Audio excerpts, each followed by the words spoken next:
All right, welcome everyone to our June 30th coverage here at Elections Daily. Today we're going to be reviewing last week's key primary results out of New York, Kentucky, and we're also going to be talking about North Carolina's 11th district, which had a runoff there. And we're also later on in the night going to be covering the primaries tonight in Colorado, particularly the Senate primary there for the Democrats between former House Speaker Andrew Romanov and former Governor John Hickenlooper. In Utah, we've got a race to replace Rob Bishop in the 1st congressional district, and we've also got the highlight of the night there, the governor primary. The top two candidates there are Stephen Cox, Lieutenant Governor, and John Huntsman. And on top of that, we also have the Oklahoma 5 primary in a race to take on Kendra Horn. It's a three-way primary there, and it's going to be an important one for the GOP. That's one of their top targets in November, and it's one of their few winnable targets in November, despite Democrats having a strong early ballot advantage. Plenty of stuff we're going to go over tonight. And definitely, I mean, we have some great stuff out of Kentucky as well. Not Kentucky races, but the Kentucky Senate primary. Some discussion we're going to have over there. But yeah, definitely some interesting ones. The Utah one will be especially interesting to me because it's basically tantamount to election there. And the top two candidates, Cox and Huntsman, this is more like the Massachusetts Senate primary in that there's not a huge ideological difference between Cox and Huntsman. It's just like in Massachusetts, there's not a huge one between Kennedy and Markey. But it's still interesting regardless because Huntsman is a former governor of the state of Utah. He served in both the Trump and Obama administrations. So he's definitely an interesting figure in politics there. Yeah, we're going to be having multiple panelists on throughout the night, alternating. Some will stay on. We're going to see how it goes. But as we always have had, now that this is our third election broadcast, you can expect to see other panelists coming on to analyze the results and talk about the elections with us. Yeah, so definitely stay tuned. The first results are going to come in around 8 o'clock is when the polls close in Oklahoma. That's 8 o'clock Eastern time, 7 o'clock Oklahoma time. Definitely some important races there. But until then, we're going to give you some pretty good coverage about Kentucky and some other races in general, some recent results. Plenty to go off of. I know the Kentucky one really fired up Twitter this morning just because of the surprise result there, if you want to call it a surprise. Yes, I think the Kentucky result was very, very interesting. I mean, in the last week of that campaign, the general mood on Twitter was that Charles Booker would be able to pull off a victory in the primary against Amy McGrath from the progressive wing of the party. He picked up key endorsements from prominent progressives like Senator Elizabeth Warren, and overall it looked like he was gaining ground against McGrath. At the end of the day, though, McGrath managed to pull off a narrow win. Obviously, we had that lull period, a week in between last election and this election, where we were having ballots counted. And McGrath regained the lead that she had initially when polls closed last week. And largely, I would say that is because Booker underperformed in Jefferson County and other urban areas, which were key to his victory, considering McGrath's base largely came from white absentee voters and Democrats from portions of the state that are not urban. And if you look at a map of the results, I think the New York Times has one right now. Louisville, Booker had a pretty strong rural performance in some of these early results. But as of right now, he only has 5 counties, only two of which are urban, which are Louisville or Jefferson County, which is Louisville, and then Fayette County, which has Lexington, the two biggest cities in the state. He had a sizable lead in Fayette County election night, but it's kind of dwindled, and he was only down to about a 6.7 percentage point win there. Definitely not the result you wanted. And then in Louisville, he had a staggering 80-15 advantage. And now he is not even above 60 right now. He finished at 59%, which, give or take, is about a 50. It's not a very big win for him there. He needed to far overperform that margin to win. And there was some expectation that Charles Booker would be able to rally rural black voters as well in the Democratic Party. But it obviously didn't pan out to the degree that he was hoping in some of these more rural areas because they've almost all broken for McGrath at this point of the primary. And what we're looking at right now, sorry. I was going to say the total result right now. Oh, yeah, go ahead and put it up. What we're looking at right now is McGrath is up by around 2.8 percentage points. That's a 16,000 vote advantage over Booker. Most outlets have called the race for McGrath at this point. There's little doubt she's going to be the candidate. Again, this is McGrath was heavily supported by the Democratic establishment during the primary. Lots of money came in, almost all of it from out-of-state donors, eager to get You rid of can Mitch expect McConnell. more of that. I mean, the South Carolina and Kentucky Senate races are both not winnable for Democrats, but they're easily attracting donor support, as we've seen in the primary phase, and we can expect that to continue into the general election phase. And that's really the bane of the DSCC because they don't want that to happen. They would rather focus on the core 6 races. But that's something that's definitely going to maybe dwindle slightly, but I don't think it's going to change. Mitch McConnell's name is evil within Democratic donors' base. So, mm-hmm. And like there was hope. Democrats thought they had a chance at McConnell in 2014. He ultimately clobbered Allison Lundergan Grimes in what could only be described as a surprising upset, or not a surprising upset, a surprising blowout. He won by a substantial margin in a race that was predicted to be very close. They had a similar issue in West Virginia. It was expected to be at least somewhat close, and then ultimately their candidate didn't win any county in the state. Elections Daily currently has Kentucky and South Carolina as safe R. We do not foresee moving these off of those points throughout the election. The races simply aren't winnable. And if you look at recent opinion polls of Mitch McConnell, his image among Republican voters has improved in Kentucky. He's about even, which is pretty substantial given his history in the state. But he also had very little of a protest vote in the Republican primary. There's barely any, like he won 83% of the vote in his primary. Won every county. There was not any sort of considerable opposition to him as the nominee. So in Republican circles, he's consolidated his support. There's little doubt he'll win this time. The only question is whether or not he'll pick off some of those coal counties, or whether they'll stay with McGrath, who was most known for almost defeating Andy Barr in the Lexington-based congressional district in the center of the state. Even then, though, that was somewhat of an underperformance because I remember back in 2018, that was expected to be a bellwether seat for the Democrats. And even though Democrats ended up doing very well in picking up a net of 40 seats, they did fail to win the 6 districts. So McGrath, I remember, underperformed expectations in that race. Yeah, I think the general consensus at this point is that Jim Gray probably would have won the seat. He won the seat in his race against Rand Paul. Which is pretty impressive. That was in a presidential year. If you look at his performance, he's from Lexington, and he managed to win the district. It's a Republican plus 9 seat. Trump won it by around 16 percentage points. Romney won it by around 14. So, that's a good seat for Democrats to target, but it didn't pan out for them. And McGrath has frankly not been a great candidate. She's been the fact that money is being thrown at her is not because she's some amazing recruit. It's because she is challenging Mitch McConnell. Her statements, Mitch McConnell was targeting her immediately for some statements she's made about her liberal credentials. The out-of-state donors actually aren't helpful to her cause. And the fact that she only got 45% in a primary that wasn't projected to be even remotely competitive at first, to a candidate who supports the Green New Deal, supports Medicare for all, supports gun control in Kentucky, that's a pretty bad sign for her electoral prospects. I mean, just in my personal opinion, it is much more likely that McConnell wins that race by 20 points than it is that it's even remotely competitive in any sense of the term. Yeah, I think the most people on Twitter so far seem to be expecting a double-digit win for Mitch McConnell, in which McGrath carries 3 counties, essentially the 2 that Clinton carried in 2016 plus Elliott County. So I think that that's definitely something that's foreseeable.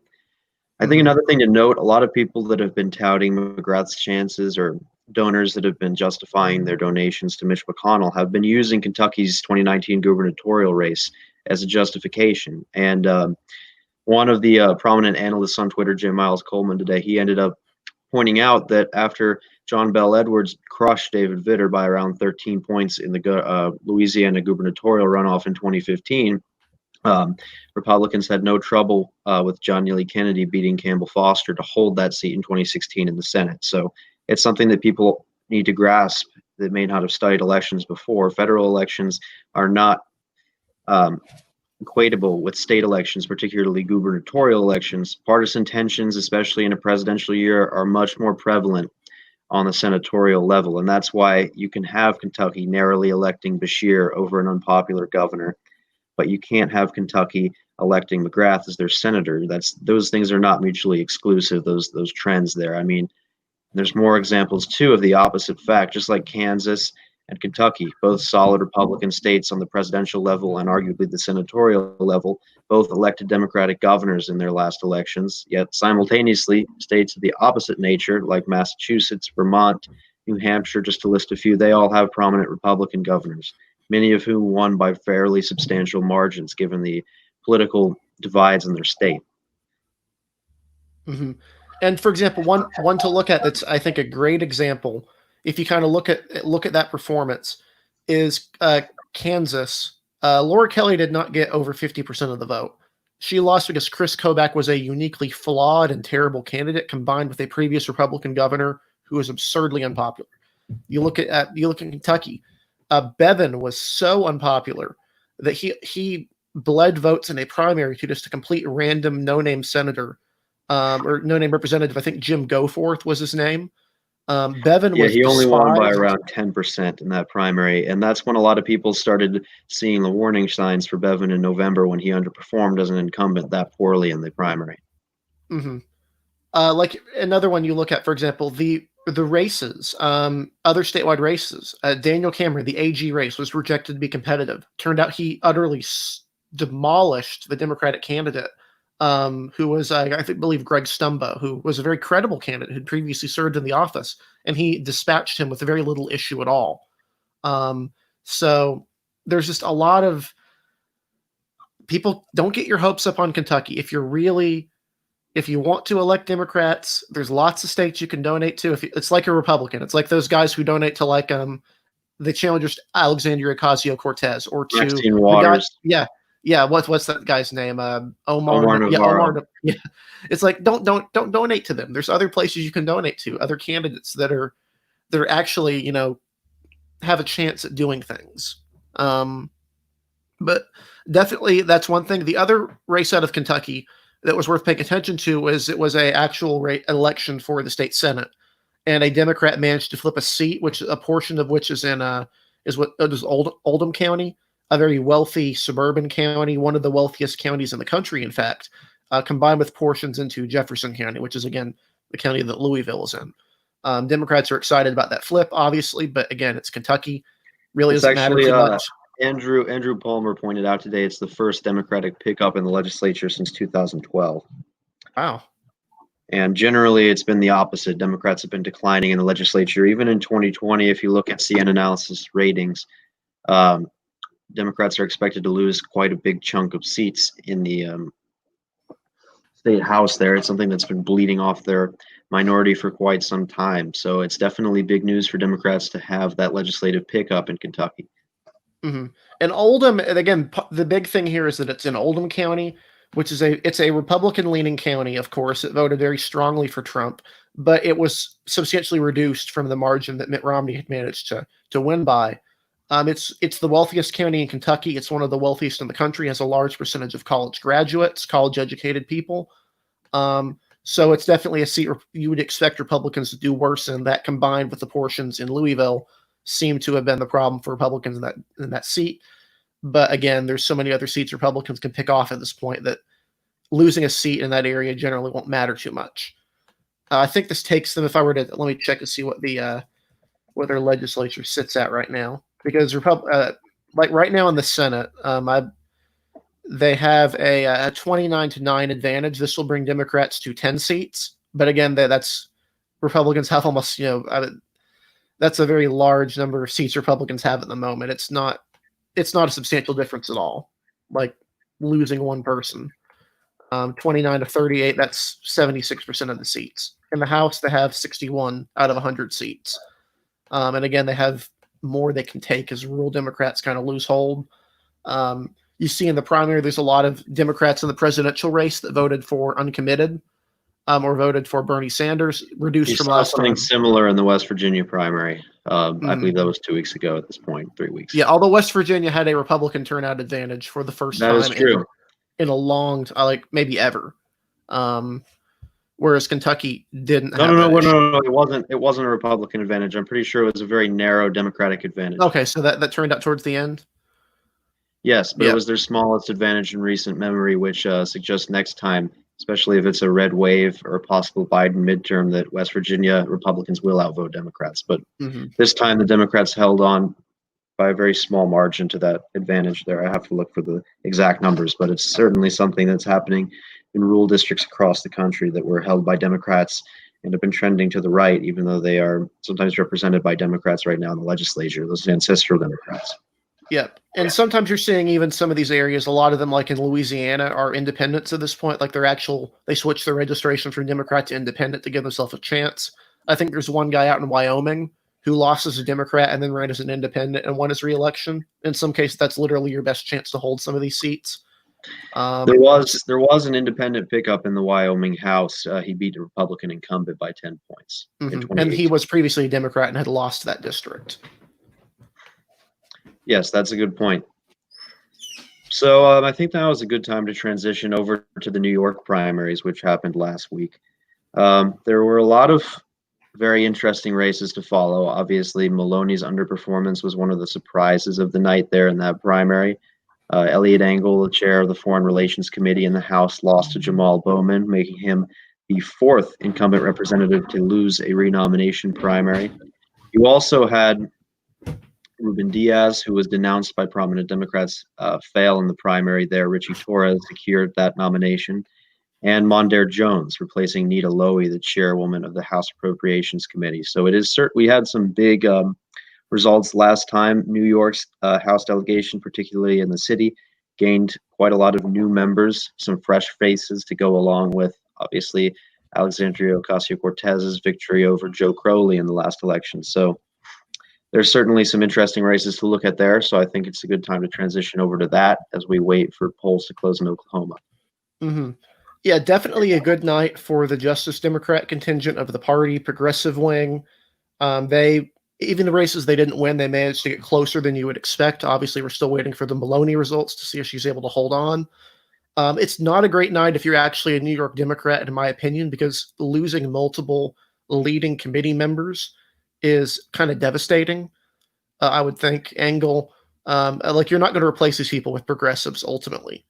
And many of these people could even be at risk in redistricting because New York is set to lose either one or two congressional districts in the 2022 elections.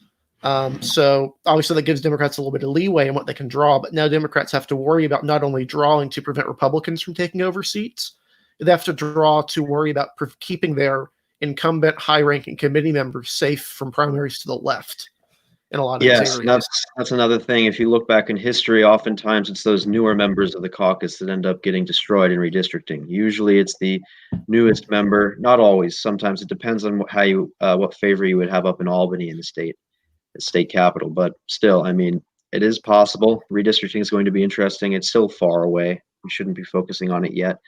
We still have these elections to get through, but I mean, we've seen a lot of interesting primary results across the country where incumbents have effectively lost re-election in their primaries, and we're already at 4 this time. And the last two cycles, 2016 was 5, 2018 was 4, so we're at 4 again. I know that there are still some chairmen that the Justice Democrats are targeting. The Ways and Means chairman, Richard Neal in Massachusetts, Alex Morris, 29-year-old, is running against him there. A lot of Massachusetts political pundits have pretty much secured Neal is safe, but you never really know at this point because Jamal Bowman kind of had the momentum that Charles Booker had in the final weeks of his campaign. I mean, prior to that, basically at the time where Steve King lost his nomination, even then, no one was really thinking Elliot Engel would lose his seat. He wasn't really in the spotlight yet. So that shows you how fast things can develop in terms of primaries and results. Mm-hmm. He also was the highest ranking Democrat to lose, considering he'd been in the House since 1988, which was longer than Dan Lipinski. Mm-hmm. Yeah, and I think the saving grace for Democrats is that several of their leading committee members are from states with jungle primaries. You have California, you have Washington. If you're a Democrat there, you don't have to worry as much about a primary to the left because even if it's a Democrat on Democrat race, the presumption is that the party is going to throw their support in the general election where there's more voters, where there are Republicans who will turn out and hope that these people go for the more moderate candidate over a progressive per se in some of these areas. Whereas in New York, you can win a primary with 30% of the vote, 35% of the vote. Yeah.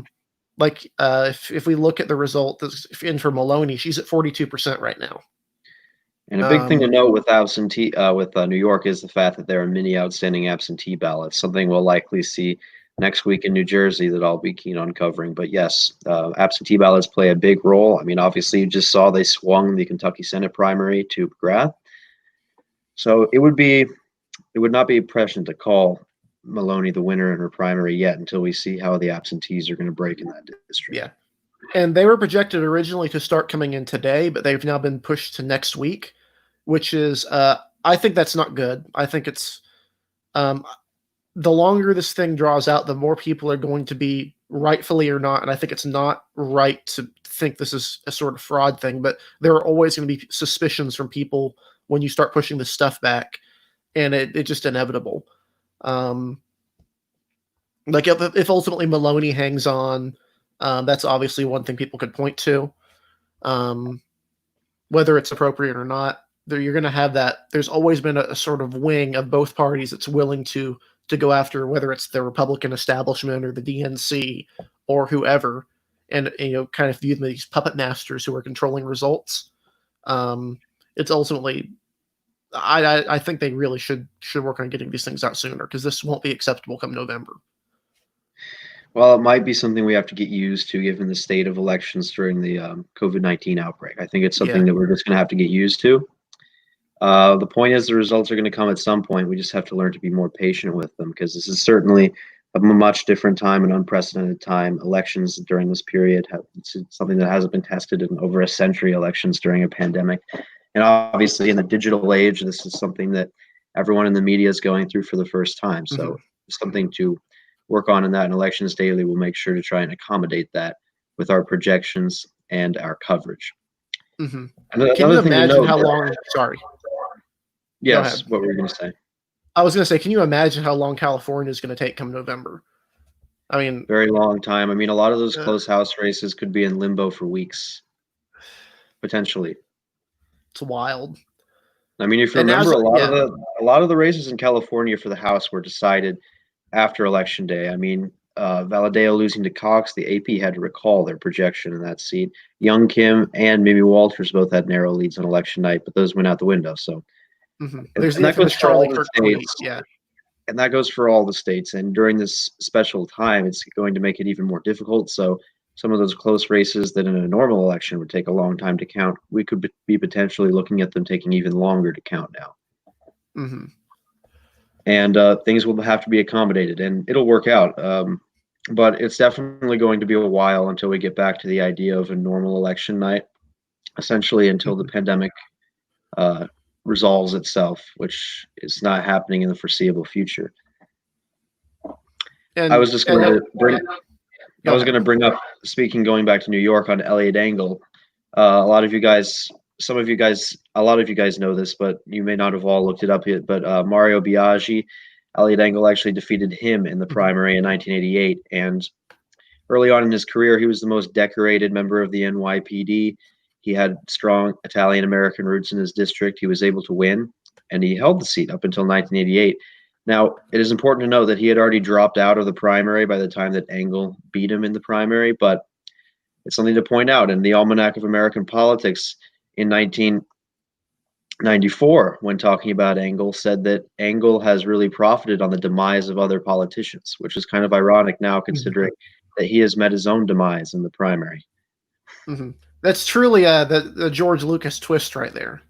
It really is. I mean, Miles pointed out as well that the Almanac later on in the 2000s said that Congressman Engel said he loves primaries. That's famous last words right there before you get primary. Yeah. I mean, irony is frequent in politics, and politics has no mercy. Do we want to kind of go into maybe, since we still have a little bit of time until Joe comes on, into kind of our process behind going over ratings? I know there's been some debate on Twitter. Some organizations decided to try and call races a little bit early. And I think we should let our viewers know how we have our perfect accuracy record so far with projections, and what we Hmm. do when we make a projection here at Elections Daily, what the process for that, and then also tomorrow we're going to have our ratings released. So we'll go over a little bit about how that process is done as well. So Hmm. I guess first, I'll just talk a little bit about how we make projections here. We have an elections team, a bipartisan team composed of around, I believe it's around 18 individuals, around 10 of whom contribute all the time during election night. Typically, we have people conversing in there, talking about results, analyzing it by county, and sometimes by lower subdivision in the case of the absentee vote in New York 16 with Engel and Bowman last time. Um, Basically, we come to a conclusion. I can mention something and decide maybe it's a good time to call this. And if we get a general consensus from the elections team, then we end up projecting it on Twitter. And that's how our calls are made. And I think the fact that we have a talented team of bipartisan election analysts, pundits, and people from amateur to professional levels of being politicos, I think it really helps us make educated decisions in terms of our projections. Hmm.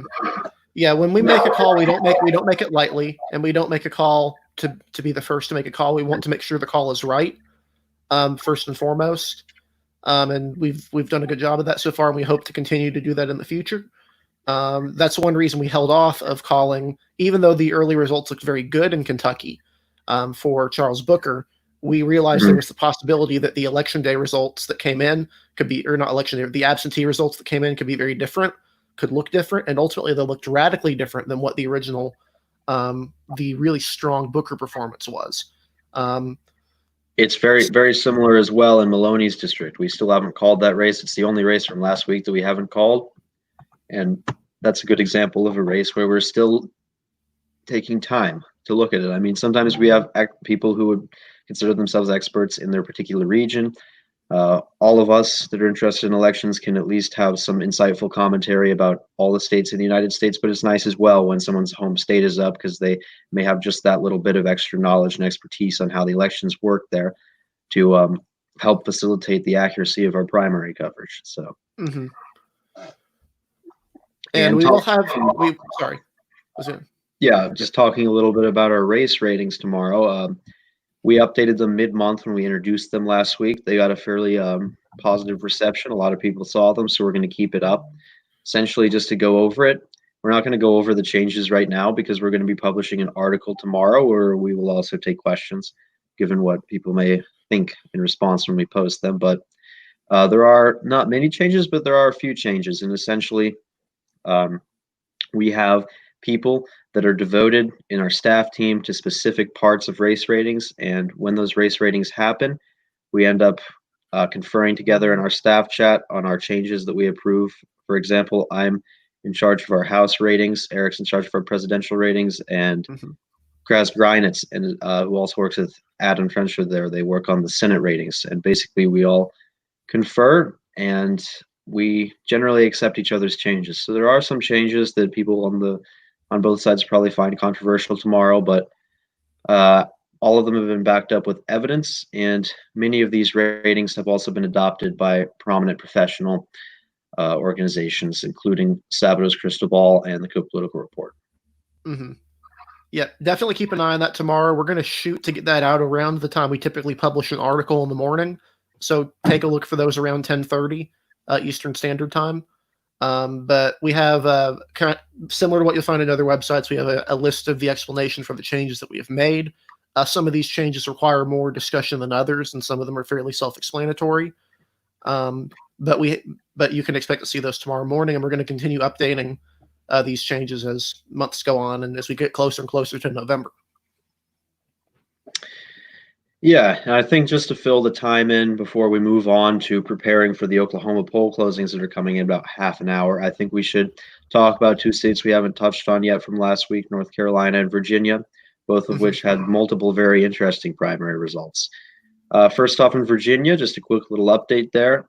The Republicans nominated American University professor Daniel Gade. He won the primary commandingly, took every county there. And Gade's going to be facing Mark Warner in November, where Warner is a heavy favorite. That is a race that's rated as safe Democratic. And with Hmm. Biden's continuing national advantage, one can expect Virginia to be favorable for the Democrats by an even greater margin than it was in 2016. So that's Yeah. one to look at. Um, if you want It's to worth talk about, noting Gade. Yeah, I was going to say a little bit about Gade, and then I can kind of explain the North Carolina stuff if that's good.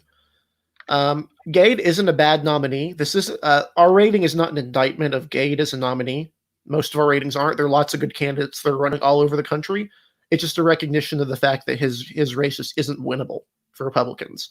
A best case scenario for Gade would be a loss by 8 to 10 percentage points, given how and popular even Mark then, Warner is. most experts, uh, especially those from Virginia, are predicting something closer in the range of Tim Kaine's performance against Corey Stewart, slightly less Mhm. than that, but somewhere around there. Mhm. Definitely, potentially an underperformance of President Yeah. Trump in Virginia, even though he's expected as well to greatly underperform his 2016 margins in the state.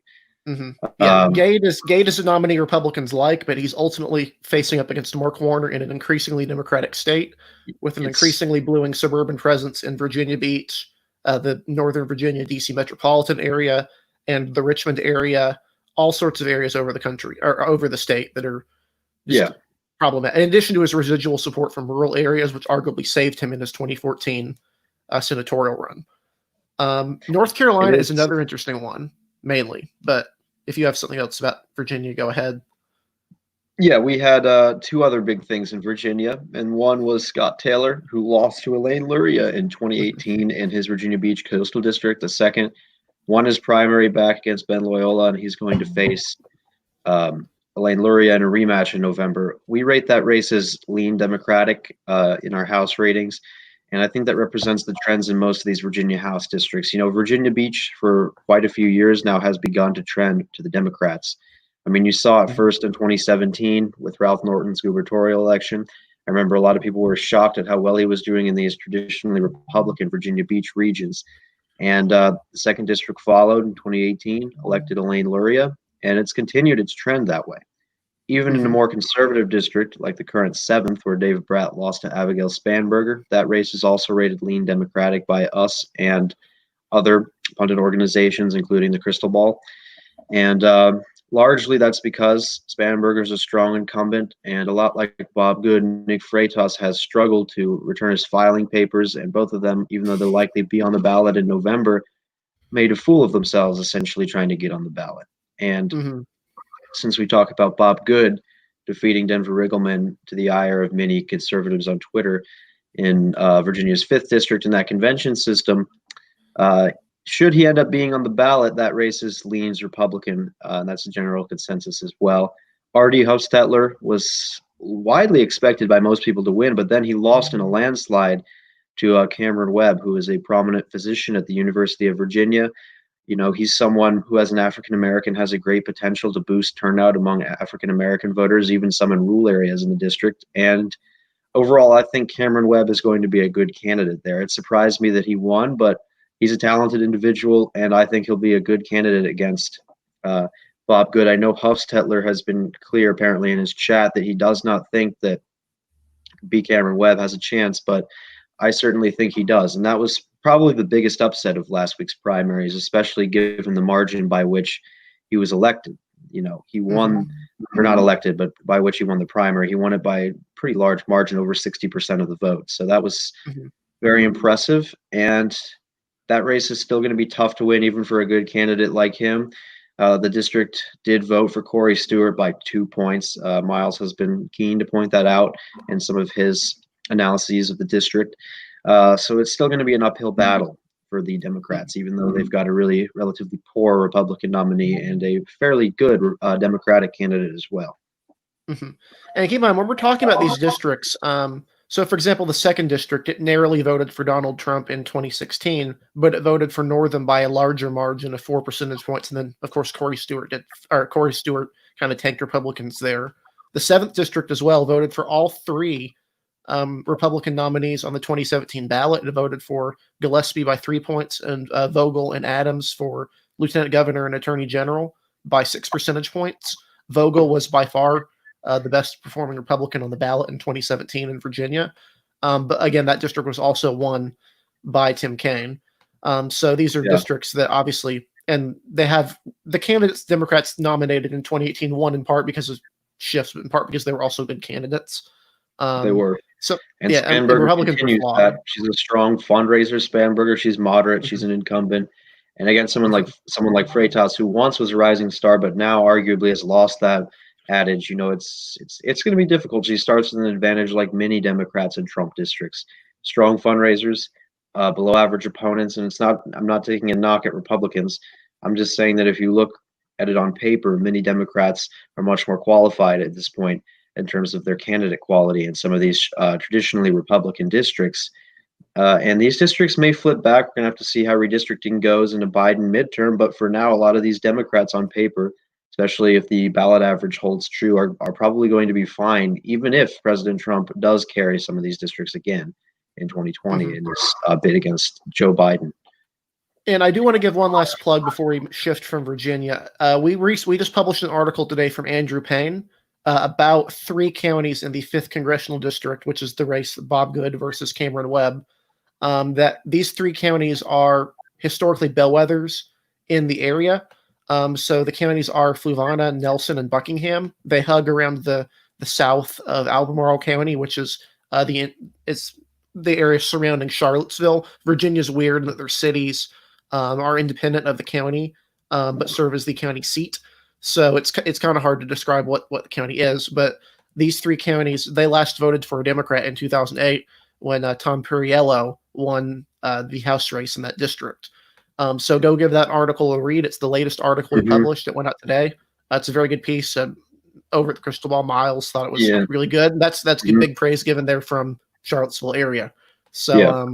definitely one to go And read. now we're gonna welcome Joe on. He's a member of our elections team, and he's going to be joining us. And also, I think Eric, it's worth talking about the runoff in North Carolina 11 to replace Mark Meadows, where we saw a 24-year-old Madison Cawthorn win the nomination there, a motivational speaker, someone who kind of represents a new generation of Republicans, you could say, given how young he is. Hmm. Would you like to talk a little bit about that? He's younger Yeah, I than can. Cortez significantly. He's not Yeah, I even can get. technically old enough to hold the seat yet. Yeah, he'll be old enough when he gets sworn in, and it's not a matter of if he gets sworn in; it's a matter of when. Yeah. I'll go. I'll be quick on this because we covered this a little bit, but basically, Madison Cawthorn, there were 2 nominees in the 11th district. Mark Meadows resigned at the last minute to take a major job in the Trump administration, and he did so at a point where he made sure 2 things could happen. He did it at a point where candidates who had filed for local level offices or state level offices could not get out of filing for that to file for his race. So, in other words, he locked out any credible Democrats and he locked out any credible Republicans in theory. His idea was that Linda Bennett, who was his chosen successor, would win the primary easily because she would be endorsed by, of course, Mark Meadows and also by the president in his circle. And he'd have his candidate there and it would be awesome. Everything would be hunky dory. In comes Madison Cawthorn, who has an incredible opening advertisement that kind of pitched himself as a longtime resident of the area. His family's been there since the Revolutionary War. His ancestors, funnily enough, if you know Western North Carolina, you know that Western North Carolina wasn't the biggest fan of the Confederacy, at least all around. His ancestors actually fought, at least a number of them fought for the Union Army. Mhm. So he's been there forever. He's fought for the United States, the Revolutionary War, and the Civil War. He's known in the area. He has a very charismatic backstory. And so all of a sudden, the race becomes between Linda Bennett and Madison Cawthorn. Neither of them reached the runoff threshold in North Carolina in the primary, so it goes to a runoff. The runoff has really good turnout. It's around 12%. That's really good for a primary runoff. It's actually really good for a primary in North Carolina, period. But so he wins 2-1. Yeah, he gets 30,000 votes. She gets 15,000. He did this off of a strong performance in his home county of Henderson, which was the largest performing county in the district. He did well in Buncombe, home to Asheville. He won Jackson County, which is a college county out in the mountains, home to Western Carolina University. The only county he lost was Rutherford, which is only partially in the district. He even won Linda Bennett's home county of crap, I forgot the name, Haywood County, where she's the vice chair of the Republican Party. So how did this happen? He wasn't endorsed by the president. His website barely mentions the president at all, other than saying that he supports him. Whereas you go to Linda Bennett's website, it's draped with Donald Trump images. So you Yeah. think she'd be the nominee. The problem is local candidate quality matters. If all Linda Bennett has going for her is that Donald Trump supports her, But and the other candidate has this great message. He's a conservative. He's a full spectrum conservative. He's known in the area. He has a compelling backstory, and he's young. He's conventionally attractive. I know several people on Twitter who supported him. I've seen several women praising him, but also he had a substantial following. I know among gay Republicans who were kind of excited about him after he won. He supports gay marriage, interestingly enough. That's why I was thinking he kind of represents like maybe a future younger Republican Party, what the Republicans may become over the next decade or so. Yeah, I mean, it's I don't something want to to look pitch at. this. Yeah, I don't want to pitch this like he's Evan McMullen or something. He's not Evan McMullen, but he's also not Josh Hawley. He's a very, very typical conservative in the sense of he's full spectrum. You go to his website, Reagan conservative, pro life, all this sort of stuff. But he's also open to tearing down Confederate statues, in part because his ancestors fought for the Union, but also because they're traitors. He didn't want their statues up. He supports gay marriage. He was interested. He said believes climate change is real, but believes the impact of it on humans by humans is minimal, which is pretty typical for a mountain district. But he's very typical of what you would expect a millennial or Gen X conservative would be. I've seen people calling him the first Zoomer to win. He is not a Zoomer. He's 24. Yeah. 1995. Yeah. I was born in, yeah. For perspective, I was 94. My brother's 96. My brother is not a Zoomer. We're both millennials. I've always put the threshold of like Zoomer as you can't remember 9/11. Like that's the point where it's like you're a Zoomer. But regardless, he's young. He is about as young as you can possibly be to be elected because he's 24 right now, only 25 when he's sworn in. That's why I'm saying he could have a significant career in the House. I mean, he could serve for a very long time. I mean, you see a lot of representatives serving up until their late 70s. So he could be there for a long, long time. We love our incumbents in North Carolina. This is the single most exciting House recruit Republicans have had since Patrick McHenry in 2004. And for perspective, Patrick McHenry was the young gun then. He's my representative. Back then, the district stretched from Gaston County up into Avery and Mitchell in the mountains. Now it stretches from Lincoln County to the Winston-Salem area. But he won when he was 33. He won a contested primary against a very popular sheriff in Catawba County, David Huffman. If you're from my county, Catawba County, you know who David Huffman was. And he won, and he's been in the House ever since. And he's slowly crept up in leadership, and now he's generally considered to be a credible House candidate or a credible candidate for Speaker. I think the fact that his district straddles Charlotte and Winston-Salem also indicates some sort of statewide potential. I know Republicans in North Carolina are talking about Madison Cawthorn as a state candidate.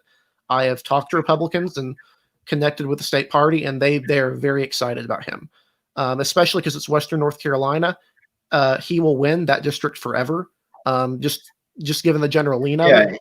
And since he's in the West, there's always going to need to be a district in the West anyway. So redistricting should not treat him too harshly. I saw some Democrats on Twitter complaining the district has Avery and Mitchell in it. But if you're drawing a fair map of that area, Avery and Mitchell will always be in that. Those are two counties that Republicans have consistently gotten 70% of the vote in since the Civil War, or something along that line. They've won them since the Civil War, usually with massive margins. Obviously, the district, it leans Republican. It's only getting more Republican. I think it's good for Western North Carolina as a Western North Carolinian from the foothills, not from the mountains, which this district is. I like that they have someone who will be of national prominence in that area. It's been a long time coming. The mountains haven't really had a prominent, national Republican since Jim Broyhill, who was a senator. You go up to Appalachian State, their stadium, they have stuff named after him. He's from Lenoir, which is closer to the mountains. I do feel it will be remiss not to mention the Democratic nominee in the 11th district, because there is a Democratic nominee. He's going to lose. We have the race rated as safe R. Mo Davis, former chief prosecutor at Guantanamo Bay, in theory, a credible candidate. The problem is he's very liberal. And by very liberal, I mean he's consistently on Twitter complaining that Donald Trump has blocked him and talking about a court injunction about Donald Trump not being allowed to block people. Like, not the type of thing you want from a Republican or from a candidate in a district Trump won by double digits. Yeah. So this is part of a problem I've mentioned in the area is that as Asheville grows, people tend to think, this district will be competitive because Asheville is in it. The problem is Buncombe County isn't that liberal yet. It's like 55 to 45 county in terms of partisan split. it's big, but the problem with having a district like that is that the core is so liberal that any nominee the Democrats get in that district is going to have to represent that population.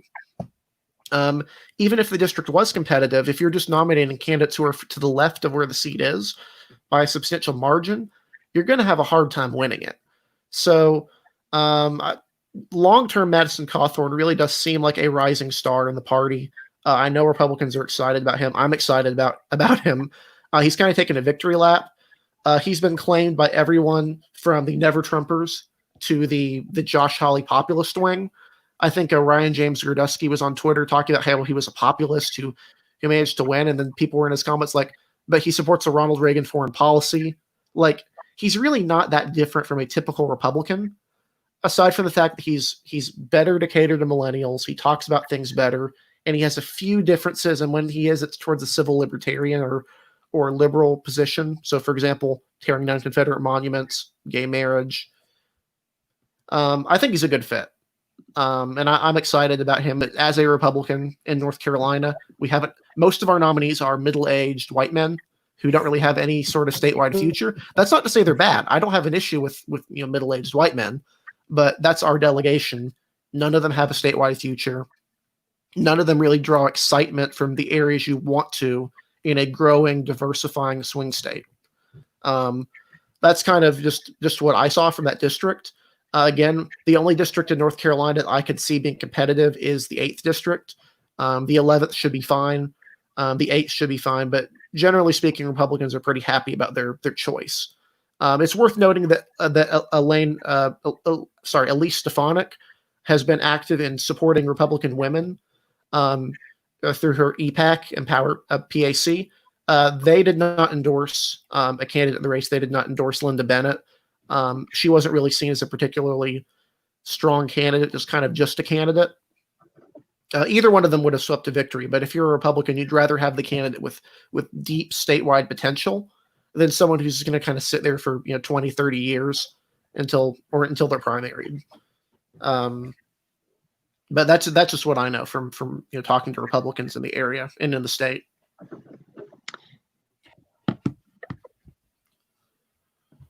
Can I talk now?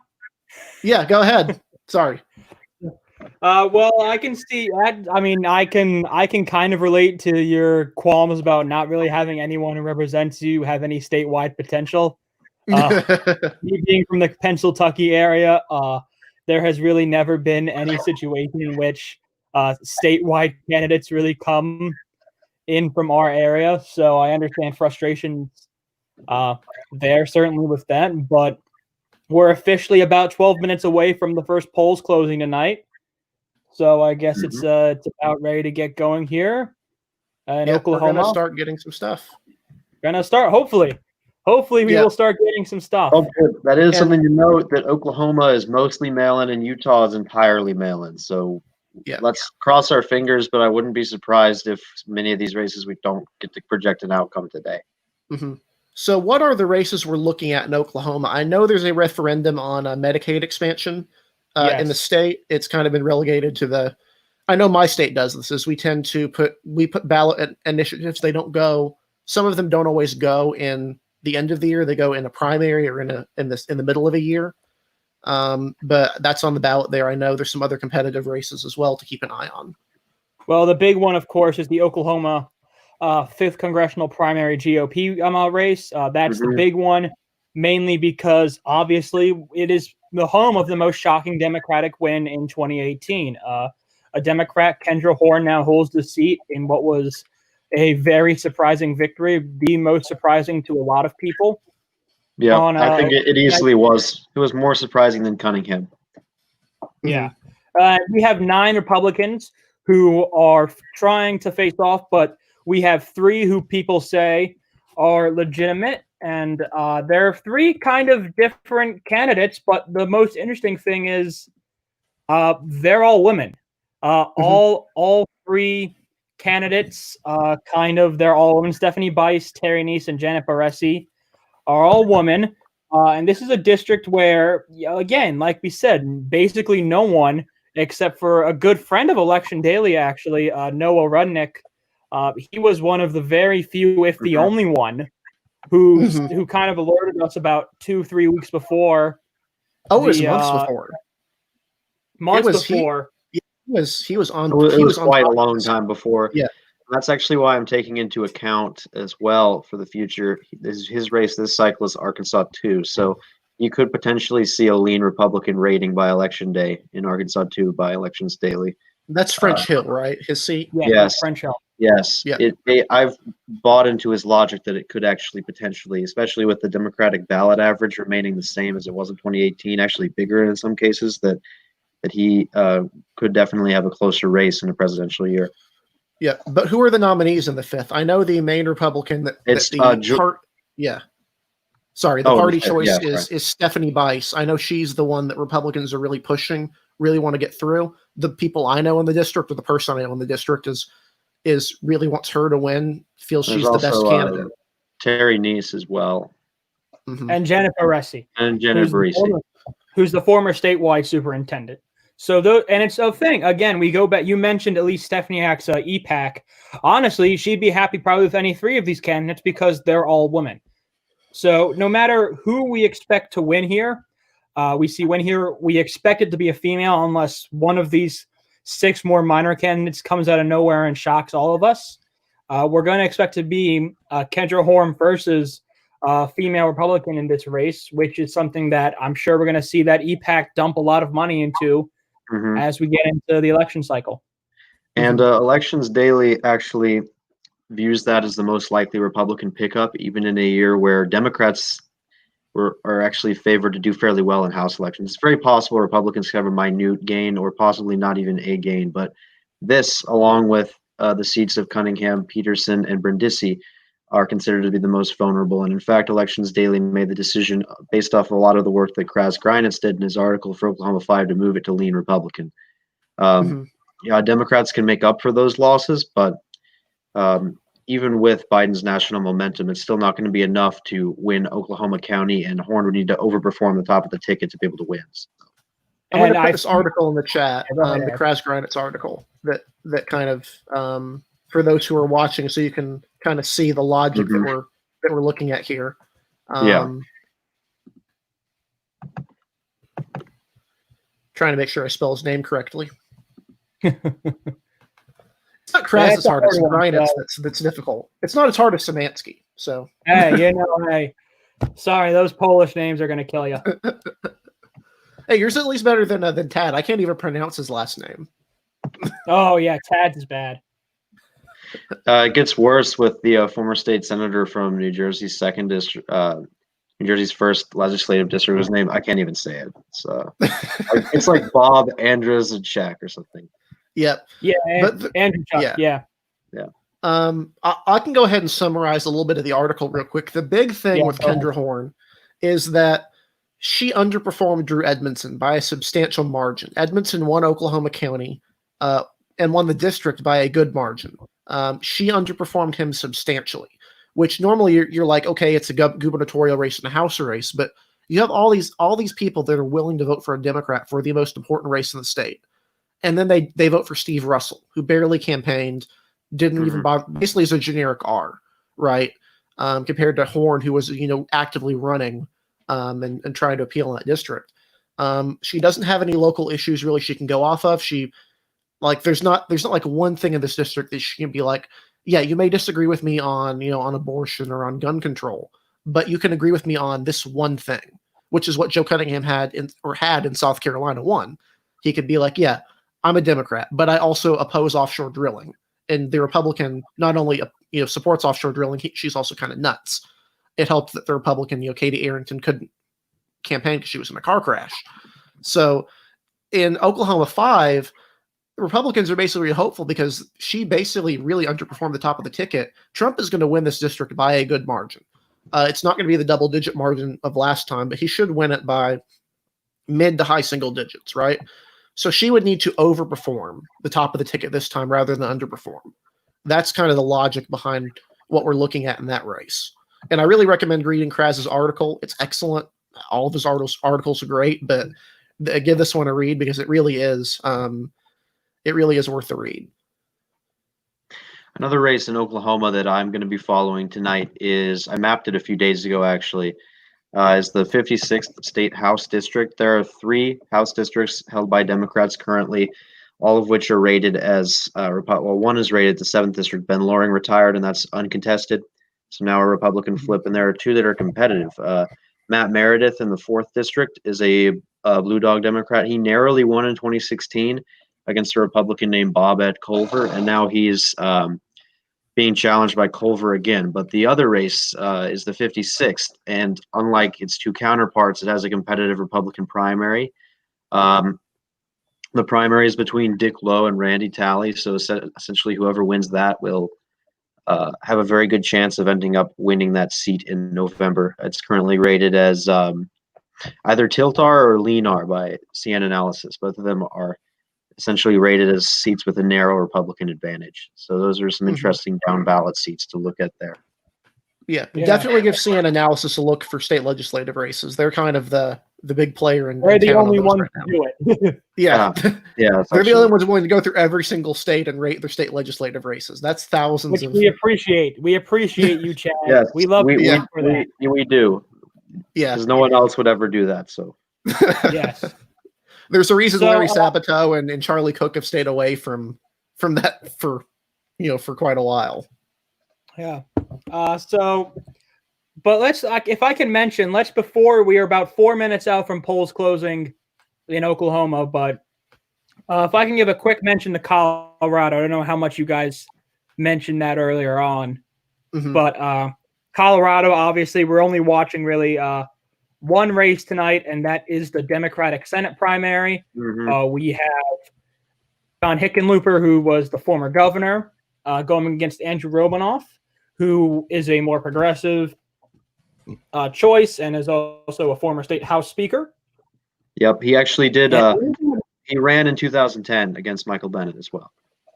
Yes, and he was the Colorado 6th district nominee against Mike Kaufman in 2014 as well. Yep. I believe. And well, while a lot of people kind of expected Hickenlooper to run away with this, even with Romanoff, who has had decent fundraising numbers, Hickenlooper has kind of had some oopsies in the last couple of weeks. If I want to put that in a nice way, there have been some stuff come out, and we all of us have heard certain rumors about Hickenlooper. Some of that stuff has come out, and some of that stuff has not come out. But he hasn't had a great last 2 weeks leading up to the primary, which is why I think we all have seen some people on Elections Daily say, not just on Elections Daily, but on election Twitter in general, kind of say that, this might be one where Romanoff can sneak up in the end. We've kind of seen that happen with primary challengers. Obviously, Charles Booker, even though today it was confirmed that he lost, I don't think anyone expected him to come that close, 2 weeks out from the primary. So I think it's fair to question, could we be in for another situation like that tonight where we're going to see a lot of mail-in ballots? We're going to see a lot of different stuff happen tonight in Colorado. Is this maybe a place where we see something like that happen and kind of a closer than expected race? I think this is a race where we could see that happen. Yeah, I mean, it's clear right now that Hickenlooper is still a strong favorite. I mean, despite the qualms he's had nationally with the slave comment and the allegations of corruption, he's still popular in Colorado. And I would go out on a limb and say he will win by double digits. I do think he's going to win. He's still a favorite. I think Romanov can do better than a lot of people have expected as a challenger. I think the race is getting closer for sure.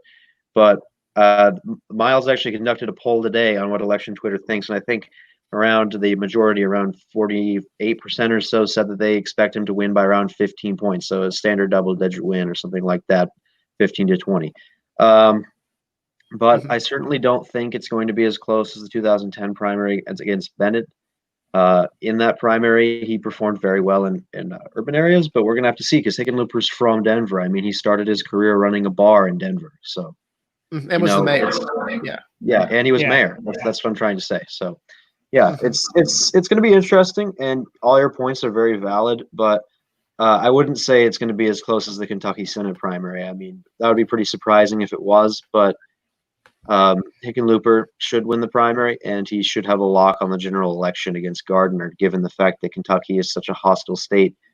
Colorado is such a hostile state to Republicans on the presidential level, and those will hurt Gardner trickling down in terms of voters coming out to vote for Hicken. Yeah, and either one will be the prohibitive favorite. Yeah, polls have closed in Oklahoma. Awesome. It is 8:00. Polls have officially closed in Oklahoma.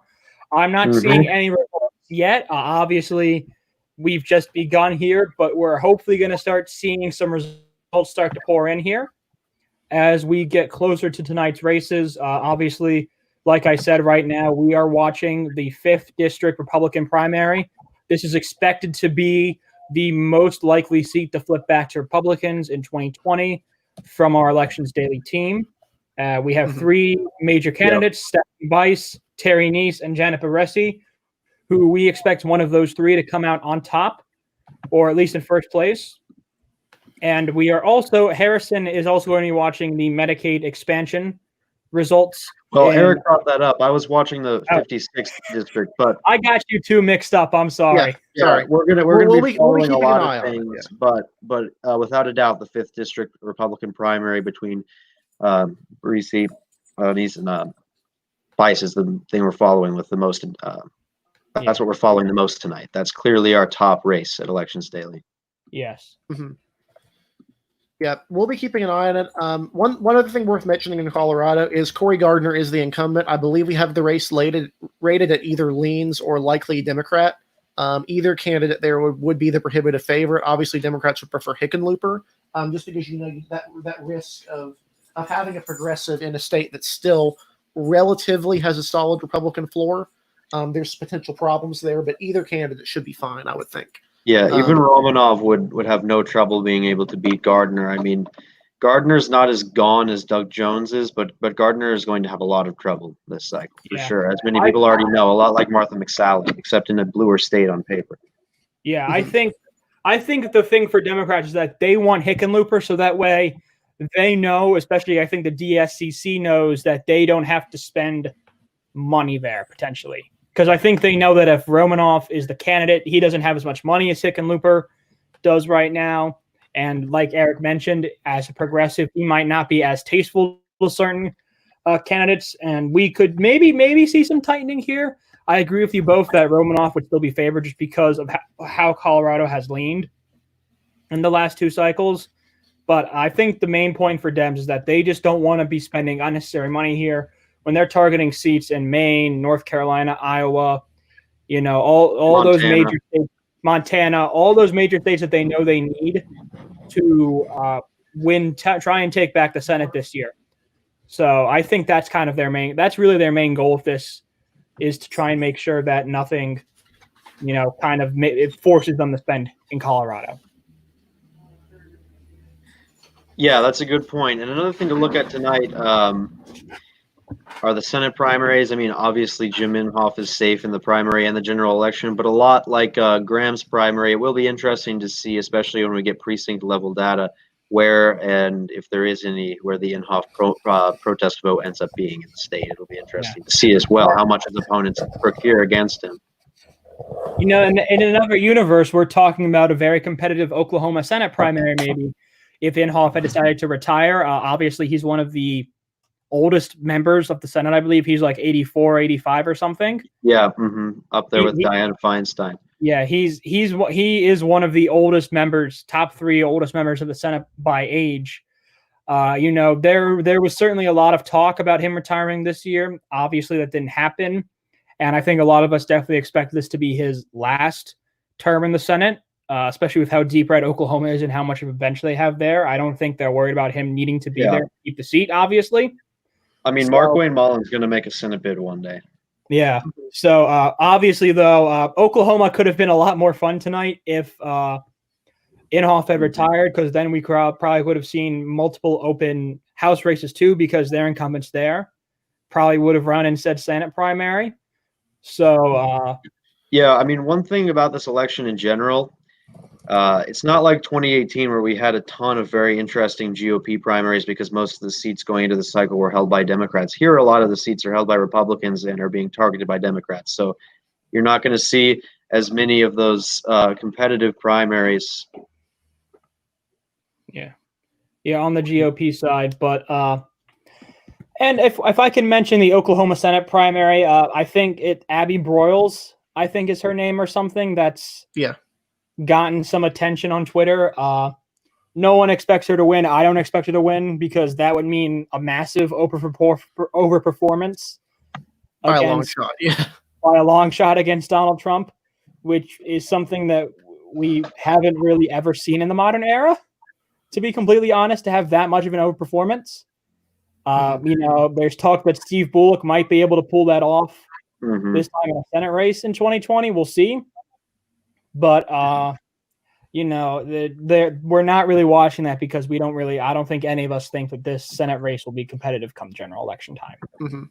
No, definitely not. What's excited about her is that she's a former news reporter, similar to Ashley Hinson, the Republican nominee in Iowa. They think that she can do a little bit better than usual in Oklahoma. Keep in mind, better than usual in Oklahoma means not losing every single county in the state. That's kind of better than usual now in Oklahoma is not like the past. I mean, I've mapped this too as well. I mean, Democrats have essentially failed in Little Dixie. Now, better in Oklahoma means how well can you perform in the suburbs of Tulsa and Oklahoma City, not how much of the ancestral Democratic vote can you draw out in Little Dixie.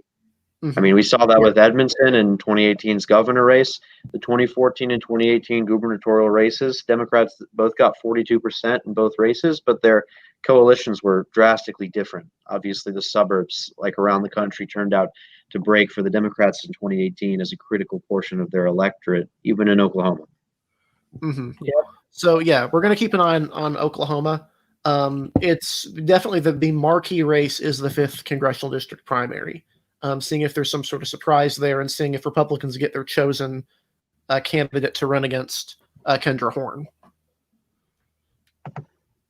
Absolutely.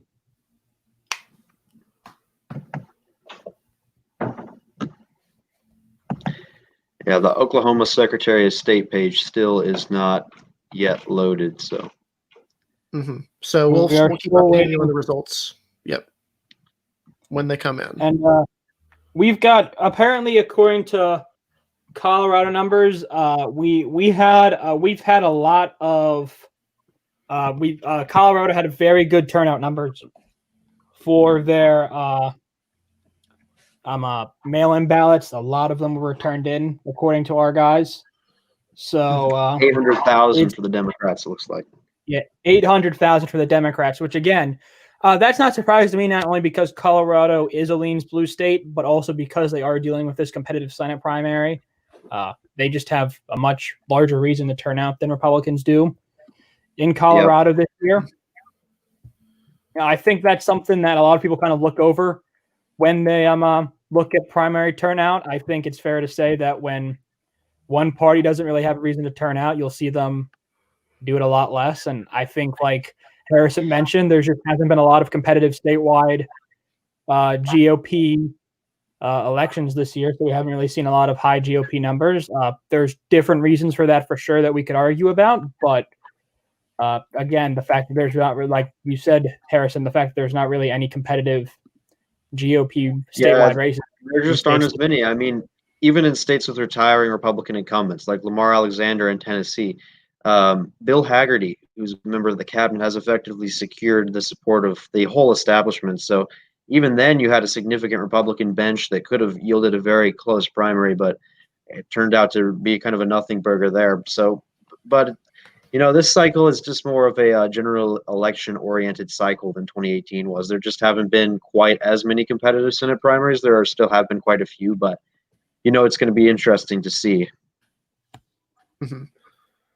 One thing I wanted to mention that we had a comment earlier. Someone had mentioned that Kendra Horn has a substantial fundraising advantage over Bice. There are reasons this really doesn't matter in this district. I think one big thing is you can look at the Democratic primary. Bernie Sanders outraised Joe Biden in the primary, and he lost by a considerable margin.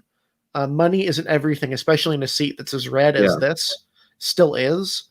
especially when, again, she has to overperform the baseline this time instead of underperform it. I mean, the seat is over time becoming blue, so I mean, it still is red now. But if the same lines were held a decade from now, then this could be a seat that goes from lean Republican to lean Democratic, given the way trends are going. But that's probably why in redistricting you're going to see it being chopped up, essentially, or having very finagled boundaries to try and stop Democrats from winning the seat.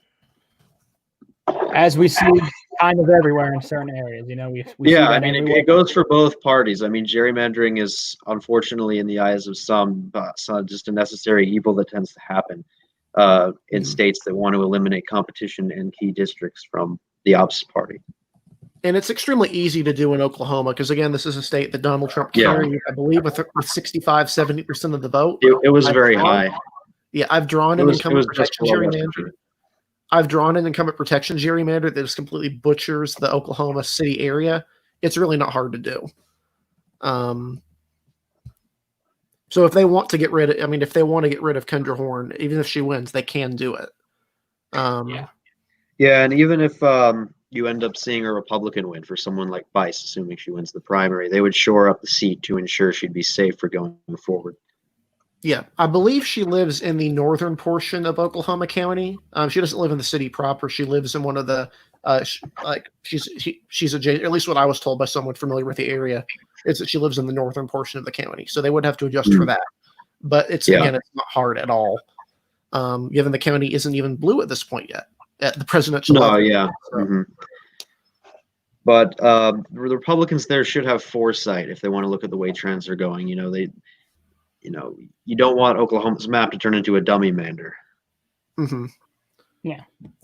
Actually, if we have time, I could show the map that I made. It's pretty, it's easy. Yeah, you could show that right now because the Oklahoma Secretary of State's election page still is not actually up yet. So yeah, all right, we've got nothing yet.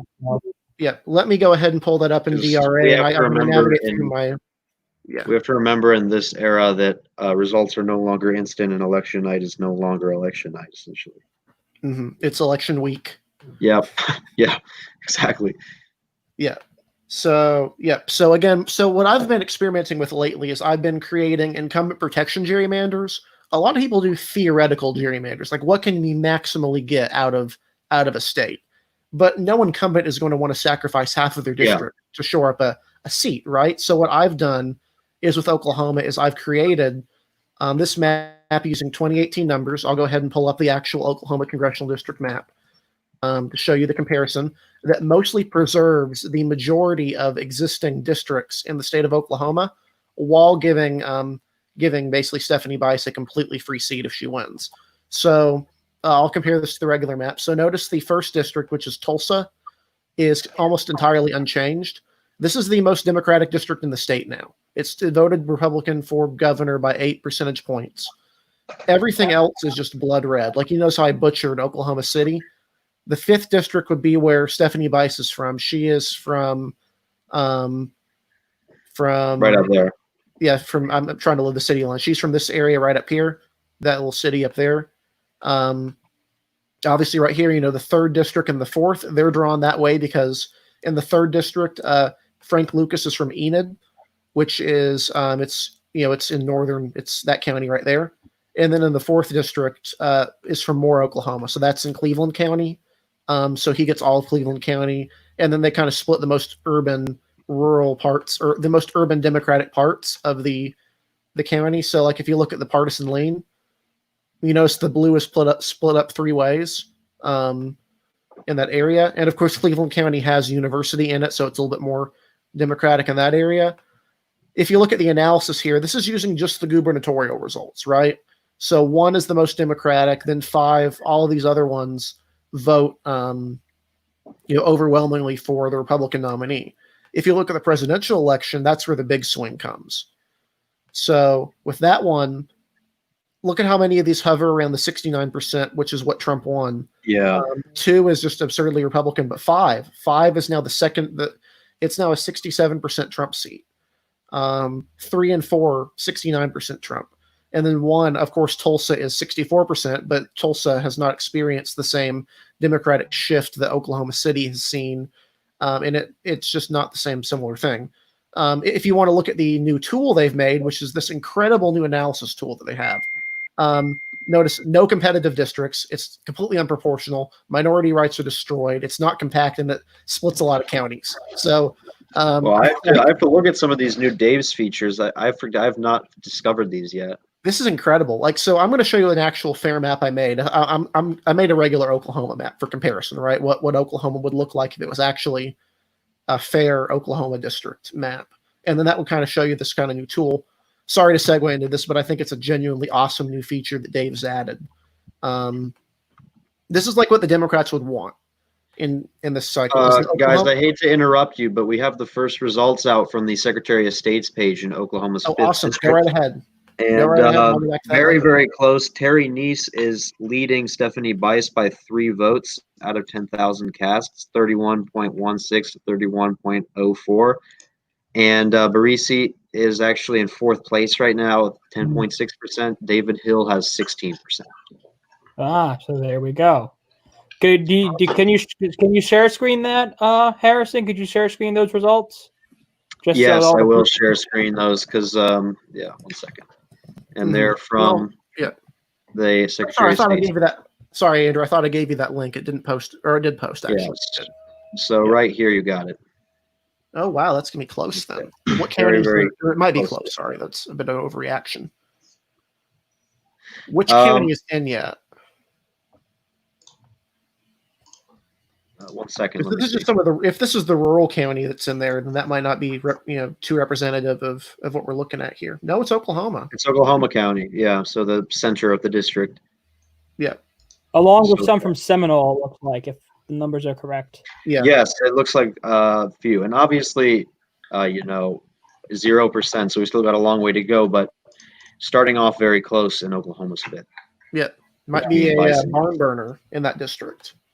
I have to ask, does this go to a runoff if no one has a majority, or is it that go to a runoff if it's a certain percentage? I know it's different in other states, but I haven't gotten a straight answer on that, I feel like. That's a good question. Here, let me check for sure, because I don't know the Oklahoma runoff laws.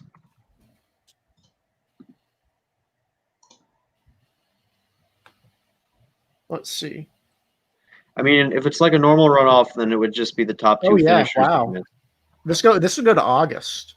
So if the primary election if no candidate has a majority of the votes, that's a pretty strict runoff requirement, right? Like in North Carolina, I believe it's 35% or 30%. Mm-hmm. Here it's you have to get an absolute majority to avoid a runoff. And that's held on the 4th Tuesday of August, which is honestly, I hate to be presumptuous, but if that's the case and this race remains this close, then there's definitely going to be a runoff. Mm-hmm. Yeah. And NYT has officially updated to those results that we see here on the Oklahoma Secretary of State as well. If you're following along on New York on the NYT page, they have updated to using the results that we see up here now. But so we are starting to get results in from Oklahoma now. Results are starting to come in from Oklahoma.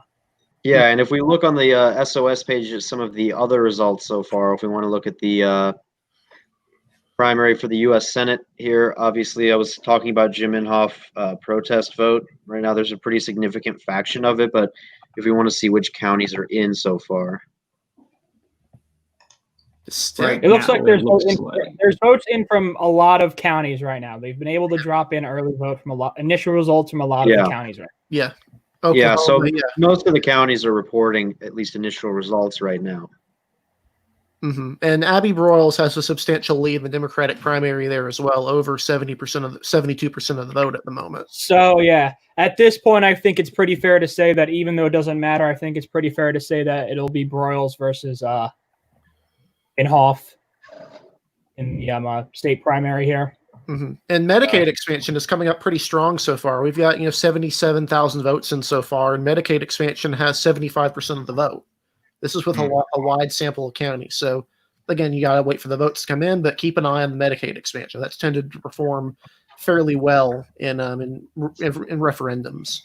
Yeah, we tend to see that where more liberal ideas tend to do amazingly well in the ballot box when they're an initiative, but when they're packaged together as a candidate, they tend to fall flat. Mm-hmm. Well, some liberal Like- ideas, yeah. Like we saw in Arkansas and Missouri, when they were voting on the repeal of right to work. They did that the same day they cost out McCaskill. Or when Mark Pryor lost, they raised minimum wage by about $4. Yeah, and you had in Florida, as Trump was winning, statewide, you had marijuana legalization just swamped to an absolute majority. I mean, just a complete landslide. Again, there's an article about that in Elections Daily from JJ John Joffrey. It's really good. It's called The Greenshine State. He kind of goes over that, but in Florida, you need 60% of the vote to pass a referendum, and it passed with well more than 60%. Obviously, some of them have done well, some of them have not. Single payer kind of crashed and burned in Colorado if you look at the results there. But typical mainline stuff, like your Medicaid expansion, minimum wage raise, have done pretty well in some of these states with an ancestral Democratic streak, working class sort of identity. And you will start to see, especially as the Republican Party becomes more Trumpy, more down ballot candidates becoming more populist and starting to latch on to issues like that, such as raising minimum wage or supporting existing Medicaid.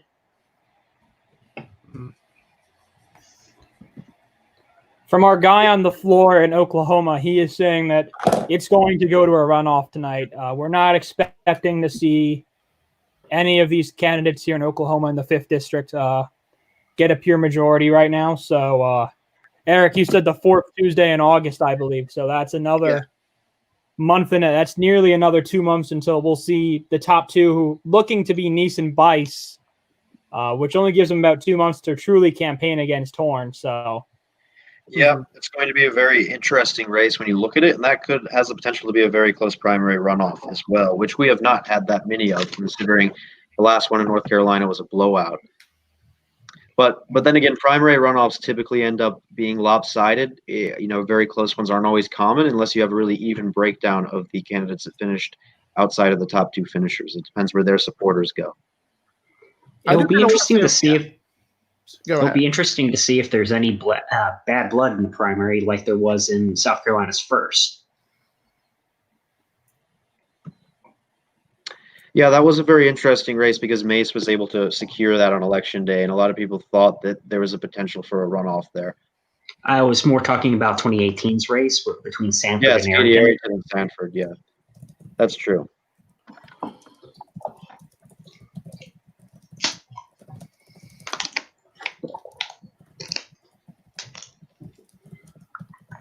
I did want to say something interesting, which I kind of remembered about referendums. I think it kind of splits both ways on the referendum front. In North Carolina, we had referendums recently on a slew of Republican-leaning issues, and Republicans did very well on all of them, except for a couple. So the for example, we had one where you had we capped the income tax at 7%. It passed with an overwhelming majority of the vote. Won the vote in Mecklenburg County. We had one protecting right to hunting and fishing. We had another one that was some the different agriculture tax stuff, various different changes. The only ones that didn't work were blatant power grabs by the legislature. But generally speaking, when you put these sort of more things like, hey, do you want your taxes to go down? Well, yeah, who doesn't want their taxes to go down? If you're a working class voter and you can get a minimum wage increase, are you really going to vote against that if it comes up? Instead of voting it, you don't have to vote for a Democrat. You can just vote for that one thing. Yeah, I remember talking to a lot of people about why people like Larry Hogan or Charlie Baker are popular.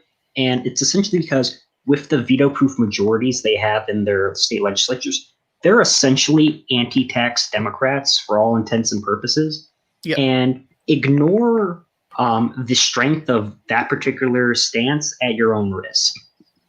It also helps that, New England has a substantial percentage of unaffiliated voters, especially in Massachusetts. Most voters do not identify as Democrats, even if they identify as ideological liberals. Just a quick update. The race, we have more votes and about 500 more votes. And as you can see, the primary results between Bice and Nice, who appear to be the top two contenders at this point, are looking incredibly, incredibly close. I mean, at this point, it's down to about a 0.4% lead for Nice in this primary. So very close. Mhm. And if this holds, I could see us making a runoff projection between the two of them soon, but we're going to give it a little bit more time just to see. Yeah. We haven't seen anything from Pada. Oh, I'm not even going to try and pronounce that. I'm not even going to try. Potawatomi. Thank you. I wasn't even going to try that. But we've got some. We've still got no results from there. It's possible. I would say we'd hold off if we see someone like Bice get a larger lead in Oklahoma County. That maybe we could hold off then. But I think if the margins kind of stay the same in Oklahoma County right now, I think it'd be pretty safe for us to maybe make that call for a runoff. Bice does have a narrow lead in Oklahoma right now, as you can see, but Nice has the early lead here in Seminole. Actually, Bice is in third place in Seminole behind David Hill, who is actually in third place ahead of Barisi. So far doing better than expected there. Mm-hmm.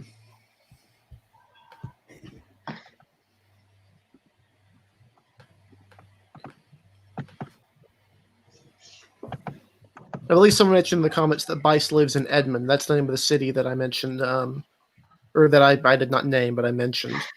In northern Oklahoma County. Yep. Medicaid expansion still polling pretty well. For future reference, we have future reference right here. We do have a map. So. Mm-hmm. Yeah, it's a weird map that was drawn. I don't know why it was exactly drawn that way, because it kind of just goes into two rural counties when really you could just kind of fit all of Oklahoma in it. If they were trying to gerrymander, it's really not that effective.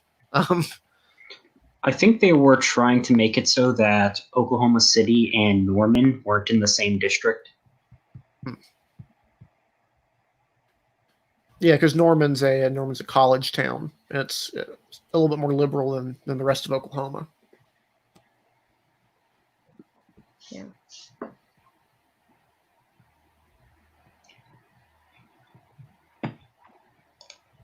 Yeah.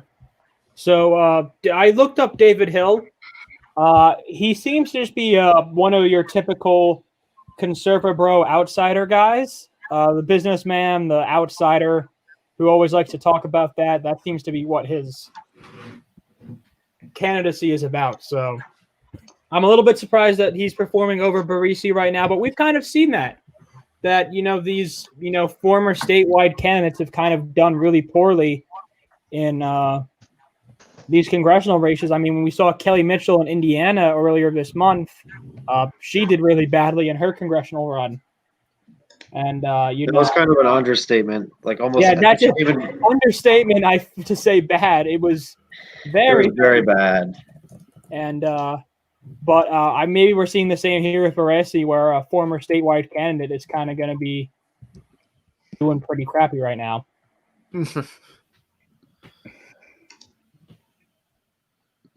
Yeah, it looks like Nice has the lead at the moment based off of Seminole votes. If you look at Oklahoma County, Bice has a narrow lead, but again, if this goes to runoff, and it looks like it's going to, and it looks like these are the top two candidates by far, I really wouldn't quibble too much over which one finishes above the other. It's basically a tie at this point. Yeah, I mean, I think Bice will end up winning Oklahoma County. I think that's critical. If she's underperforming in Oklahoma County now, that's not a good sign for a runoff. But it's clear that Nice so far, who has the lead in Seminole County, that's clearly going. I mean, if it continues to be that way, then that has a strong potential to be her base. But she's also doing well enough in Oklahoma County as well to keep it competitive. She's only down there by a thin margin so far to Stephanie Bice. Mm-hmm. I believe right now, I'm looking at the New York Times, they mentioned that 3 other states that had passed Medicaid expansion by referendum are Nebraska, Utah, and Idaho, which is a pretty diverse selection of some of the reddest states in the country. Utah obviously has a compassionate conservative streak. It's one of the remaining Bushy states that's, I think, like you could say that they were very Bushite in their very on social issues and economic stuff. They're a little bit more open to stuff than some other places. But yeah, Idaho and Nebraska in particular are not especially favorable to Democrats at any ideological level at all. Nebraska does have the nonpartisan unicameral, though. Mm-hmm. Yeah, but everyone, I mean, that's a good point, It's but still, I weird. mean, everyone knows everyone's affiliation, essentially. Yeah, and Republicans have 30. I think Democrats have 19, and then one of them is a left-leaning independent, which is the guy Ernie Chambers. Didn't he just die? Huh. That'd be news to me. He's up there in age, so that wouldn't be a he's well known for being one of the more vocal black politicians in Nebraska. Nope, he's still alive. He's still kicking. 82 years old. Yeah. It was Carl Brewer, the former mayor of Wichita, that died. Wrong state. Don't you dare conflate Nebraska with Kansas. Yeah. And obviously Idaho has a substantial Mormon population in the south, but the rest of it's, and they have, a couple of liberal ski towns and Boise, but the rest of it's pretty rock-ribbed Republican as far as it goes. I mean, you had areas where, in 1992, you had Bo Gritz was finishing with more votes than Bill Clinton in some of these areas. So, one of my favorite bits of trivia about Idaho is that Evan McMullen's best county nationwide was not in Utah; it was in Madison County, Idaho, where he got 35.5%. Oh wow! Which was like 6% more than any other county he got in Utah. So yeah, Trump got that's Mormon country, right? Yeah, it's heavily Mormon. I think that's where BYU Idaho is. Yeah, it's extremely conservative. Hillary Clinton got 7% of the vote. Yeah, that was easily McMullen's second best state out of the ones he was able to get on the ballot on. I think he finished he did pretty well in Minnesota and a few other ones, but he only hit 5% in Idaho and in Utah, of course. Yes, right now I'm working on the projection graphic for Oklahoma 5, assuming that those runoff trends hold there. Should end up being a Bison East runoff, and they wouldn't have that much time to campaign either. They pretty much have the month of July to campaign and to lap up the support of those who finished, obviously did not manage to make the runoff, which would be a significant contingent considering that around 30% of voters who didn't vote for either of them would make or break their campaigns in a runoff bid, especially in close counties that make up most of the district's voters, like Oklahoma County. Mm-hmm.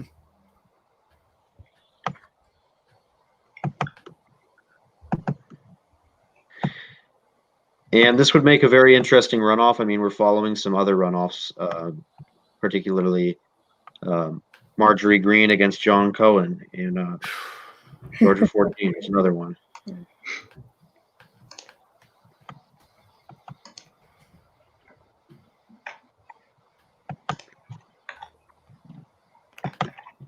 Yeah, I did look that up, and McMullen, he finished with 6.7% of the vote in Idaho. His next best was Minnesota at 1.8%, where he had the Independence Party endorsement, and they have some residual from having a couple decades actually of being a credible statewide third party. So there's a great tool on the election atlas, and in Idaho, if you press a button, it'll show you who finished in third in every county, and it's got a great regional divide. Where up north, Gary Johnson finished in third almost uniformly. In like the Southwest, it was mostly McMullen, and in the Southeast, Hillary Clinton finished third in a whole lot of counties, like 10 or 12. Good. Good I mean, it's going to be interesting to see.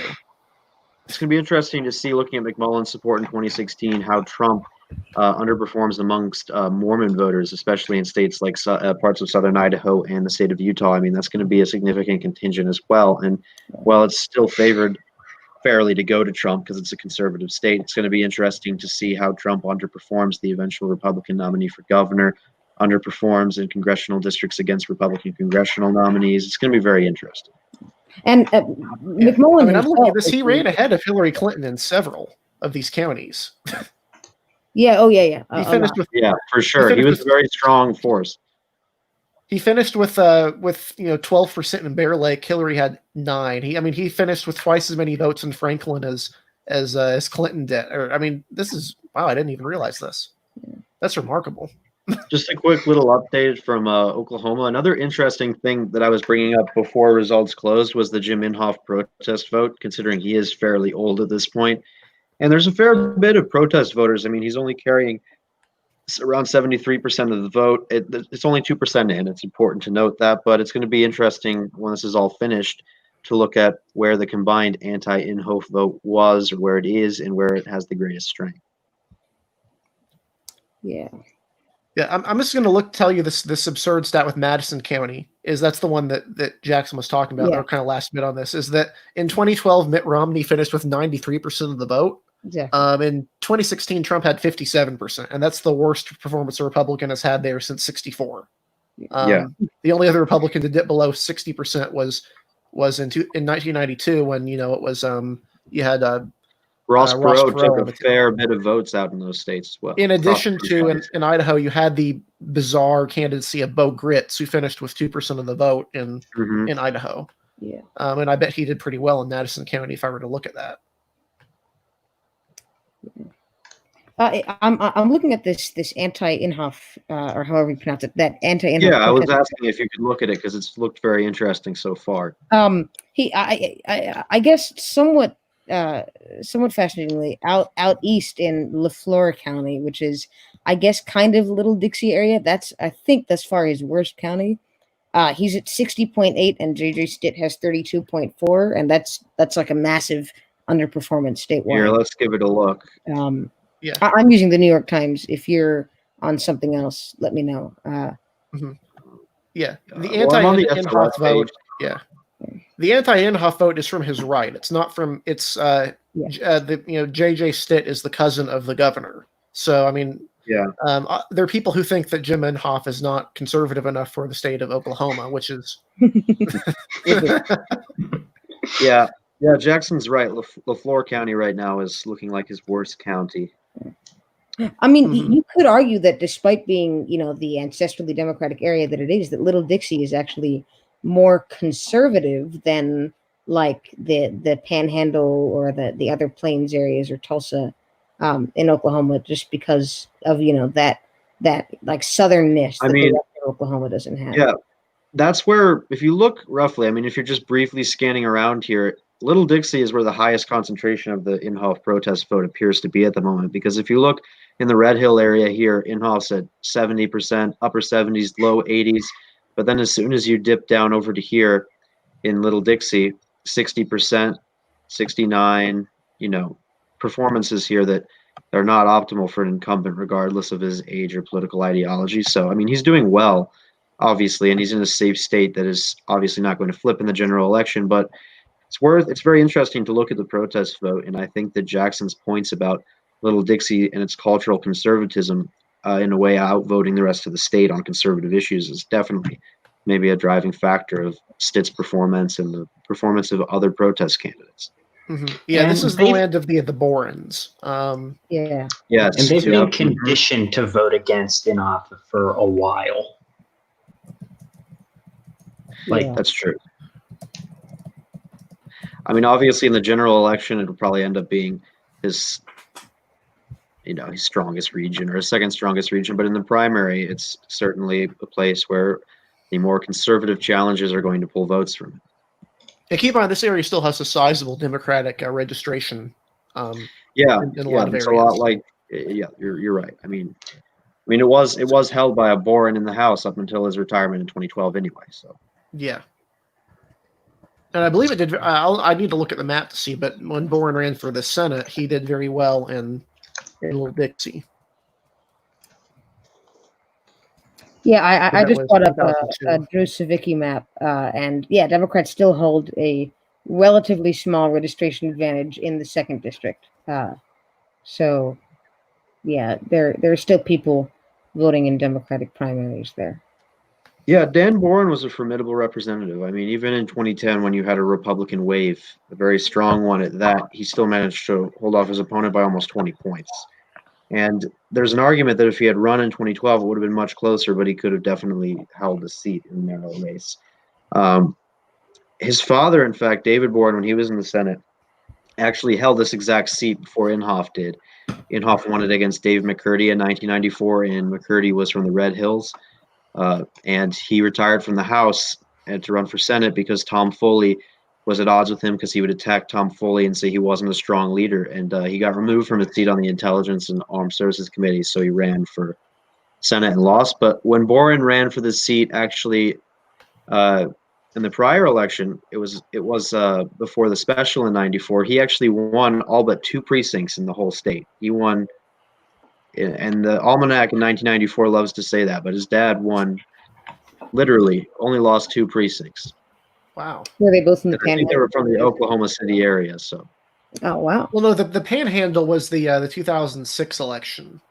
Yeah, Where- yeah, for governor, yeah. Because the Panhandle is basically just Texas. It's a different. But state. even as Krause pointed out back then, to show you how far Oklahoma City has come in terms of suburbs trending towards the Democrats, even though it's not enough to save Kendra Horn yet, it may be beneficial for Democrats in the future. But he was bringing up, even in that 2006 race, if you look at it on a precinct level, there is still a there's stronger Republican strength in those suburbs, or Henry struggled more in those suburbs than he did, let's say, in the Red Hills area or in Little Dixie. I mean, obviously, it wasn't as Republican that year as the Panhandle, but it shows you, and Jackson and I were talking about this with Georgia as well, even back when it voted for Bill Clinton in 1992, the Atlanta suburbs were solidly Republican, and the winning coalition was essentially urban and rural rather than urban suburban. We have an update in results because we have some stuff from Potawatomi. Potawatomi. It is good again for Terry Neese as she has upgraded her lead to about 32 to 30 now. So she's got about a 250 vote, 2% lead now, as Potawatomi brings in their first results of the night. I don't want to sound like an asshole on this, but it's Potawatomi. I find the pronunciation very endearing, but yeah, sorry. Stickler for grammar. Stickler for grammar, toss-up bot. Oh, I am not possible. We all are toss-up bot. Yeah, thank you. Yeah, I mean, just looking at these results, I mean, I'm not sure if you guys would agree with me or not, but I think we're going to end up seeing a Bice lead. Bice wins Oklahoma County. We don't know by how much yet, but it should still be close. And then Neese finishes second in Oklahoma County with still a fairly good performance, even if she doesn't end up winning it. But Seminole and Potawatomi County end up bringing her over the line. Not really over the line, but bringing her into the lead, and then the two go to a runoff. I'm not sure what your guys' thoughts are on that. But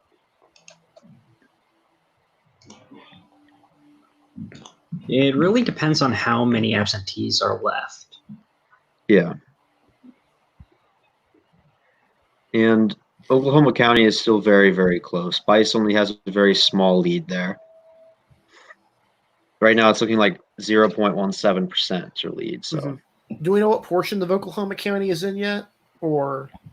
yeah, I can check that out. I mean, it's all early vote right now. I mean, if you look at the SOS page, it's 0 precincts reporting officially. Oh, gotcha. Yep. So it's still. I mean, I would say that this. I mean, we've already made the graphic. We're still going to wait, but a Bice Neese runoff is probably most likely since there are no other candidates remotely close to taking second place. But in terms of which one will finish ahead of the other, it's way too early to know. Mm-hmm. I mean, obviously, we prefer to do better in Oklahoma County than in those other two. But if Oklahoma County is close, and then the other two counties you're winning by good margins, yeah, that could be that's a good different news thing. for you. Yeah. And Medicaid expansion, I know we talked about it. That lead for approval has shrunk a little bit. It was about 75-25 earlier. It's down to 70-30 now in favor of expanding Medicaid. Mm-hmm. And I think Andrew was mentioning this earlier, but it's very interesting to look at some of these policies that would typically not be associated with Republican politicians that end up being passed referendum style in red states. And it's very interesting to look at this, how they reject candidates with these policies, but referendums like these pass. It's one of the most fascinating things about referendums and referenda in red states. Mm-hmm. Yeah, it looks like they've got about 7% of precincts in for that so far, and it appears to have the lead in all counties so far, at least from what I'm looking at. Yeah. The lead That- has narrowed. Mm-hmm. It's back to around where was it? 68% right now. So 68 to 32% with 137 of 1,948 precincts in. Oh, come on.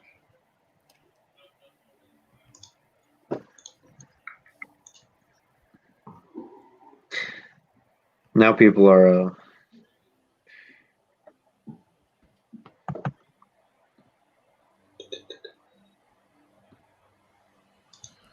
Told to talking take a about look at, difficult. Yeah, sorry.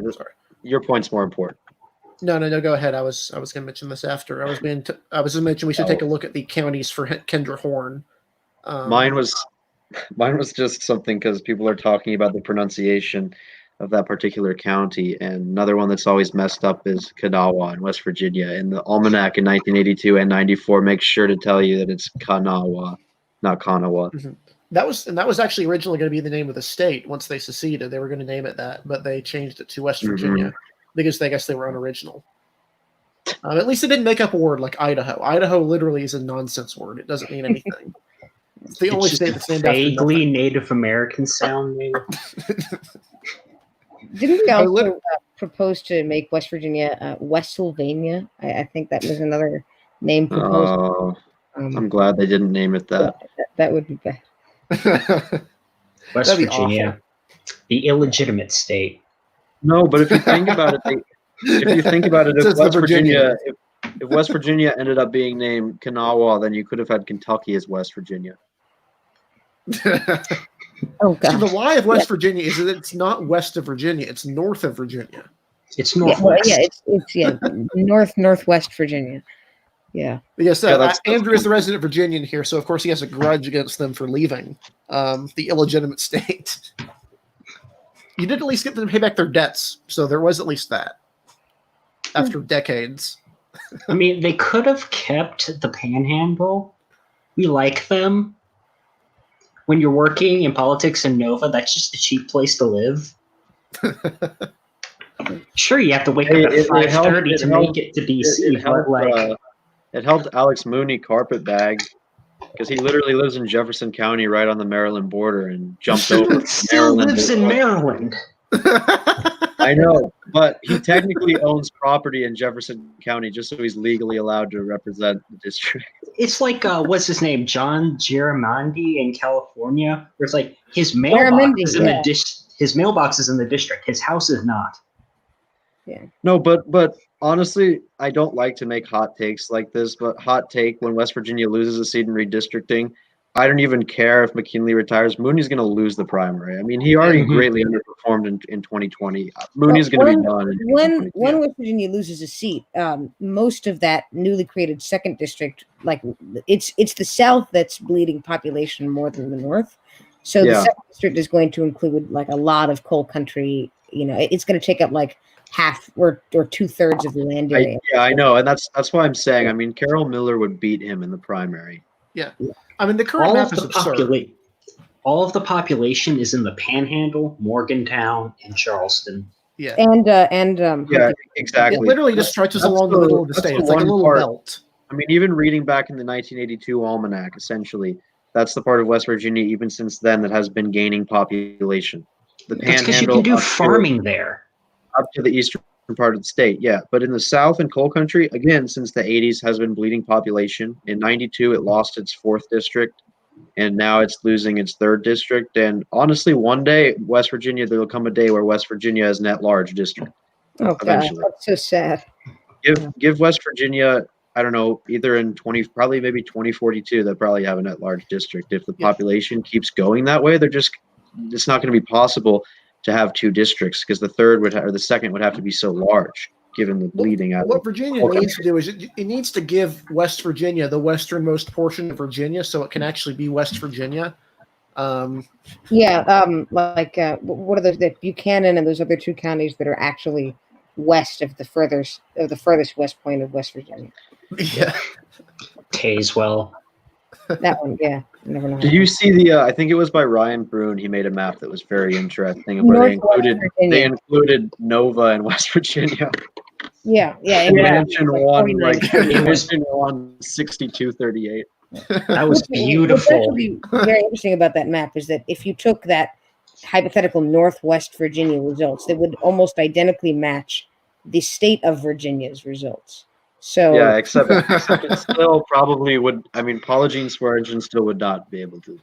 No, she would still lose Northwest Virginia. All right, I mean, so we didn't even know the border of Virginia and West Virginia until the 90s. Like, they didn't. It literally took 100 years to figure out what the border was exactly. So they still don't agree on it. Yeah. I know North and South Carolina just resolved like a border dispute like last decade. We moved a gas station from one side of the border to the other. And they're still arguing. I know Jackson doesn't like to hear about New Jersey, but New Jersey-New York border dispute on the Hudson River was literally the best border dispute ever, where they were literally determining exactly where to split the river. Like, it was the most heated argument because of shipping contracts up the river. That if you go through the Lincoln Tunnel underwater to cross into the city, there's literally like this big dotted line in the middle of the tunnel, and it's like New Jersey, New York. Like, that's how heated. There's like a CGP Grey video on just the absurdity of the border, and also the situation with Liberty Island, which is insane. It's clinically insane. Like the situation the CGP Grey story of the creation of Staten Island. It's very difficult to make borders over water. Yeah, I think there's also a CGP Grey video about the 12-mile circle that is the northern tip of Delaware, where parts of Delaware are actually on the other side of the river, so it's technically like New Jersey or Pennsylvania at that point. But there was actually they've had an issue with lawlessness there. They've had an issue with crime over there because people go over and burn cars because they can't do anything with them. It's like, you can't do this to me. I'm in Delaware.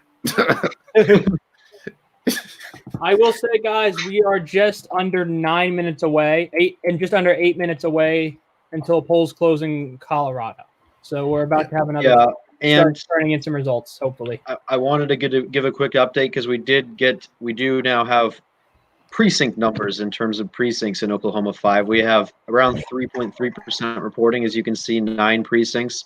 We got a slight update, and it's very small, but Nice has slightly expanded her lead again. It's still looking at before Bice had about 29.7%. She's down to 29.6%. So it's a minute change, but here, if we take a look real quick to see where these reporting precincts are coming from.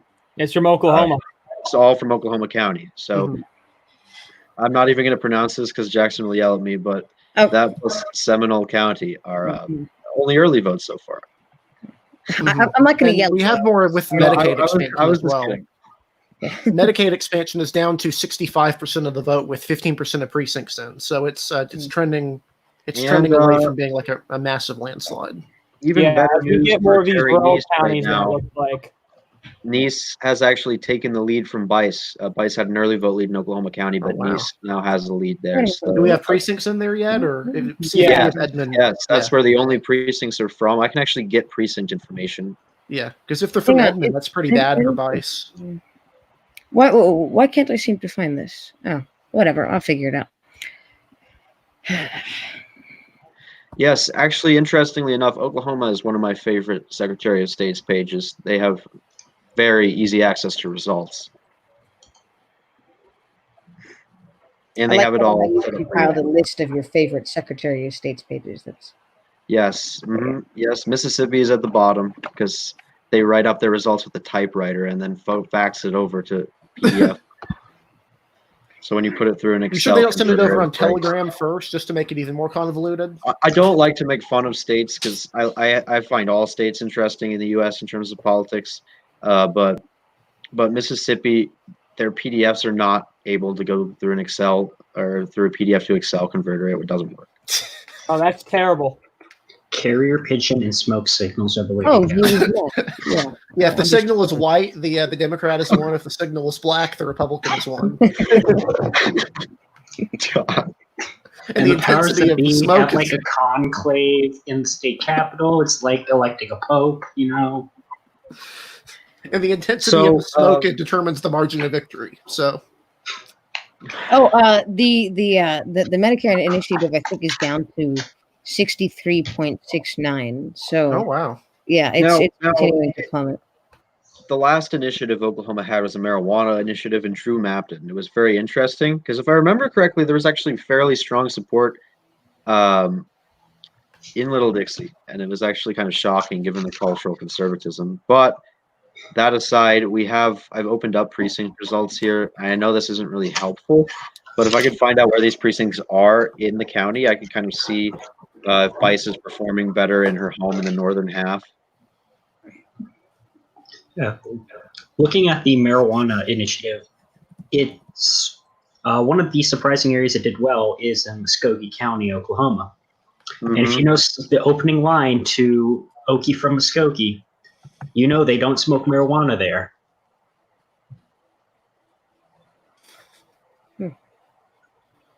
Okay, I wonder how it polls in more Native American heavy areas because that's what tanked it in Arizona. Was it underperformed in the Navajo areas? And we are going to be getting results out of Colorado shortly, and I have the SOS page there, which, if you guys don't know, is typically the fastest way to get accurate results, depending on what it is, because sometimes news organizations can be a bit behind. But Colorado is also very high on the list. They have an awesome SOS page. So.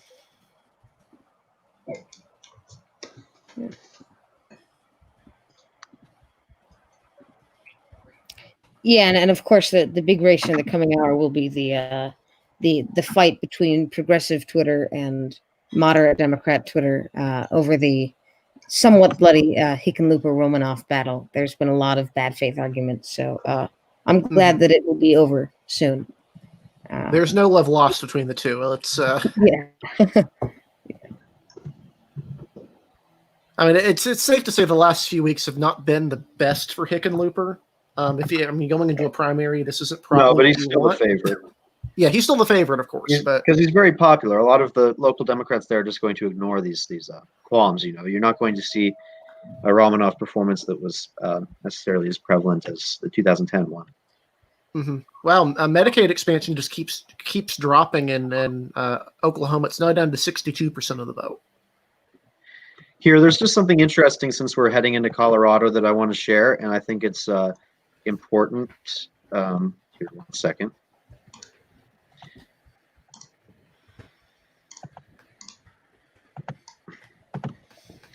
And it's the last time that Romanov ran for Senate statewide. And if the primary is somehow this close, that'll be very surprising. I don't expect it to be this close, but it's going to be very interesting to look at. Obviously, you can't quite compare it because even though Romanov had strong support in Denver, Hickenlooper has a long history in Denver as a bar owner and as a mayor. But it's going to be interesting to see if Romanov, presumably if he does better in some of the more democratic parts of the state, and Hickenlooper if he does better in some of the sparsely populated counties in the state besides a performance in Denver. Yeah, so he'll probably win some of the ski counties. Pitkin County is Aspen. Yeah. He'll most certainly win there. If there's one county he'll win, it'll be that. I don't know how much Hickenlooper's former status as mayor of Denver will help him, but probably not much since it's been a while. But Romanoff is not going to be winning the suburbs. So No, definitely not.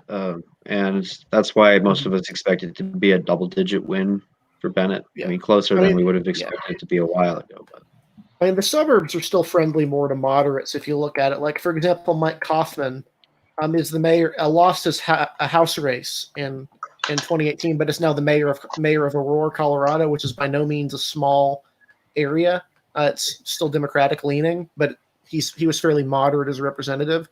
They still like having that. Yeah, 325,000 people. So, like, and looking in Denver real quick, I mean, it's not like he had a big margin of victory in 2010 either. It was still a competitive election against Bennett there. But Bennett largely did well if you look at this population that David Light provides in counties with less population, but he also did well in suburban areas around Denver. So it's going to be interesting. We're going to have to see how the votes come in. Are those rural counties? Is there anything about them? Are they like more Native Americans or Hispanics in those areas? I know some of the areas have a little bit more of a Hispanic presence. There are plenty of Hispanics in like the South Central area. I think those two green counties in the South Central, I think, have a significant Hispanic population. But the most Hispanic county in the state, I think, is that one to the left of Los Animas. Pueblo.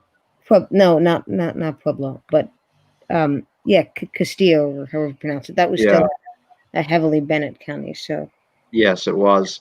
And even looking at these counties in the southern half with strong Hispanic populations, I mean, this was a narrow Benawin County, and even in Las Animas County, very close. I mean, if you look at that margin there, it's very, very slim.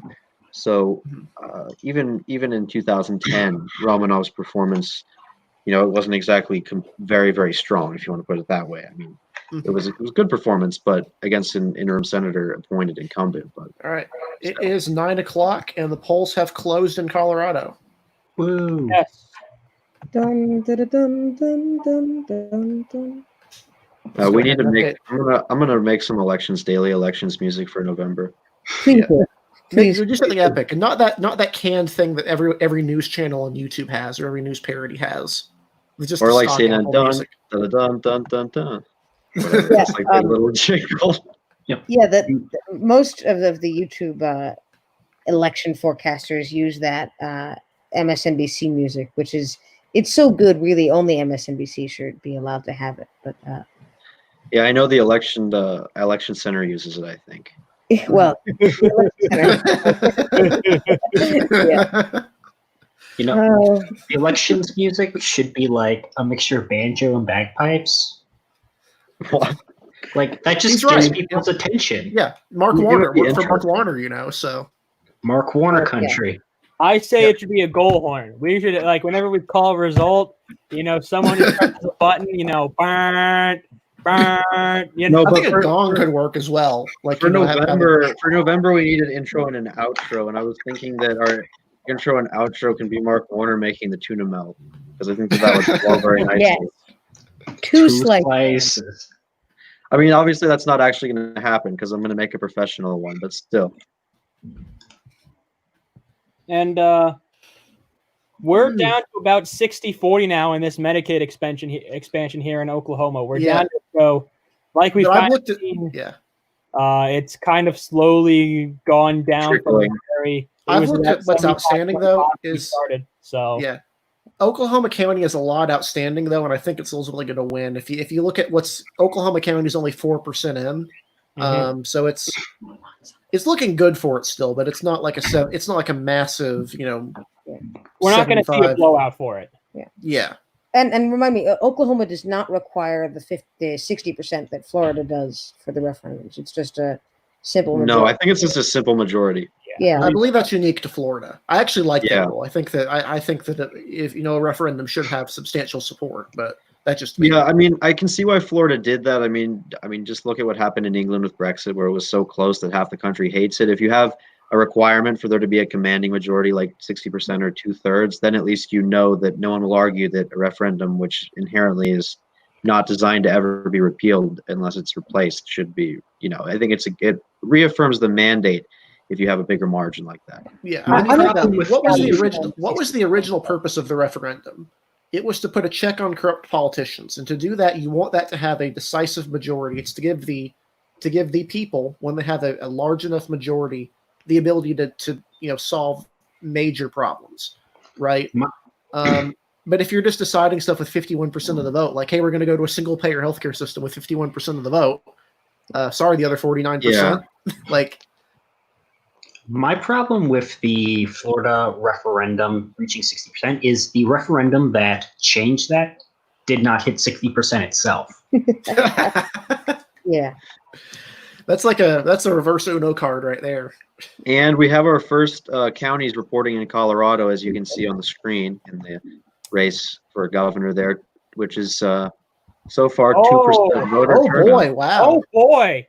This is close. So yeah, I don't know if Denver has reported, and it is not 50, 50, It's not a blowout. If the results are like this in Denver, this is not a blowout.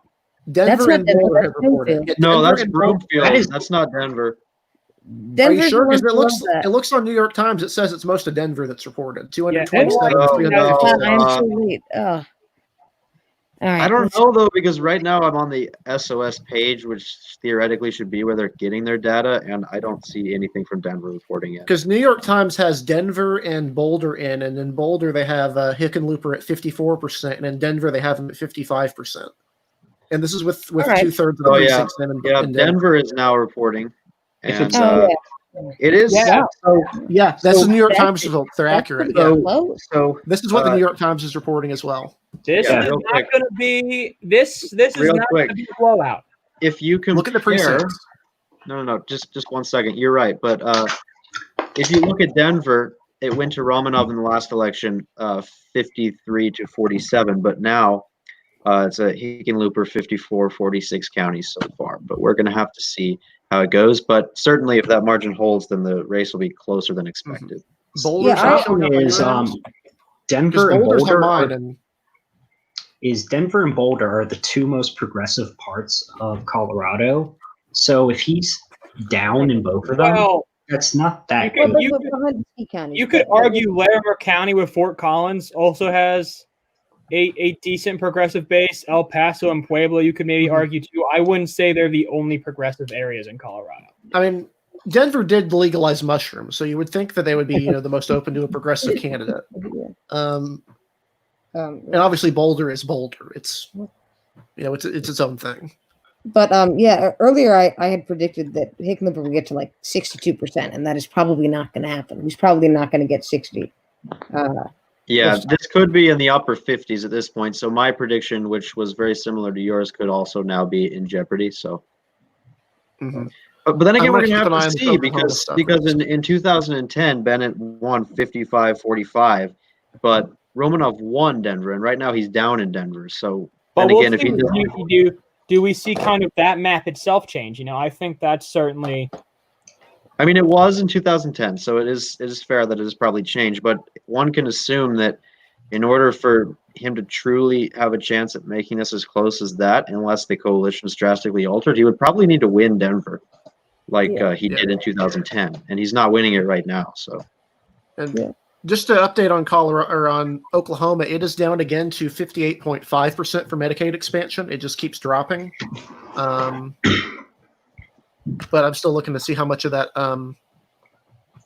Oklahoma County stuff is out still, because it's going to in favor by an enormous margin. 31% in and has a 46,000 vote lead. Wow. Eric, can you do a quick, I don't know, like an update post on the first results in Colorado? Oh, sure. Yeah, I'll go ahead. And Thanks. are you using the New York Times or are you using the Colorado election? I board? was using the Board of Elections, but let's just see if they're up to date. I mean, what does New York Times have it at right now? 11% in, 173,000 votes. Yeah, this one's slightly behind, but you should probably use New York Times. This one's at 167,000. Gotcha. I just don't have the desire to pay New York Times so they can up my subscription after 4 weeks. Well, you know what sucks about the New York Times is that I subscribed thinking I would get like everything, but oh no, I have to pay an extra 37 cents a week for the crossword and an extra like The crossword puzzle. Well, yeah, I mean, like that's an integral part. It's there. You can make as many copies as you want if it's on paper, but we live in a paperless society now. Looks like Arapahoe, Jefferson, and Douglas are in. Just a quick update on Oklahoma 5% reporting now. I think we can project a runoff here yeah. effectively now, honestly. I mean, there's no way anyone's going to catch up to Bice. The nearest third place candidate is at 16%. So Bice is clearly ticking down, but even though it's still early, I think a runoff projection would be justified. I mean, we'll check with the elections team, but I if you guys agree think with that would be justified. Yeah. I mean, there's no one close to picking up to Bice at this point.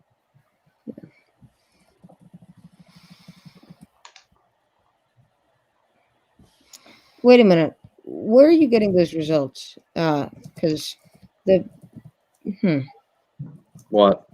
well, because from what I have here with on the Secretary of State page, it says Nice has 3,900 and Vice has 3,600. That's probably way off, but I'm trying to find. Well, out. I'm on the Oklahoma elections results page for the Yeah, state yeah, board.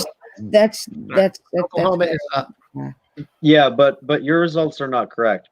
Mine are just Yeah. updated, and it's a 33 to 28% lead, Nice versus Bice, and the nearest third place contender is Hill at 16%. I just don't see a way Hill's magically going to jump up 12% to take second place. I agree. Okay. Yeah. I see that. Okay. El Paso County. Okay, so I guess El Paso is, we were just talking about that. Oh, that's Colorado Springs. Yeah, definitely the conservative bastion of Colorado. At the Yeah, moment, in SpaceCom is 2016, El Paso County actually slightly outvoted Denver in terms of the number of raw votes. One of my favorite bits of trivia is that if you combined El Paso County, Texas, and El Paso County, Colorado, you get like a true toss-up county.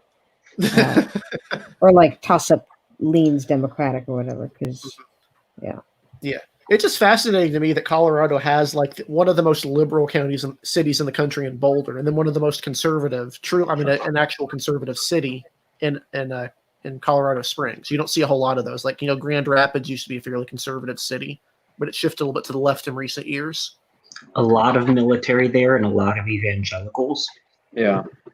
And mean, a lot, and the that people, film, and the Black people, Klansman, I'm not and white. insinuating that all conservatives in Colorado Springs are that conservative, but there was a significant KKK base there, so that can tell you something about. Oh yeah, wasn't that the movie Black Klansman? Black Klansman, yeah.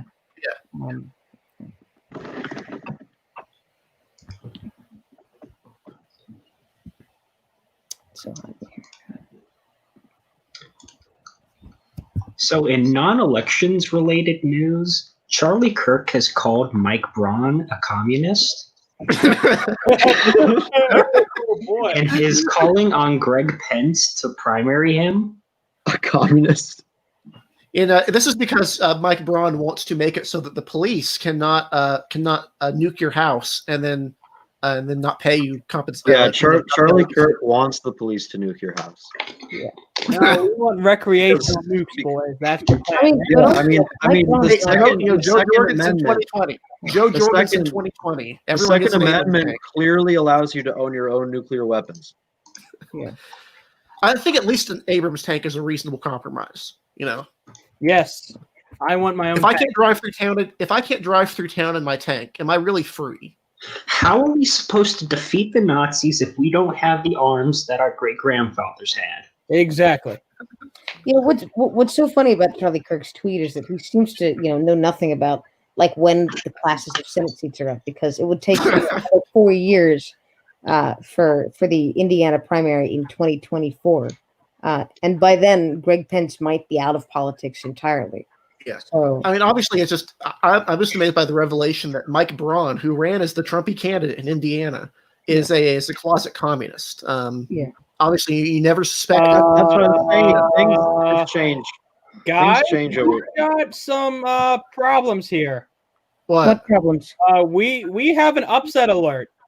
Lauren Robert is up 20% right now on incumbent Scott Tipton in the third. Oh my God! Oh wow! Third Wow! vote in. Holy heck! Wow! That's the competitive. That's a mildly semi-competitive competitive seat. seat. Yeah, that's a likely our seat. So That stretches from the mountains to I believe Pueblo. I think Pueblo's Pueblo, which was a historically Democratic county that voted for Trump.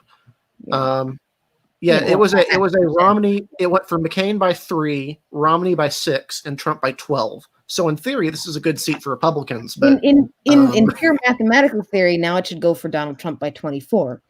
But yeah, of course. All Joe, are you getting those results from the Times or the? Yeah, I've got. I can confirm them from the Secretary of State's page. I'm going to share the screen real So quick. where is he doing poorly in? Because To obviously be fair, it's Pueblo only is one or two counties. Mesa, he is down like 8,000 votes. Here, Well- 1 second, guys. Let me share this with you. Yeah.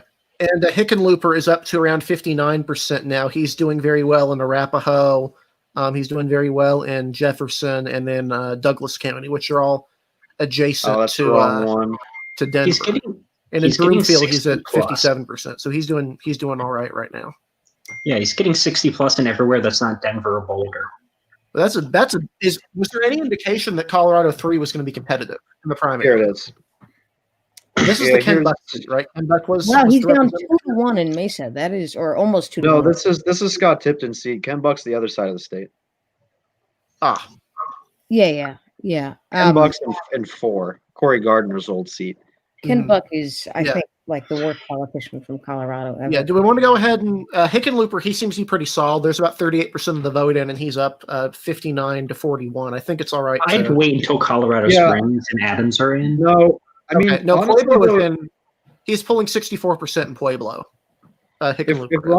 if Romanov doesn't win Denver, there's literally zero chance of him winning. So even if he Yeah, wins, we can probably call it at this point. I'm going to project it for Hickenlooper. Denver's at 54%. He's at 64% in Pueblo. In the suburbs, he's at 60% everywhere. He's 64% in Broomfield. In the mountain counties, Yeah, and we're going to be projecting Oklahoma 5 soon as well. I'm just going to wait for one last update from Oklahoma County because I guess wait the, for Colorado. county that hasn't repeated that's the county that has reported the fewest amount of votes, Oklahoma County. So And I don't want to let the Oklahoma thing go by the side, but Medicaid expansion continues to drop in Oklahoma. It is down closer, I think, to 57 or 56% now. So it seems like it's kind of a race to see if it's gonna hold on by the end. But I'm trying to. The Secretary of State page isn't wanting to load for me. We have anything on why was Tipton considered to be vulnerable in the primary? He seems kind of unassuming for a representative. this is kind of coming out of the blue, so no. Probably a lazy incumbent, skipping out on constituent services. I mean, Yeah, it's it's a still big early. district, We can't just automatically say now that he's going to lose. It's kind of like Maloney, except more extreme. It's just someone that we didn't expect to have a competitive primary at first. But now Have we put this out on Twitter yet? I figure I'll that's do worth it. mentioning. I'm gonna do it Yeah. right now. As soon Yeah, as I post the that's kind of Hickenlooper a- projection. Yeah. I'm going to do a brief update under mine that he's doing pretty well in the suburbs. Unless you're going to Hickenlooper? immediately project that he's. Yeah, Yeah, unless you're going to immediately I'm project. calling him right Go ahead. now. Yeah. Okay. So Medicaid expansion is at 47% of the vote in Oklahoma. It is down to 55.4%. So, and this is with half the precincts in the state almost. Still a 40,000-ish vote lead. Yeah. But it is continuing to drop. It has consistently dropped. It's not picking up. It's not picking up. And I wish there was kind of an easier way to see how these were voting. The Secretary of State website for Oklahoma doesn't have like a county. No, it does. percentages. I'm on there right now. It has percentages by county and It precinct. doesn't have them. It doesn't have them listed in a map form. You can't easily show. No, you how can. it's You doing. can. I can show you how to do that in a second. But they do have Okay, a yeah, map. go ahead. Yeah. Oh, that's a cool feature. You Uh, can favorite races. Yes, I'm just gonna post this real quick, and then we'll be done with This is Colorado. Yeah, who would have thought Oklahoma would have had a really good Secretary of State site? They do. It's impressive. Well, I guess you can't judge a Secretary of State's office by its cover. Mhm. He is now. It's now under 55% for Medicaid expansion in Oklahoma. So.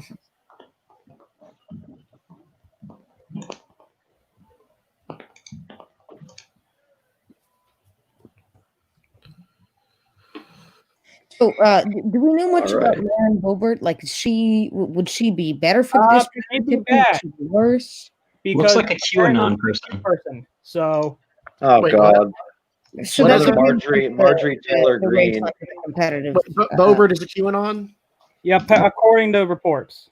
You got Okay, it. So that would be Looks- closer it's a to flip alert. Lena or a toss-up. looks like that seat is going from safe R to lean R in our ratings. Then tomorrow that happens.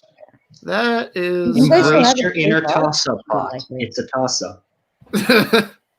No, we're not yet. I'd start with lean R, and then if she implodes, then We got to mention this in the tweet that she is QAnon. If good here, lord. yeah, I'll do an update real quick on the race for the second district. Have you Let me guys check the confirmed NBC that news. she's, They have a list of all the QAnons. have you guys confirmed that she's QAnon before we tweet something false? Yeah. The website NYT said she's Q. Okay, that's Yeah, going to be updated then. NBC Oh my News God. said that she is. Oh God! All right, She I'm made on. headlines. She made headlines when she went to she went to a beta. She made headlines when she went to a Beto O'Rourke rally and was holding and then challenged. He said he was gonna had a confrontation with him, and then she said good lord. If I may briefly read this Lauren Boebert's Twitter bio. Running in Colorado's 3rd to get rid of rhinos, owner of Shooter's Grill. It's a gun shirt online shop. I am the mom who told Beto, hell no, you're not taking our guns. Hashtag MAGA, hashtag 2A. Oh hashtag God! Raid the Swamp. Holy crap. But she doesn't have the Q hashtag, right? She doesn't have the. She does not have Yeah, a Q hashtag. I'm about to openly. tweet it. So can you guys On please a- confirm whether or So- not she's Q? So what On she a said. friendly This is web according show. to. This is Boebert- according to NBC News. As she said back in May, she appeared on a QAnon show and asked what she thought of Q. She said, "I'm familiar with that. Everything I've heard of Q, I hope this is real because it only means America is getting stronger and better, and people are returning to Okay. conservative values. Because there's nothing more conservative than executing politicians in the public square." Of course. When I think of conservative, I think the French Revolution, personally. Vive Yeah. la France. Well, I'm sure She has most also here been will be, endorsed by be Trump. very happy with her. That's lovely. All Wow, right, it's going up. this is really surprising. So basically, they could have a QAnon caucus at this point if she wins, and if Marjorie Taylor And Greene Greene wins. wins. Oh, don't even go there. It's Please. beautiful.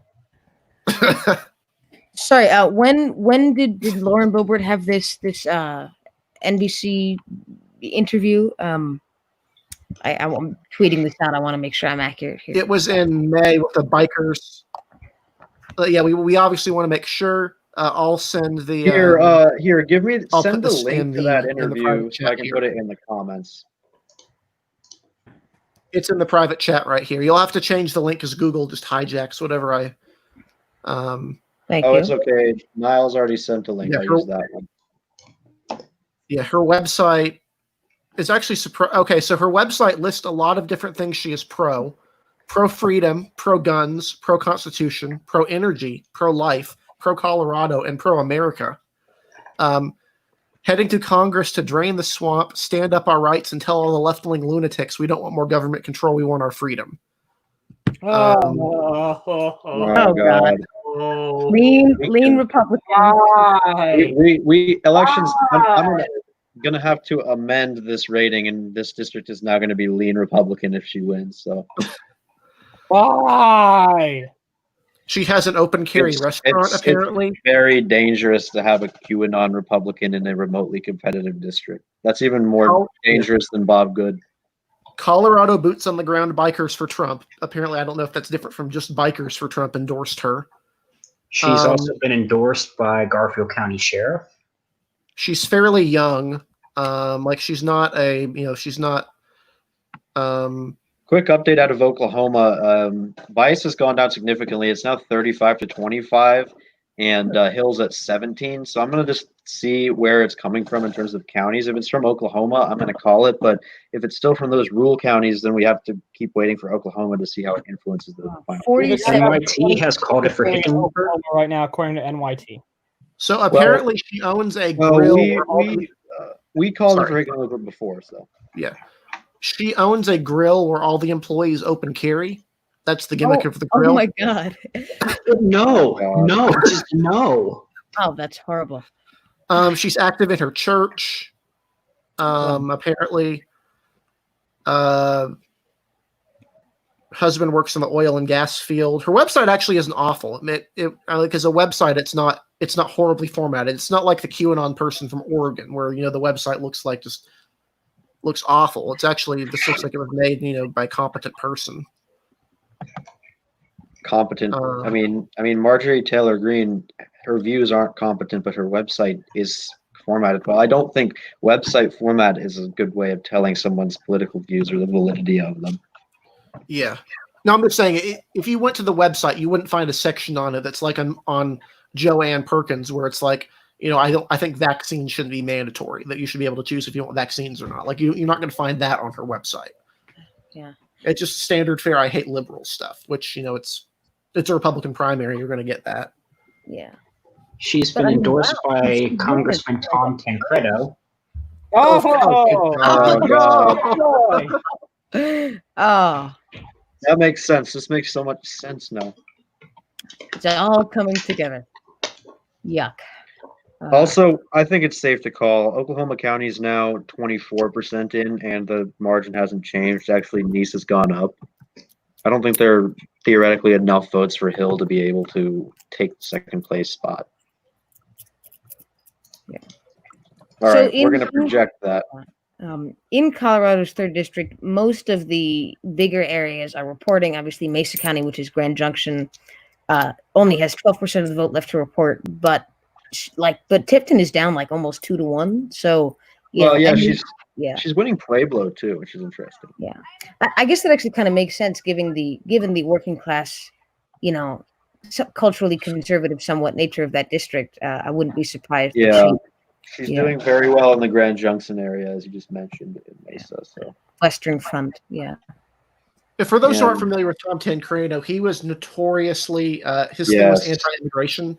He ran on the Constitution Party line in 2010, and the Republican nominee was awful, so he managed to take over and basically be the de facto Republican nominee, and then won, I think, like 37%, while the Republican won 12, and then Hickenlooper got in with a little bit over majority. In the private chat, I just shared one of her campaign ads, and she is basically blasting Tipton on siding with the Squad to bail out Boulder and voting with Pelosi for some form of amnesty. "Quote unquote" amnesty. Yeah. Apparently Scott Tipton's 12 anti-freedom votes earned him a horrible 64% score with FreedomWorks. Apparently, so that's what her logic is. Compared to the other 2 Republicans in the delegation, notably there's not other Republicans there. So what's very interesting, Trump endorsed Scott Tipton, but he didn't endorse the other 2 House Republicans from Colorado. So it's somewhat evident that Tipton did some very discreet internal polling and found himself in trouble. She's on Parler, of course. Parler, yeah. Duh. Mm-hmm. Are you guys okay with calling Oklahoma 5's runoff at this point? Yeah. Sure. Go ahead. Hill's not moving anywhere from that 17% mark, though. That's the thing. Yeah, that's what I'm saying. Most of her Twitter account is just kind of calling everyone a socialist. She likes Dinesh D'Souza. Yeah, that's a common trend among the QAnon intellectual.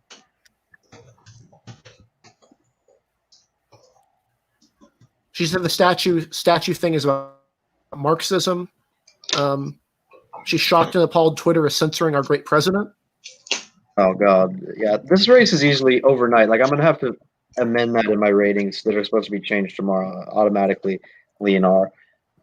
I will say, as more of these kind of non-Mesa and Pueblo counties come in, Tipton is winning them, and he's slowly starting to stab into the margin here. So yeah, but here's a tweet from June 23rd. We're not going to change the hearts of rhinos. We're not going to change the minds of rhinos. We're going to need to go to the polls and start voting all the rhinos out. So that reminds me of, what was it, Sarah Palin's Rhino Hunting Squad? In like 2012. I'm trying to find like anything hinting at Q on her Twitter account because it seems like that was just a stupid thing she said on that bikers radio show. It She might liked be a Trump. stupid thing, but the problem is how many benefits of the doubt or how much benefit of the doubt are we giving people? Correct. She said she said she loved the Kung Flu comment the most from Trump's rally. That was the thing she liked the most. She's not a fan of masks. You know, it's very interesting. If Bober becomes a nominee and the Democrat, whichever Democrat is, wins this seat, there is a redistricting primary next year. So if the Colorado Democrats get aggressive, they might want to shore up that seat to the extent that they can. If the Democrats are winning, obviously. Given that Colorado might gain a seat, that's probably going to be kind of hard. So I believe I have made a map where I make northwest Colorado have a blue seat, but I think it goes into either Jefferson County or Boulder. Oh no! Oh no!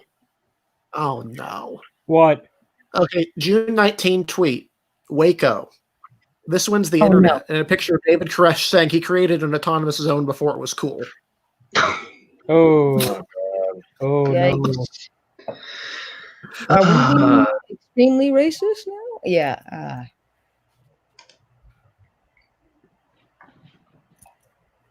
I would All be right, we got willing. the Oklahoma 5 projection up, so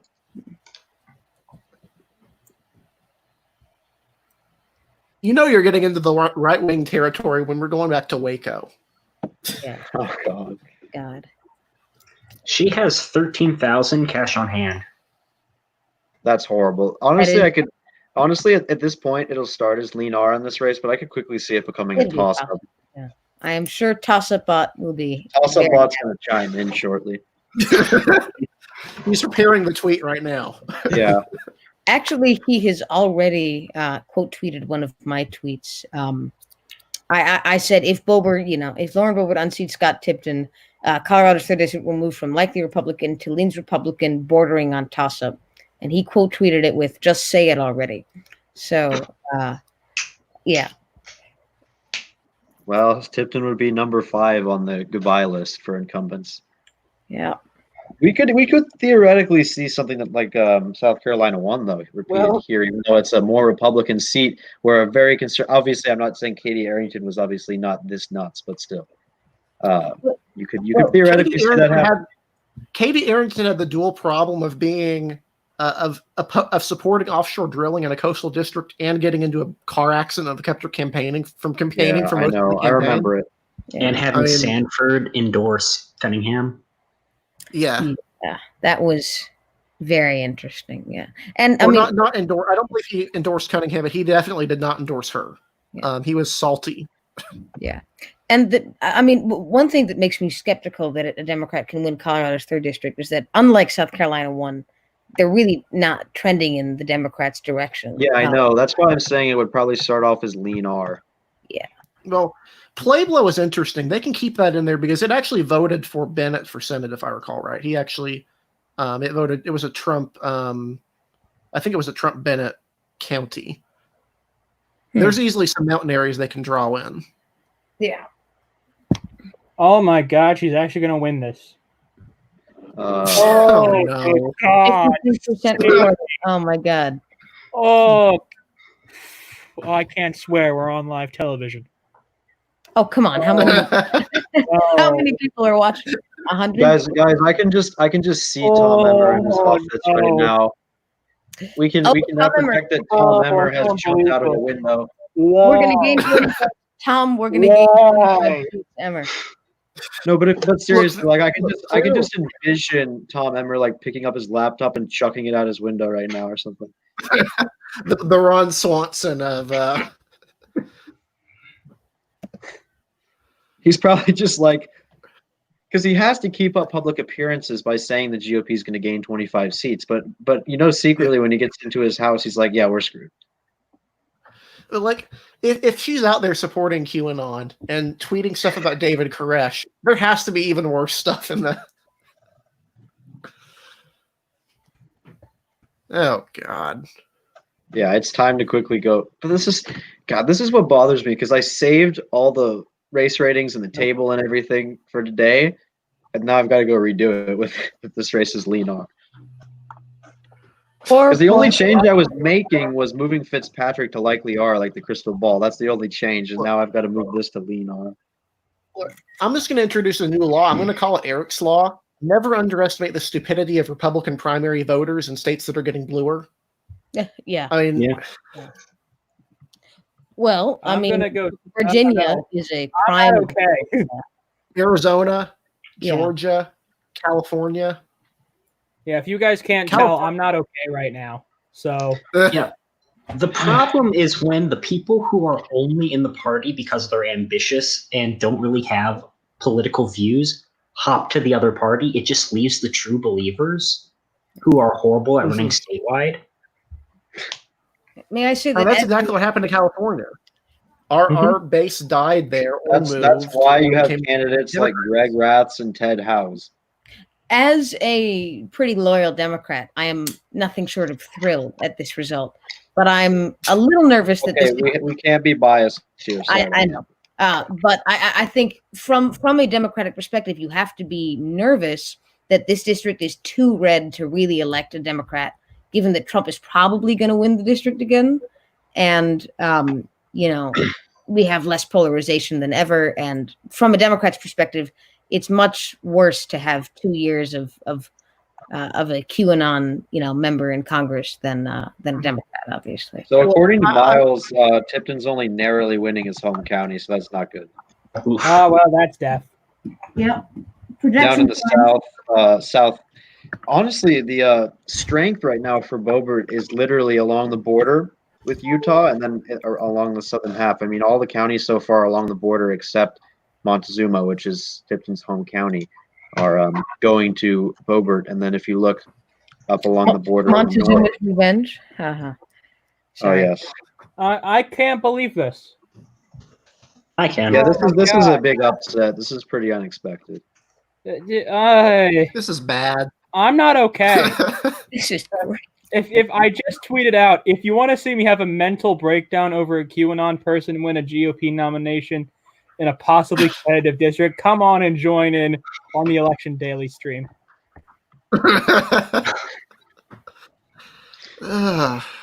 Man. Sherry Bustos is very pleased. Good old Sherry. I just tweeted out a tweet that's basically Republican primary voters right now is Sideshow Bob stepping on all the rakes. But seriously, this isn't funny. I mean, no major party should nominate fringe Yeah, candidates. no, this is bad. This is really bad. I mean, this is why the image of the Republican Party is so messed up because of candidates like this that are QAnon.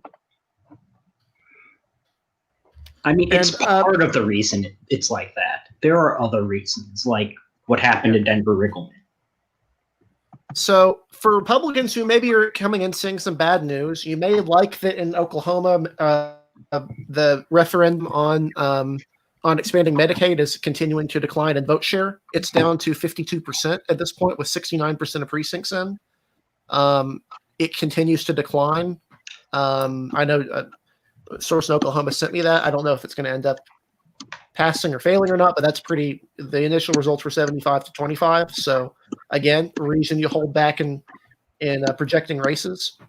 But I can't stop thinking about the stupid QAnon thing. Why? We should just rename the stream I'm waiting for Republican Party Dave Wasserman to say I've seen enough.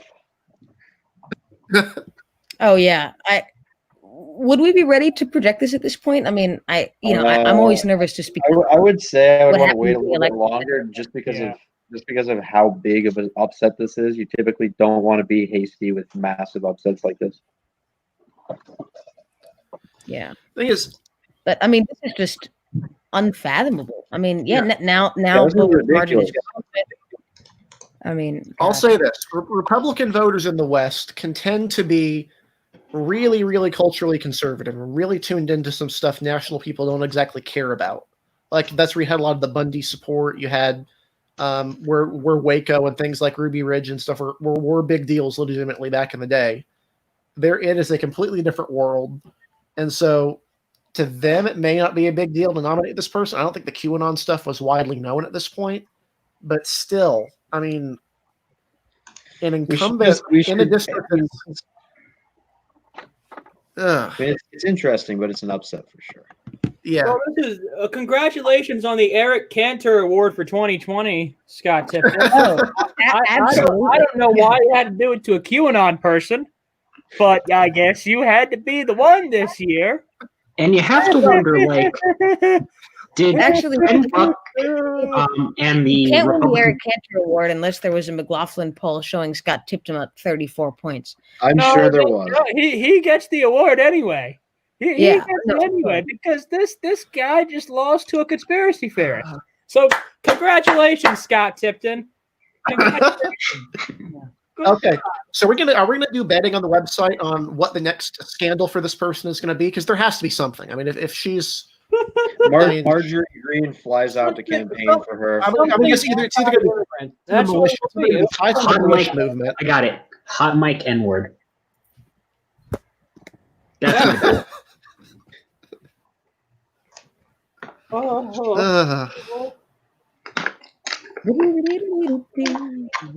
This is absolutely hilarious. You have to wonder. For the projections, Ben Buck's the chair of the party, and like, did he do any like polling on like any of the districts? Like, okay, what picture should we use for this projection? probably Joe crying. Yeah, Joe crying would be fine. I'm sure you have taken screenshots of that tonight.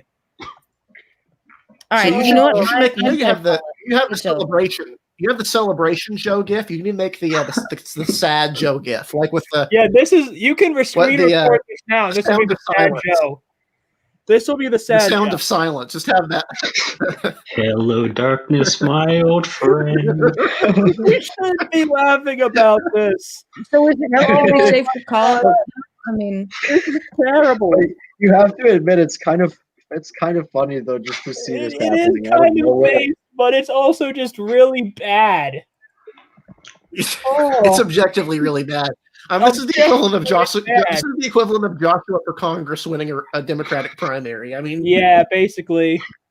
Oh my God. All right, I'm about to send out a personal projection here, but yes or no? Like, it's probably over, but I don't know. I'm too nervous after. Let's hold off just to be safe. Don't do it quite yet. I'm making the graphic for it, but I just want to wait a little bit longer. Just a little bit, maybe like another 5-10 minutes. Oh, you know what? No. Her margin is growing. I mean, and you know what the absolute worst thing is that like every Republican, Trump is going to endorse her, and then the QAnon people are going to take that as proof that Trump endorses Q. Yeah. Well, but Trump probably. I mean, Trump is not the kind of person to do super in-depth research, so it is unlikely that he will know about the QAnon stuff when he endorses it. If he did, his staffers would. If he did, his staffers would take his phone and throw it into a river before he can endorse her. Kind of what I was thinking last night. Like, what person on Mike Braun's staff team thought it was a good idea to go on Tucker Carlson? Well, he was mad because Tucker Carlson was lying about him on television. And I know, but the thing is, everyone will believe what Tucker Carlson says. Like his explanation of qualified immunity wasn't how qualified immunity works. Like this is like if a cop does something accidentally, they can't be sued for it with qualified immunity. That's not how it works. That's how you want it to work, but that's not how it works. Well, it would have been funnier if Joe Ray Perkins ran for the 2nd congressional district in Oregon. Then she would have actually been. I'm just kidding. And this is tanks basically any chance Gardner has of even having a respectable performance, I would think. I mean, this is going to be a drag on. Do you think Denver's going to like this at all? I mean, no. Denver suburbs? Not only that, Gardner has to do well in Pueblo. Yeah. Can Tipton, we got a comment. Can Tipton make a comeback? No. No, it's too late. I'm No. looking at all the races At this soon. point, no. He's You lose down to a QAnon Let's go. candidate. 10%. We should No. You lose to a QAnon truther, you lose your chance at ever having Republican office ever again. Yep, you. at ever Yeah, having any listen, credibility. get I mean, out, like, buddy, his own you're done. family would be ashamed You're of done. He's an entrenched incumbent, and he loses by 14 points, 13 points to a Jesus. I mean, oh my God. It's just so dumb. I mean, I This will is say the worst. that her I'm ads This is the are worst. I am her so ads are sad. kind of effective. Okay, guys, I'm going to be putting the projection up here shortly because the margin seems about locked at 57.43. But as soon as I finish the graphic, I'll be projecting it. Okay. I'm down. Just make sure you mention that in the chat. Can someone else do it? I'm a bit busy. I have Yeah, to I go. got it. Thank you very much. Bye. All right, see ya. See ya. Bye, Jackson. Bye. Trying to log out here. No, I'm getting the spinning wheel of doom. Oh, come on. here we go. I'll cut My you off. computer's over here. Yeah, you can just log me off. Thank you. There you go. Well, this is a I'm night. not sure. I'm not sure if we should use this projection picture or not. I feel like people are going to say that it's I don't know.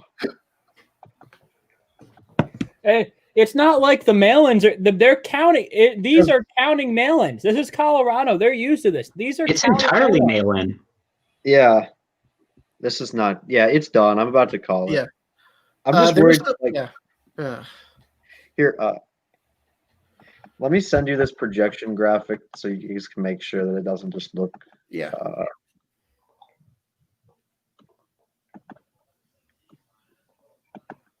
Here, I'm gonna send it to Eric so- and see what he thinks. Yeah, so Kyle Clark on Twitter said that Lauren Tipton couldn't actually say any policy differences she had with Tipton. She just wanted to yell at AOC. So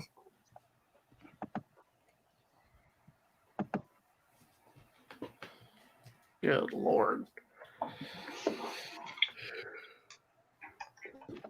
If only Salazar could make a comeback. I don't know. I mean, at the same time, I don't know if that's a great picture, but at the same time, do I really care? Exactly. I mean, I think it. I don't know. Like, just say yes or no. You are the editor. Meanwhile, apparently, the College Democrats of America president is willing to seek recourse against anyone who calls her a racist and is ready to let over state 30 federations break apart. So these state college Democrats are imploding nationally while QAnon Truther is winning the Republican primary. Great Do times. you give me wait, Eric? Do you give me permission to post the projection, or is it? Yeah, go ahead. Go ahead. All right. How about this? Ben Nighthorse Campbell runs as an independent. This is his old history. Yes, please. Ugh. How about Scott Tipton runs as a write-in? That's no fun. We could always have Tom Tancredo run. Who was the other guy? Dan Mays? Have him run. Ben Mays, yeah. He won a few counties. He beat Scott McInnes in a huge upset in the Republican primary by like 0.1%, and then failed. Yeah, but he actually won a few counties in the district. Like, he only won like one or two counties, and they were both in this district. Yeah, he won Montezuma and he won Dolores, and those are the only two counties he won. Oh wait, did Joe ask the elections chat yet? Yeah, we've got. John says hold on until 75-80%. I'm telling him we're gonna if it's the same numbers when it's 70% in. Then I'm gonna project it. I'm overriding the elections chat. Dylan Dave Wasserman. Dylan and McCormick both say they're fine though. So, and Yeah, Wasserman just called it. Go ahead and call it. Wasserman just called it. He saw enough. I'm writing it up right now.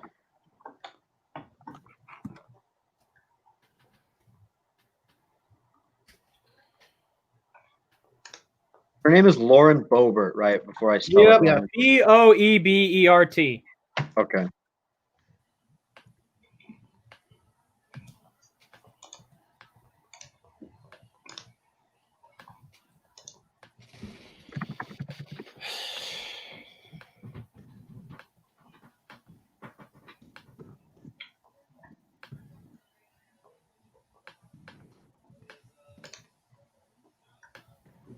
All right, it's being posted, and it is God help us posted. all.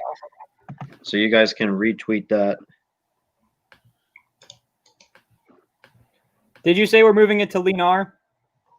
I'm going to be moving it to Lean R tonight. I have to Yeah. fix the ratings. You- That's So we'll a have, decision that I agree with. I'm gonna quote it and say we're gonna move it to Lean-R. Yeah. wait, who's doing that? Me, I'm just gonna quote it on my personal account if that's Wait, okay. wait, here, I'll do it because I'm doing the house ratings. So 1 second. Fair enough. I got it.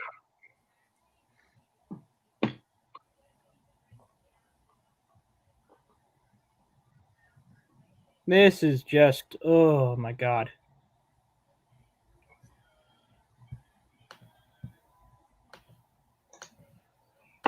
I can't. Well, But we're actually going to give a competitive, but the only candidate that can make this race truly competitive, the only one, and we just did it.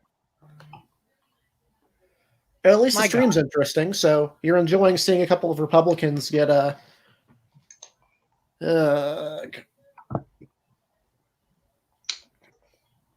Yeah, the Republicans are losing their heads, and one Democrat's like, why? Why?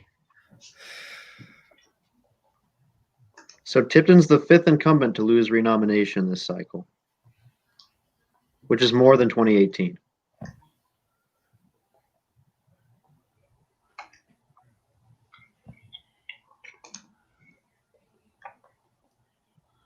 I mean, this came out of the blue. This truly was the Eric Cantor of 2020. I mean, no one even expected this result. Ugh. This has just put a damper on my night. You want some news that's not Colorado? Medicaid expansion in Colorado. Well, we have to wait for Utah. Yeah. And that's not coming until like midnight. So yeah, Medicaid expansion in Colorado in Oklahoma is down to 51% of the vote with 78% of the votes in. So it's going to be a barn burner there. 11,000 vote lead. And it's losing election day votes by a substantial margin. It's winning the absentee vote big. It's winning early voting, but it's losing election day by a very large margin. So if most of the votes are election day votes that are left, that could be an advantage, but I'm not sure. Ugh. I am trying to get down to the bottom of the college Democrats thing.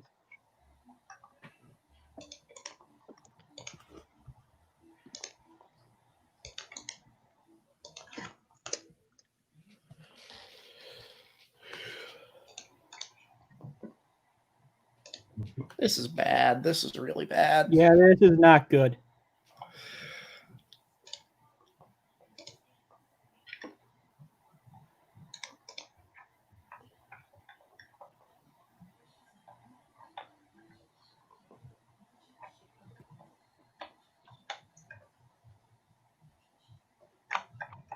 Yeah, I'm going to revise the ratings real quick.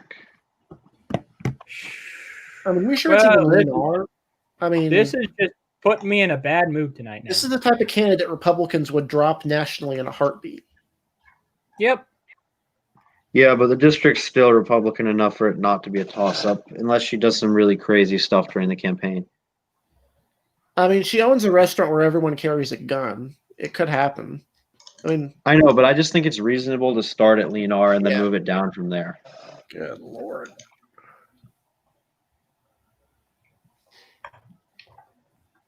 Yeah, I'm not willing to call it a toss-up yet, but Lean-R is perfectly acceptable.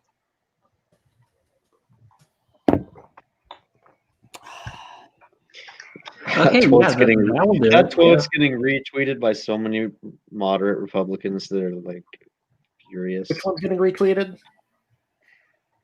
the one with Lauren Boebert is getting retweeted Good Lord. by quite a few Republicans who are very, very upset. Okay, I'm in. All right, I'm gonna update these ratings real quick.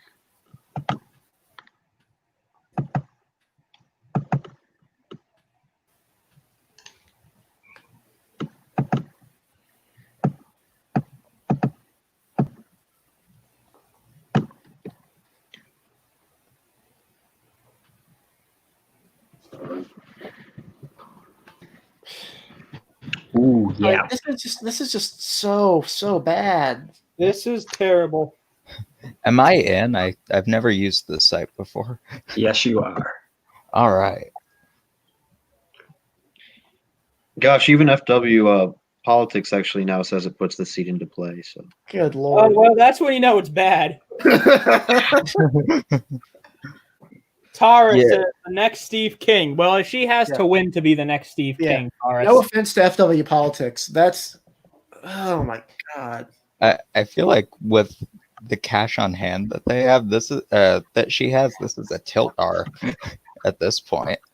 we don't use tilt We don't ratings. use Tilt tilt. ratings are illegal. Yeah, Tilt rate. It's a Okay. toss-up. we've banned the tilt. Which really sucks because I did like half of my seats with that. So Yeah. damn that. Yeah. I live by the tilt. Yeah. Problem is, everyone has different definitions of what tilt is. Very slightly favored. Like, I generally Tilt- have tilt Tilt. as like, Here's what tilt is. Tilt is for people who want to say they think an election is going to go away, but they're too cowardly to actually say it will.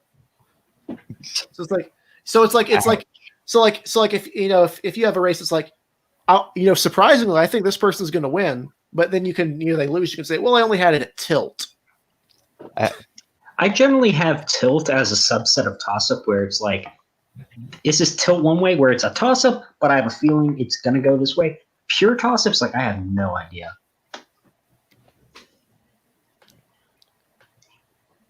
Yeah, I guess this is more lean than toss up. Yeah, for now. I mean, I could definitely see myself moving it to a toss-up, but it's going to start at lean tomorrow in Yeah. the update. Maybe That give it a I month could- to see This if is her campaign implodes anymore. But it's not like Marjorie Greene where if she wins the runoff, she's in a safe seat. This seat is actually reasonably competitive. I mean, we had it essentially as rated safe before with Tipton, but now that's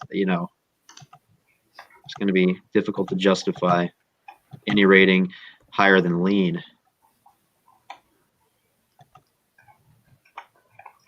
Oh yeah, so I'm looking at the college Dems issue, and whoo boy, it's a big old pile of whoo boy. Wait, college Dems issue? I must have missed something. Apparently, So the president of the college Dems issued a statement saying that basically if anyone calls her or the exec board a racist, they're going to sue them. And this is following the resignation of the only minority on the exec board.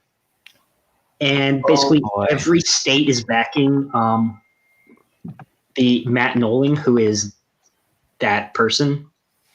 Oh boy. Go And if you ahead. read his statements, he was forced to resign, and any efforts he did to make the exec board more diverse were mocked and twisted.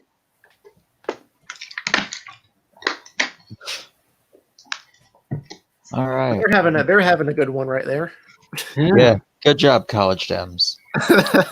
yeah, maybe that's the only thing maybe I can enjoy tonight. Oh, I know. Oh, good Not- God. No, get out of here, Tom.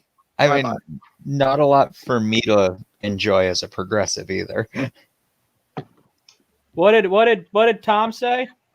Tom Schroeder, I banned him. He's bad. He's a notorious troll. He's with a Bruce Stanford, who's also you're familiar with him from our conversations. Yeah.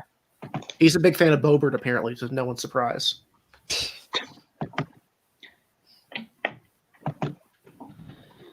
Oh, God.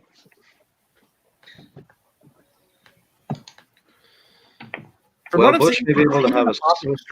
even the populists are baffled by this, from what I'm seeing. Well, because she's just crazy. She's not even a populist. She's No. just a nut.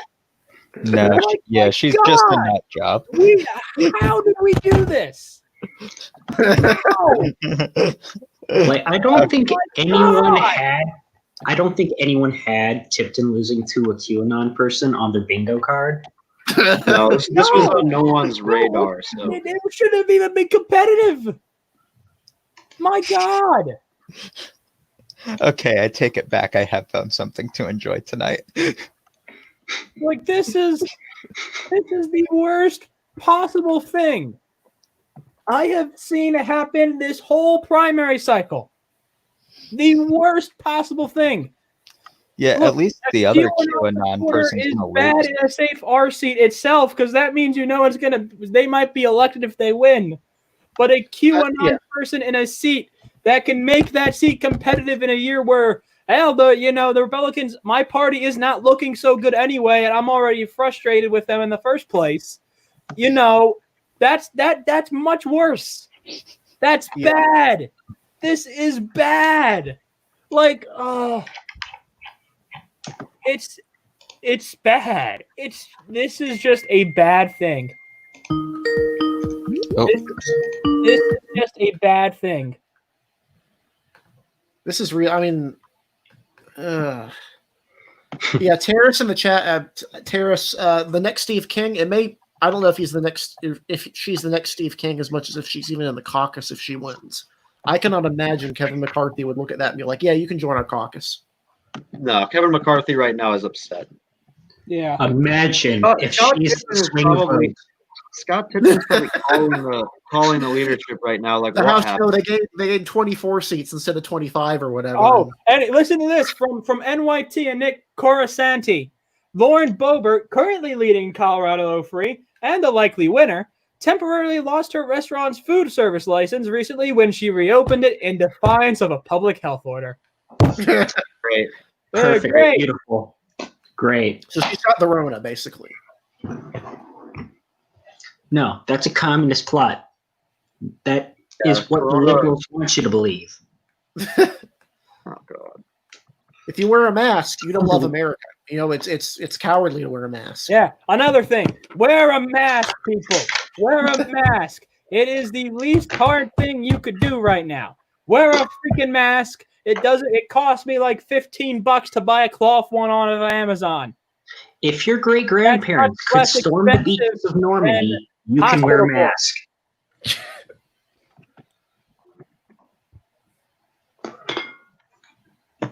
I'm updating our house changes right now. There are a few of them. I mean, not many of them are very big changes, but besides Colorado 3, but Oh, well, this is just really put a something on this night for me. Oh my God. Polls have closed in Utah, by the way, while we were talking about the. we get to see who Rob Bishop's replacement is, and We're not as well. going to see anything. Are there any until- QAnon people running? Oh God. It's Utah. They don't deal with that crap in Utah. Yeah, they don't deal with that. It is true. But we're not expecting to see results till midnight. Sure. We might not be Let me even see. on anymore by that point. So I'll be up still on my Twitter by midnight. So if you want to follow me there and you want to see me do that, then that's where I'll be. I don't know if we'll still be on though at midnight. Apparently, Ryland Marr is excited about the possibility of having a Democratic representative. He lives in that district, so oh, good God. Actually, I got to see where my friend lives. One of my college friends moved to Colorado.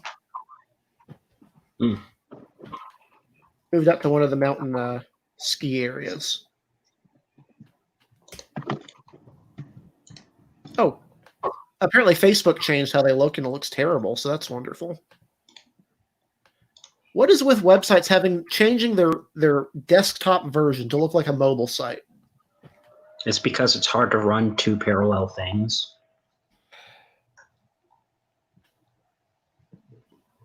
Breckenridge. I wouldn't be so sure. There could definitely be a QAnon candidate in Utah 1. I mean, there are so many people running.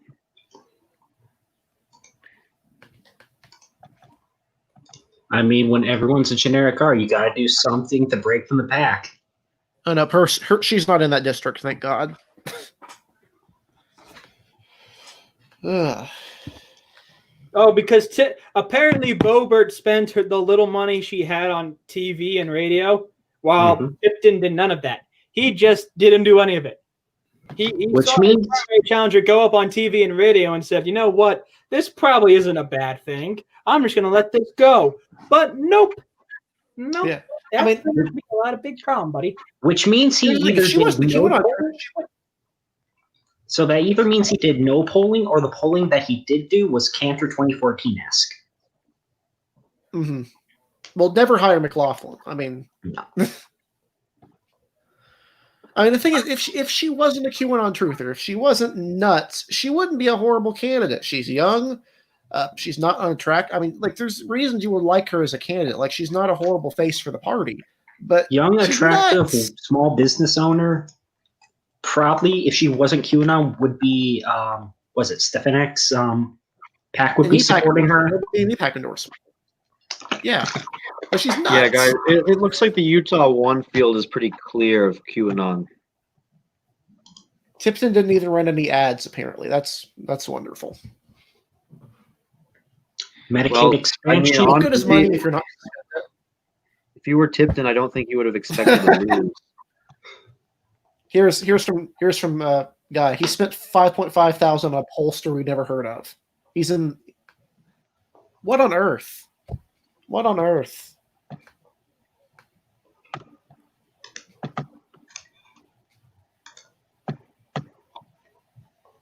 This is awful. This is just this is.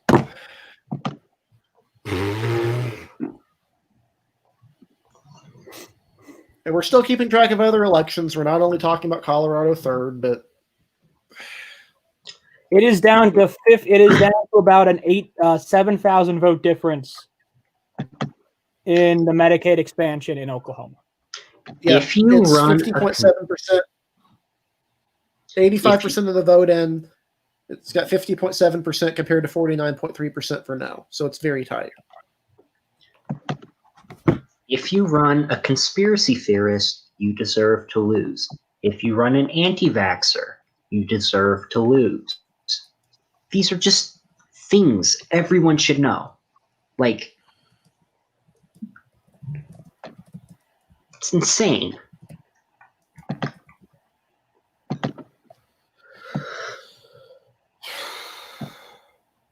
I mean, Republicans nominated this guy back. He was the main challenger to Tom Tillis, right? He tried to run for Senate multiple times. He primaried Tillis and he primaried Burr. Greg Bannon, he was a doctor, but he had some anti-vax stuff and some neo-Confederate stuff, and I was like, I'm not going to vote for him if he wins, even though I didn't want Kay Hagan to win. I wasn't going to vote for him if he won. I won't vote for people who are like legitimately, clearly like bad people.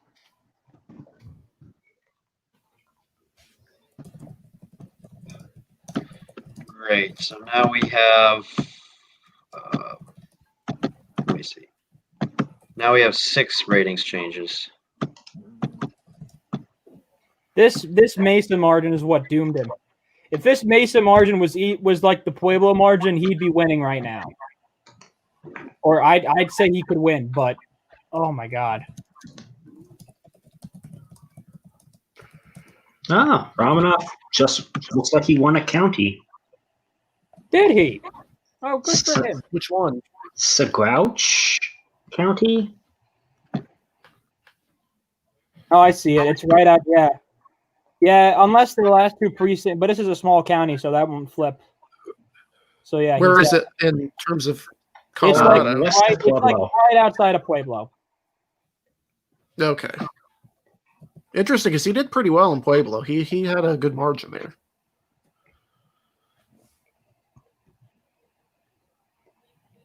We haven't talked about the Senate races in a while. 85% of the precincts are in. Abby Broyles has 60.4% of the vote. She's leading in every county except for Cimarron in the Panhandle. She's narrowly leading. She's leading in the other two Panhandle counties, but she's winning everything else. And then in the Republican primary, Jim Info has, or whatever, Inhofe has 73.2% of the vote. JJ Stitt has 16% of the vote, and Stitt is doing really well in like Little Dixie and some of the collar areas, or No county wins for Little him. Dixie. No county wins for him. Yeah. Let's look at that Senate map and see where. Yeah, he won. Oh, actually, there's 2 precincts left according to New York Times in that county. I don't know if I don't think that'll be enough to flip it, though. If it's such a small county, I don't know if that'll be enough to flip it. And this is a county that voted for its vote. Yeah, it's historically very Democratic. It's not voted for Republican since '84, and it gave Obama over 60% and gave Hillary a 10-point win. The third party's got around 10%. This may be, if I can find what this is, it might be a ski county, actually. That would kind of fall along the outline of 45% Hispanic. And then the largest town is Center. It might just actually be a Hispanic county. I don't know why he would have done particularly well out around there. I don't know. All right, the race ratings are being updated, so they've been completed now, the updates. This Medicaid expansion in Oklahoma is going to be a real nail biter. Mm-hmm. It's going to come down to the wire.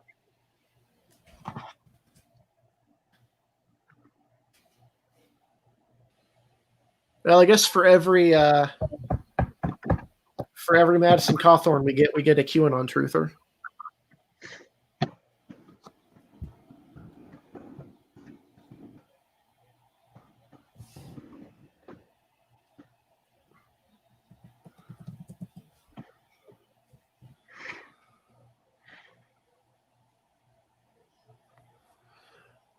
So we calm down yet, or we still panicking? Apparent article from the Onion.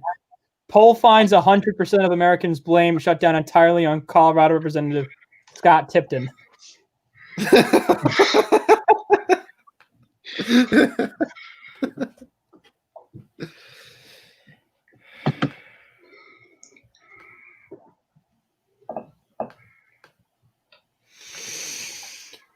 I need to calm down. Yeah, well, doesn't feel like a night to do that. I gotta check my heart rate. This is just the worst. I mean, this is the absolute worst. It's not even like Georgia where there's a runoff where we could possibly, not. Yeah. It's like, nope.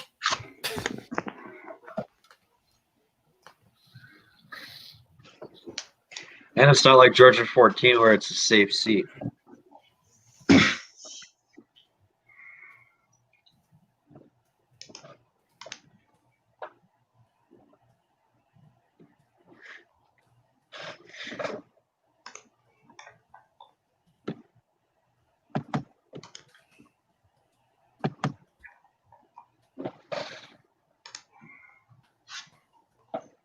Like, how do you even fall asleep at the wheel against a conspiracy theorist this badly? I just don't know. I just don't know. Well, it's probably just that. The fact that, she is a conspiracy theorist, he probably just didn't expect to lose. Honestly, her getting endorsed by Tom Tancredo probably should have sent up warning signs.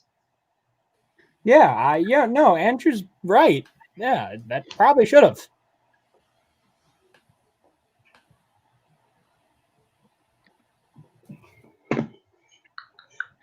I mean, at the end of the day, for Republicans, this just is not something they wanted.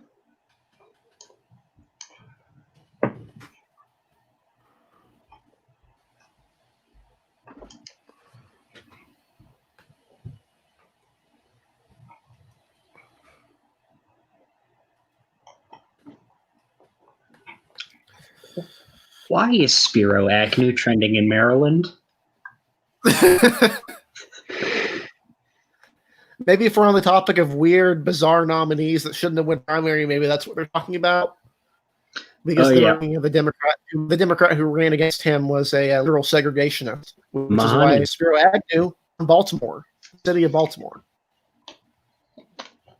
I believe he's probably the last Republican to have won the city of Baltimore. I think Matthias won, or Matthias. Matthias? I'll have to check that.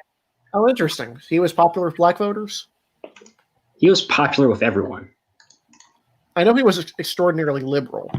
For Republicans. I mean, back then, liberal Republicans were actually, liberal, not, yeah, he's conservative, but he only agrees with us on 80% of the stuff instead of 100% of the stuff. Yeah, he won every county in 1980. Terrible, right? Terrible. Yeah, Charles Matthias won every county in 1980. Wow, that's impressive. He only lost Baltimore and Baltimore County in 74 to Barbara Mikulski. Oh, yeah, and she's an institution. Yeah, Mikulski's. Yeah, she was his successor. Different thing. So I think we need to update this. I think we need to update on the Twitter the Oklahoma Medicaid expansion race. It's down to a 6,400 vote margin. Yeah. Yeah, that's probably not gonna. First Medicaid expansion be defeated at the ballot. Looks like. It's close. It's going to be close. Yeah, but I don't think it has a large enough lead.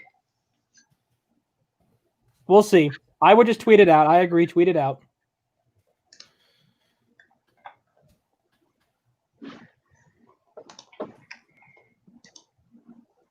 I think we may need to have a special Republican therapy edition of Elections Weekly.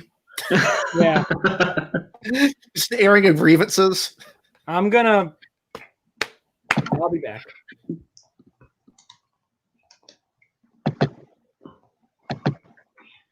And I'm going to quickly post finish editing this article for the race ratings tomorrow.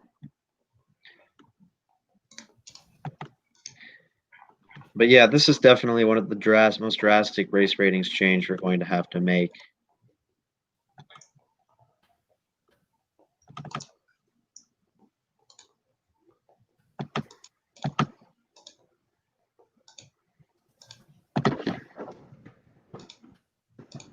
All right, Medicaid expansion is out.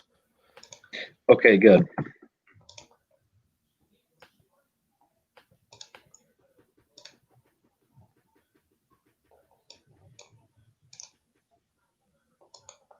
Apparently her mailing address is in Rifle, Colorado, so that's she likes guns a lot. It's almost like a walking stereotype. Yeah. I mean, the thing that gets me, the Q is bad. The Q thing is really bad. I am almost as much concerned about the David Koresh stuff. That's just, if that's not like an actual, just an untasteful joke, that's actually really bad. Like,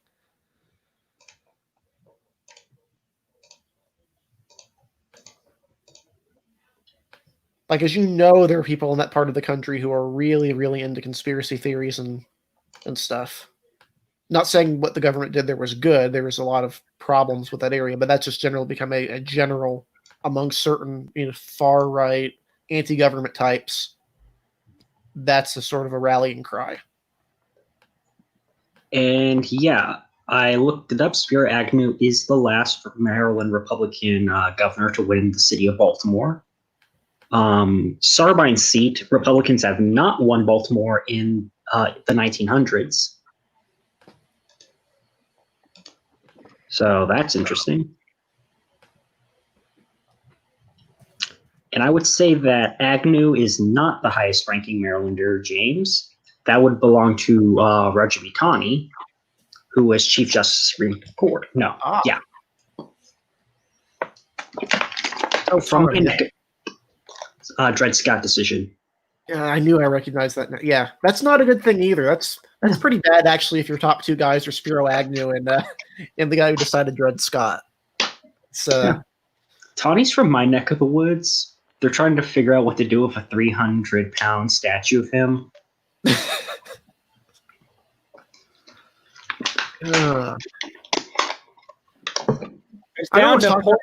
0.5% in Oklahoma in the Medicaid expansion. It's down to Oh, it's even gone 0.5%. further? Wow. It's a Look, 0.5. Larry Sabato just posted the Onion article. The what? 100% of Americans blame shutdown on Scott Tipton. Oh, oh. We should just retweet this from the official account, big if true.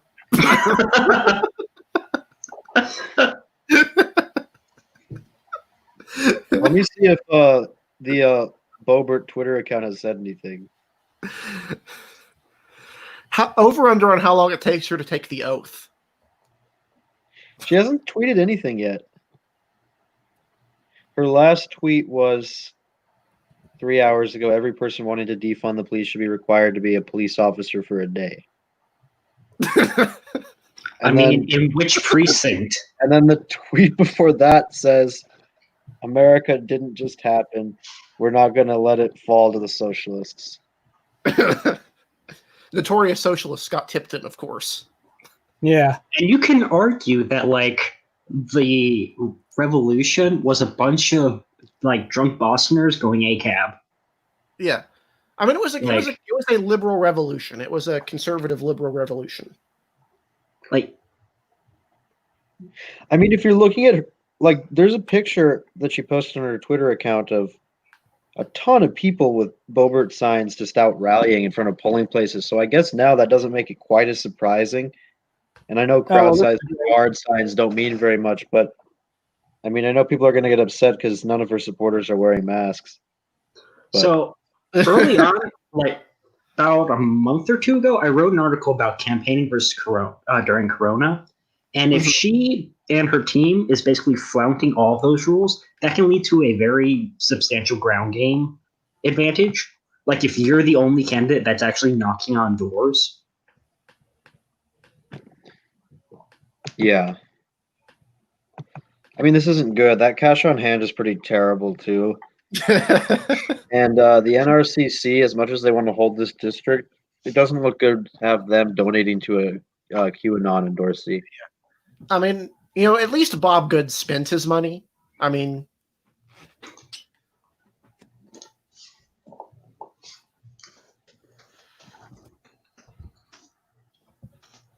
Medicaid expansion is still sticking around that 6,000 vote margin with 89% in. I'm actually not sure it's going to fail at this point.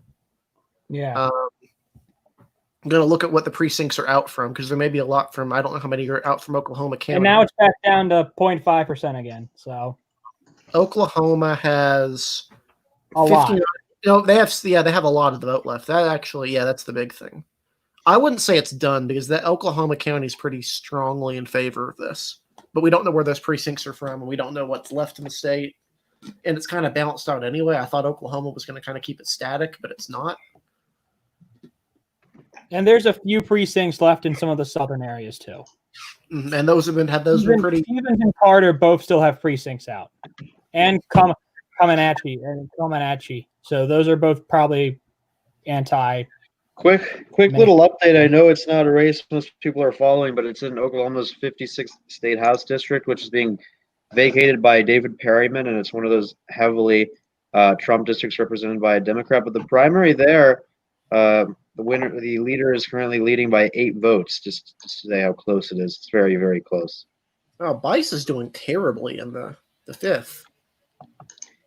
Yeah, it's pretty bad. It's losing 37 to 24.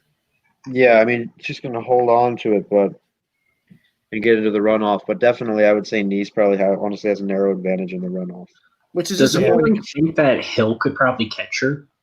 I don't think so. We already called it. Hill's been pretty stable at He's been staying around 17%. Hill's been pretty stable, and most of the vote is not Hill friendly because it's mostly from Oklahoma County that's left. So, yep. And as expected, we have nothing in from Utah and won't have anything from Utah for a while. Yeah.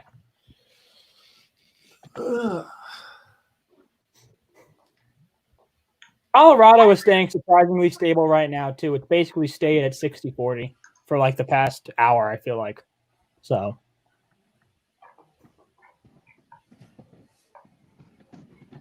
Apparently, there's a contested primary for the Libertarian nomination for Senate in Colorado.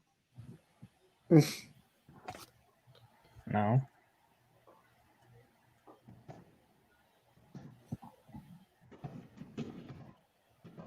So apparently, Crystal Ball is also moving the Tipton seat to Lean Czar. Yeah, that's what I'm working on right now for ours.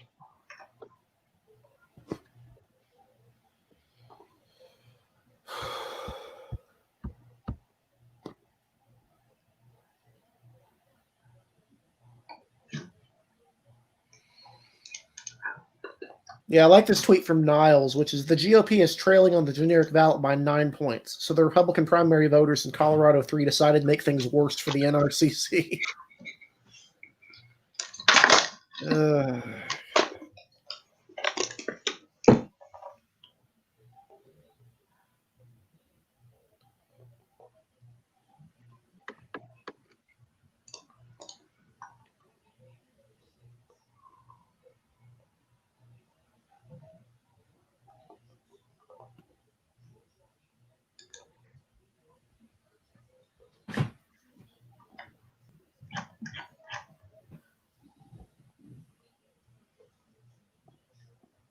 Dave Wasserman saying he thinks the Medicaid expansion is going to pass in Oklahoma.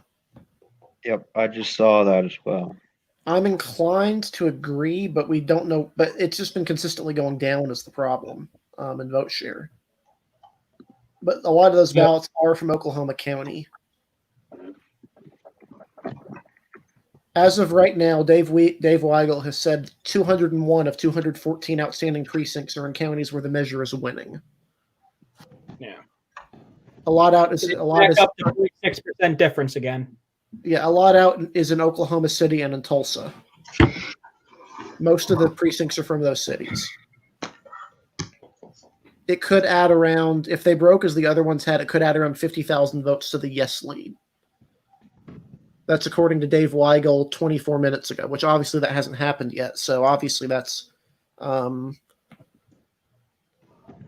who knows?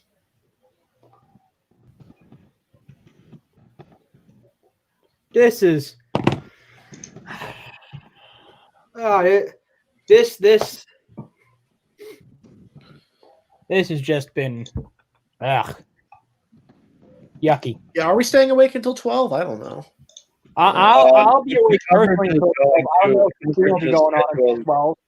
It's scheduled to go on till 11, the actual live stream coverage. And then at 11, it'll switch over to just Twitter coverage. But no, we probably won't be on here. It's up to 6.6 thousand votes margin again. That seems where it's pretty stable. It's still at 90% of precincts in, though. And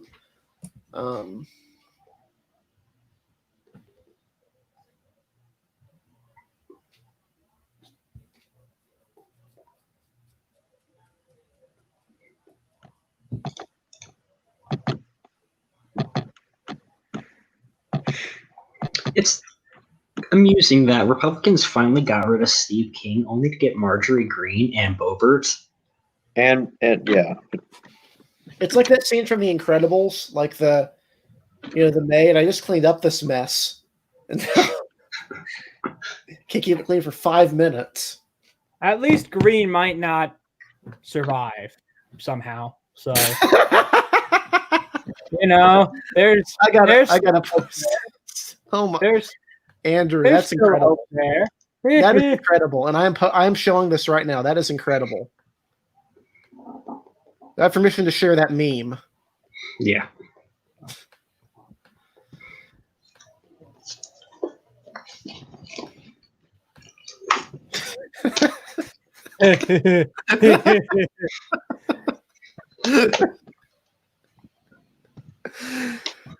You have to laugh to keep from crying. Yep.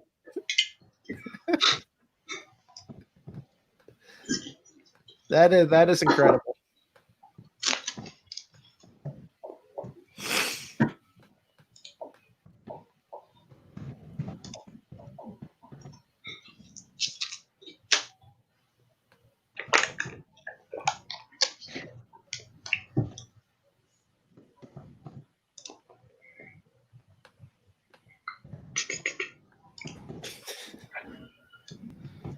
Nate. Oh no, Nate Cohn. You see this, Nate Cohn? October 23, 2018. Why does everyone want a Colorado 3 poll suddenly? Apparently, he was a little bit too early on needing the Colorado 3 poll.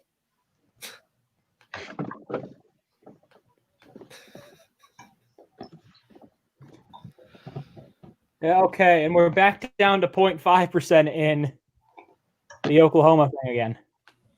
That referendum has been amazing to watch. It's truly tightened. Like it started off as a blowout, and now it's really very slim.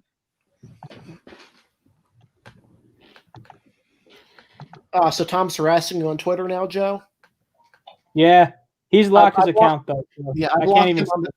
I blocked him on the stream, so he can't show up here. But I guess that's why he moved on to harassing you.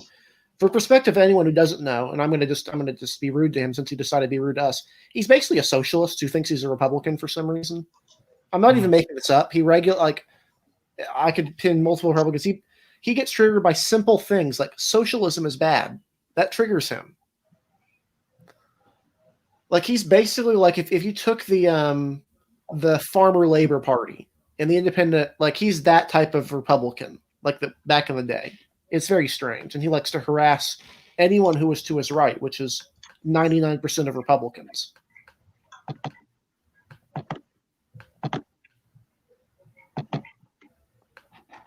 Oh, I don't think Joanna has seen. I don't think Joanna has seen that meme. She was asking in the chat, "Are they in heaven?" Yes, they're in heaven with Harambe and Ninja and some other people.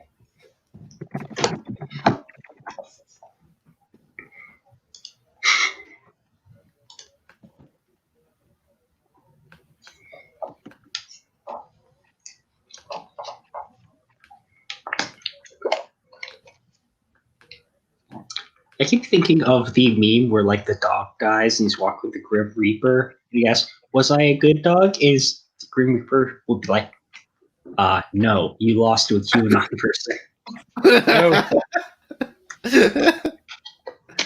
Tom Schroeder is who I'm talking about, Saket.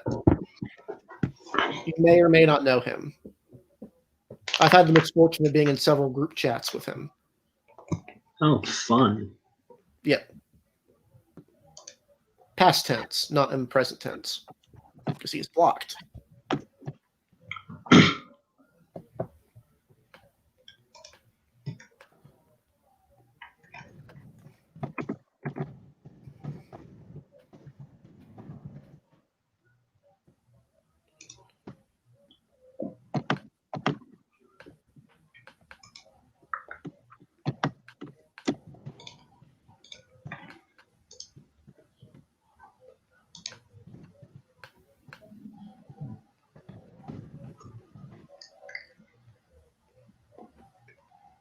Ah, nice. We've had someone retweet us on Twitter who's very happy about Bobert winning.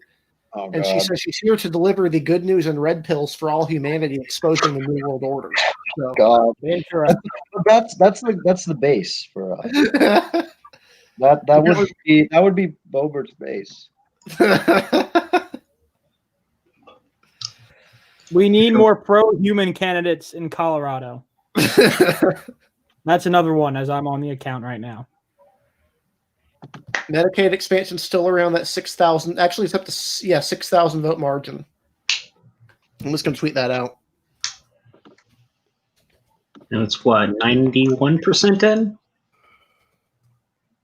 Yeah. Yeah. This has truly tightened though. I mean, it was it was like what, 76-24, 75-25 early in the night, and then what you gonna do? That at least makes it fun.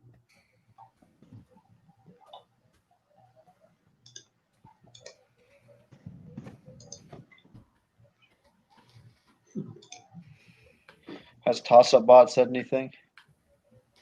Let's see. Life is a toss-up. He retweeted this. If Tipton loses, Colorado 3 will actually go from toss-up to toss-up.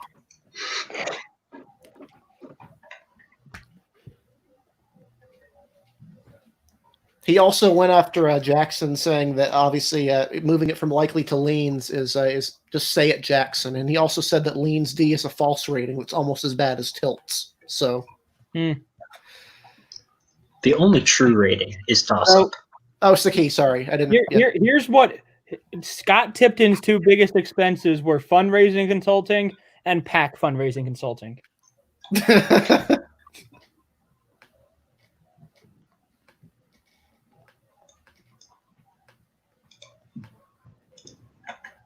Oh my. Okay. What? Nothing. Okay.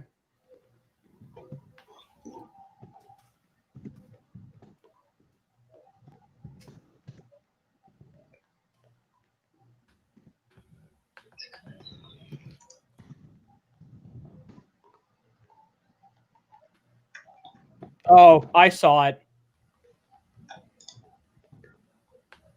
I saw it, Eric.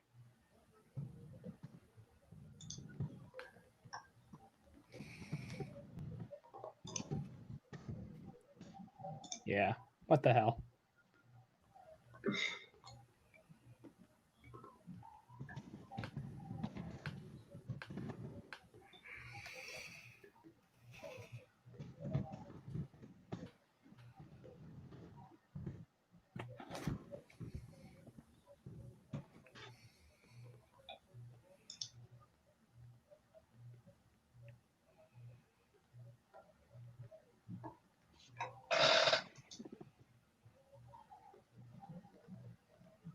Looks like there was another person retweeting Bobert.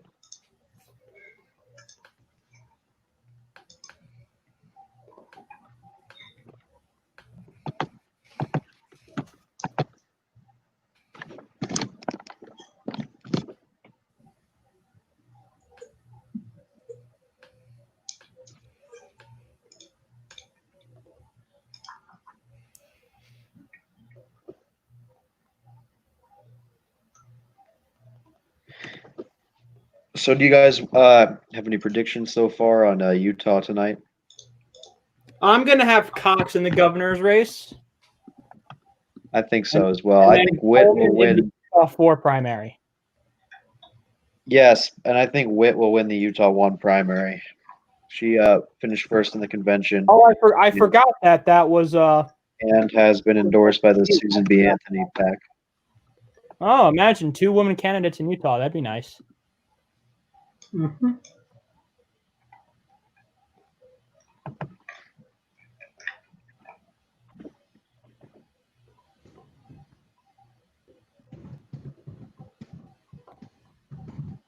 So yeah, those will be 2 that we're going to be watching tonight. 3, I guess. Oh, nice. I'll let Dylan in here. Welcome. Sorry, guys. I had to drop out for a bit. That's all right. Don't worry about that. Did I miss any developments? I don't think I did. I was following Twitter. Ranting over Lauren Boebert. This is the Republican pity party at this point. Yeah. Am I out of place then as the progressive in the room? Not necessarily. Am I out of place as the independent in the room? Not particularly there now.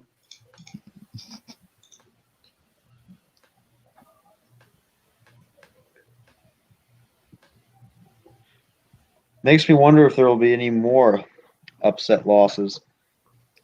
Yeah. I have to imagine they're going to be on the lookout. Next week isn't, we don't have much next week, but I think the week after, is it July 14th? We've got some stuff to watch. Well, no, next week is New Jersey, so I'm going to be obsessed. But oh yeah, well, New Jersey's not going to have any upsets. Texas runoffs plus Maine state primaries. I might have taken ibuprofen. I got a but headache. it will be interesting to see if Harrison and Richter hold their favorite statuses in the New Jersey 2 Democratic primary and New Jersey 3 Republican primary. I agree. But Gottheimer's challenger, Freibeck, will at most get like 35% of the vote. If he lost, I'm going to throw myself out a window. If she can get 40%, honestly, she should take that as a win. Who? Arati, Freibeck, Glen Rock Borough Councilwoman's challenging Gottheimer, but Oh, I asked David Wildstein, who works at the New Jersey Globe, and I do articles for it. He said that he expects it to be no more than 35% as a ceiling. So yeah. I mean, I meant I'm writing an article about where groups like Justice Democrats can go next, and I mentioned saying like I said something to the extent of if you think Josh Gottenheimer is going to lose his primary, you're wrong. no, I think their strategy actually has largely this cycle been more effective. I mean, Oh yeah, no. It's more about where they could go next because I feel like they're pretty squarely focused on like New York and the East Coast right now. New York was kind of primed for this. My article is going to be more about like where they go, where they could go next. I think They need to go places where a Republican representative is not in living memory. yeah. Which, to be fair, they did do this cycle.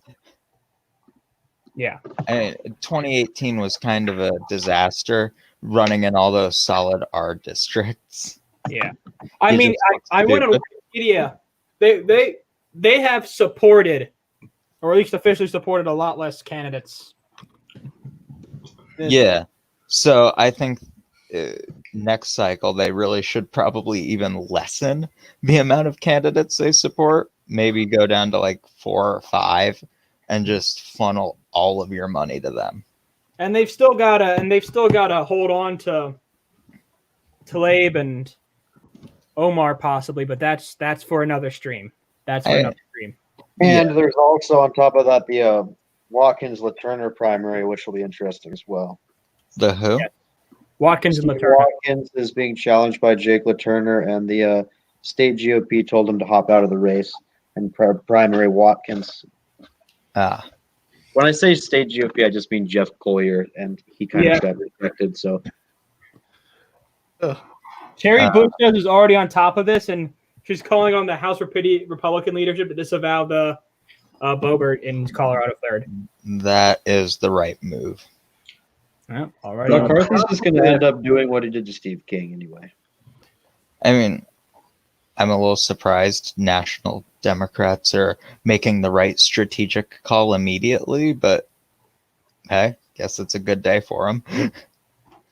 Yeah, at least the thing I do appreciate about McCarthy is that he doesn't take any crap from crazy people, I feel like. So yeah.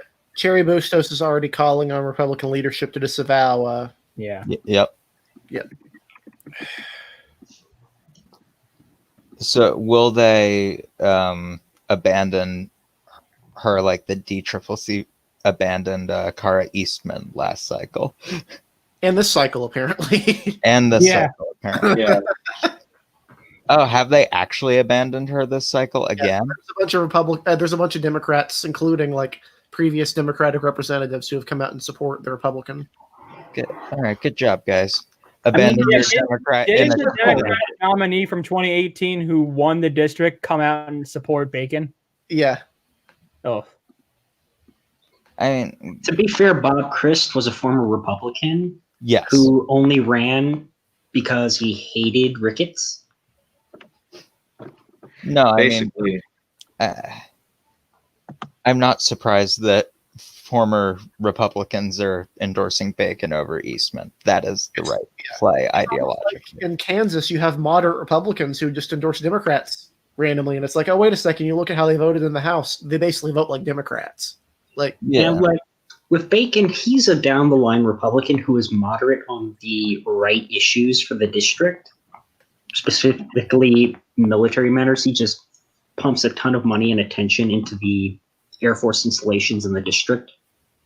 Yeah, it'll be interesting to see if Eastman can improve her margin from last time. I tend to think she can.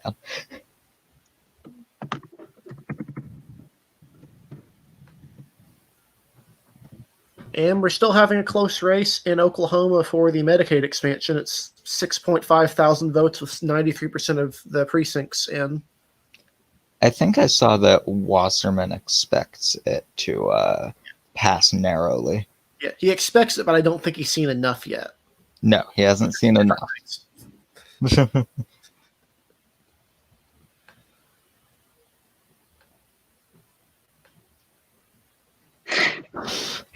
Did you see this meme? Come join us.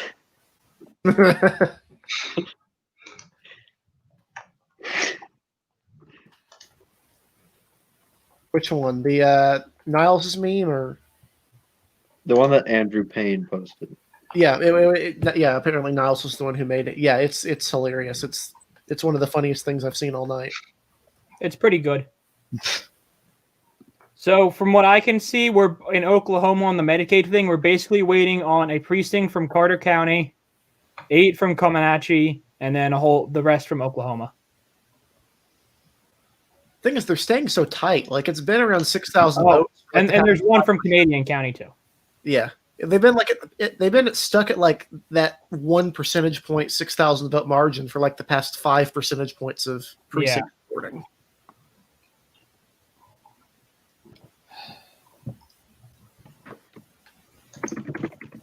Ishabek retweeted my thing about I'm livid for the Colorado 3 results, and now I have vote blue, like Trump crazy train people saying that like everything Trump touches dies, get used to it, and like your party is dying and all that crap. It's very annoying. Annoying. Ishabak retweets are strange. He retweets the Elections Daily account a lot. Yeah. He retweets a lot of things that just don't make sense to retweet. Yeah, like replies and stuff.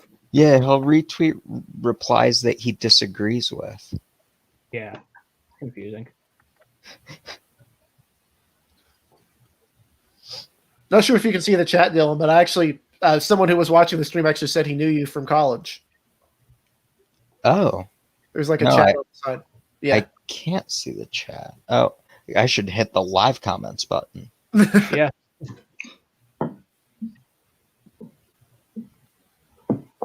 Wait, I still can't see. Huh.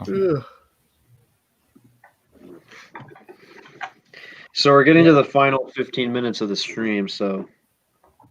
Yeah. And we will continue coverage after this, but not on the stream. I mean, Utah's not going to be coming in for some time. Yeah. Honestly, I'm almost comfortable calling. Once the stream ends, we'll have about another hour until Utah stuff comes out. I'm honestly almost ready to call like the Oklahoma thing. It's at 95%. It's still at the 6,000 vote margin, and counties keep coming in. So, if you want to, you can just post the. I mean, I'm trying to think how many votes are left outstanding, but it's literally just been at 6% for the last, 7% of stuff to come in.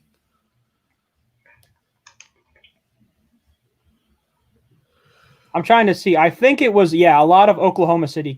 There's more Oklahoma precincts. We're over 200 Oklahoma precincts in now.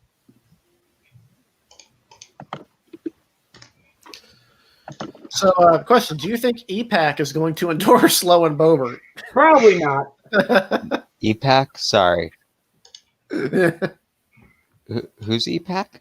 Elise Stefanik's her mission to elect more Republican women. Oh, that's a cruel joke. It's like we can't get it. We can't get the qualified Republican women we want, and when we do, we get like the QAnon people. It's like, really? I mean, I guess there is a small chance that she does it, but I would be pretty surprised. I think it's more a joke than anything, but it's yeah. Well, so was her winning. Yeah, pain. It is just staying. It is just staying stuck on this about 6,000 vote margin right now. It is just stuck on it in this Medicaid race.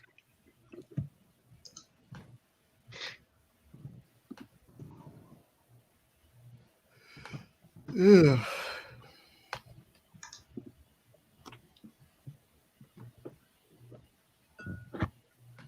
Yeah, and this has not been a good night for Stephanie Bice in Oklahoma either. I'd say it's lean to likely on the side of lean Niece in that runoff right now.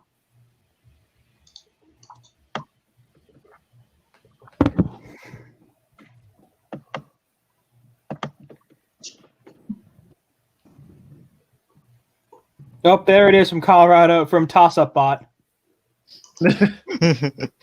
Oh, come on. You knew that was coming. Yeah, there it is. Well, it finally happened.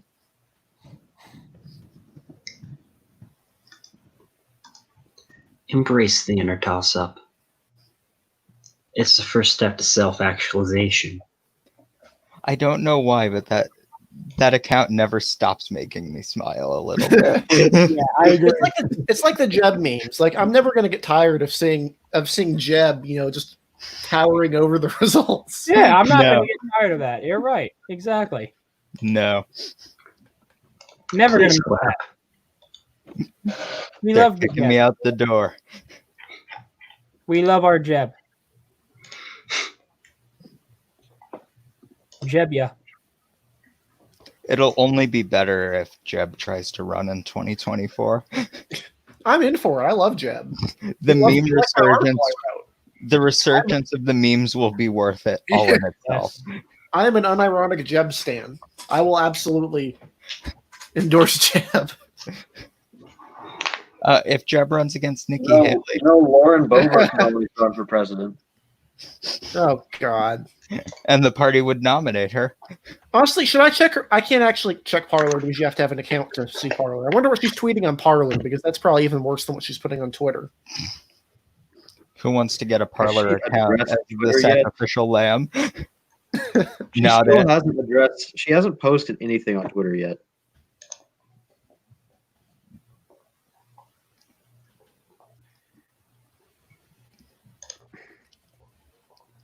Looking forward to Tipton's tweet. Yeah, what do you even say after this? Like seriously, what do you even do with yourself? Other than just be an abject failure. This is when you exile yourself into the wilderness, just never to be seen again. Yeah, just don't tweet anything. Just go to the woods. I will You act like Ross His last tweet was, "Thank you, President Trump, for your continued support. I look forward to our work as we secure our American values and continue to fight for all in the third district. Co-politics, hashtag Colorado politics, hashtag MAGA." Yes. Oops. Oops. I will say Dave Wasserman put out a tweet that's a good point. Telling why Boebert's nomination doesn't move the needle really further than Lean Dem. And he makes a good point about how the disdain most Colorado 03 residents have for the ski towns, where that is where Diane Mish Bush represented in the state house. So No, sorry. His last tweet was, "Today is election day. Make sure you vote, and let's continue our work for families throughout the third district." And then there's like a really sad-looking picture of an "I voted" sticker, like somewhat underneath something. And then in the comments, you've got "RIP," hashtag "RIP," and then you've got someone with people dancing, saying "bye bye" with quoted Dave Wasserman's tweet. Is that with the? Do they have has the coffin meme showed up yet? The gun and pallbearers. No, but someone did put a meme that says, "Well, goodbye." So 90. Yeah. So I've been scouring her Twitter to find stuff. I guess she follows Bill Mitchell because she responded to Bill Mitchell asking if a Democrat or a rhino is worse, and she said rhinos are worse because Democrats at least know what they want to do. Rhinos campaign as friends and then stab us in the back. So lovely. I see she has her priorities straight. Yep. Got to get rid of the rhinos first because if you get rid of all the Republicans, then you can get rid of all the Democrats, I guess. that's the theory. If you just have QAnon believers in the Republican Party, then everything will be set to right. Yeah. And JFK Jr. will come back, just like you said. Well, this is just a conspiracy to make sure that we can get zombie Hitler from underground Denver airport. Honestly, I'm surprised there aren't more conspiracy theorists that are like, yeah, I'm a conspiracy theorist, but QAnon is like a false flag conspiracy theory to make all conspiracy theories look dumb. Oh Like, my I'm surprised God! there are people like that. Look at these comments underneath Lauren Boebert's last tweet from her supporters. I don't want to lose any more faith in humanity. Don't make me do it.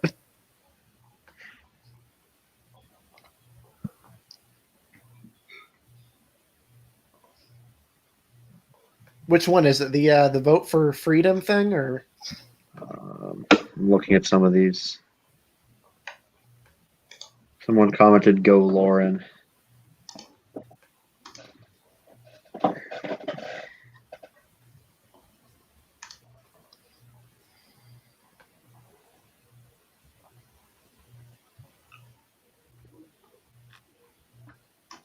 I mean,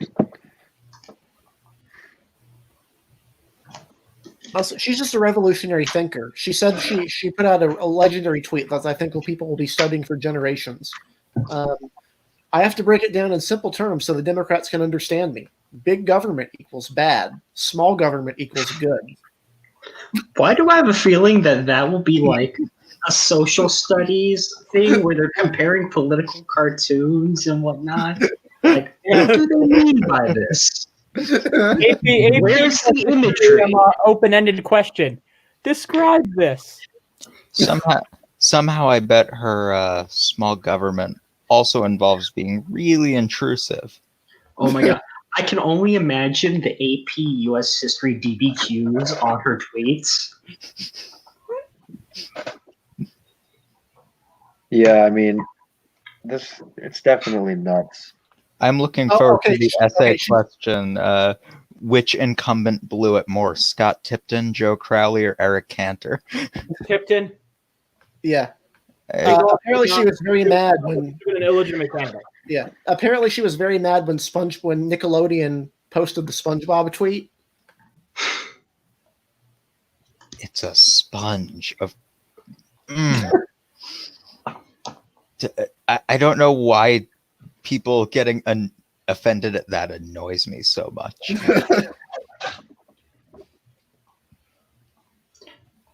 Like, I get why they're annoyed by it, but it's a stupid reason to be annoyed by it. I honestly don't get why they're annoyed by it. What was even the controversy that the sponge is asexual? Sponges are asexual.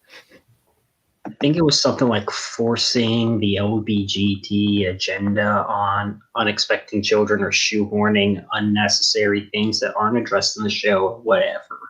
But sponges are asexual by nature. I think even the creator said he was asexual before he died. Yeah, there are plenty of things to get mad about. He's a sponge. He reproduces by budding.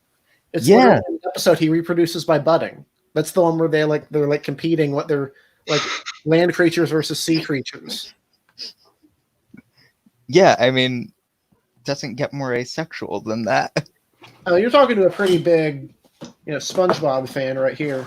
I've got first 4 seasons DVD. All the stuff before the movie is golden. The rehydrated game is pretty good. I didn't have any issues with it. Battle for Bikini Bottom. Have you seen the speed runs for that? In 2 minutes. I hate to say it, but it's coming to the end of our stream for tonight. Man, we're about to get into the deep SpongeBob lore. We'll have to do another stream on SpongeBob lore. Yeah. Yeah, we have to cover the race for mayor of Bikini Bottom. Well, actually, I don't know if you guys know, but the Bobert's brother is actually running in the 1st district in Utah, across the border, if you look it up. Really? Okay, this is going to be really annoying. I'm really annoyed by this. Her husband's name is Jason. Her husband's name is Jason. It's spelled Jayson. Okay. I'm really annoyed by that for some reason. Yeah, I don't know why. Let's not.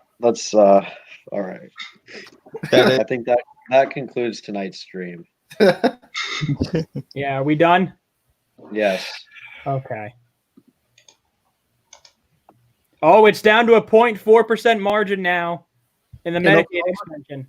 Good Lord. We're not going to see the result until tomorrow. All right. Or at least you aren't if you're watching the stream. Yeah. So this is a legitimate nail biter for Medicaid expansion. Mm-hmm. All right. Well, thank you everyone for watching Elections Daily coverage of the June 30th primaries, and tomorrow you'll be able to see our race ratings changes and projections in Utah races. So Yeah. thank you and good night. Good night. No. Ooh. Good night. Good night.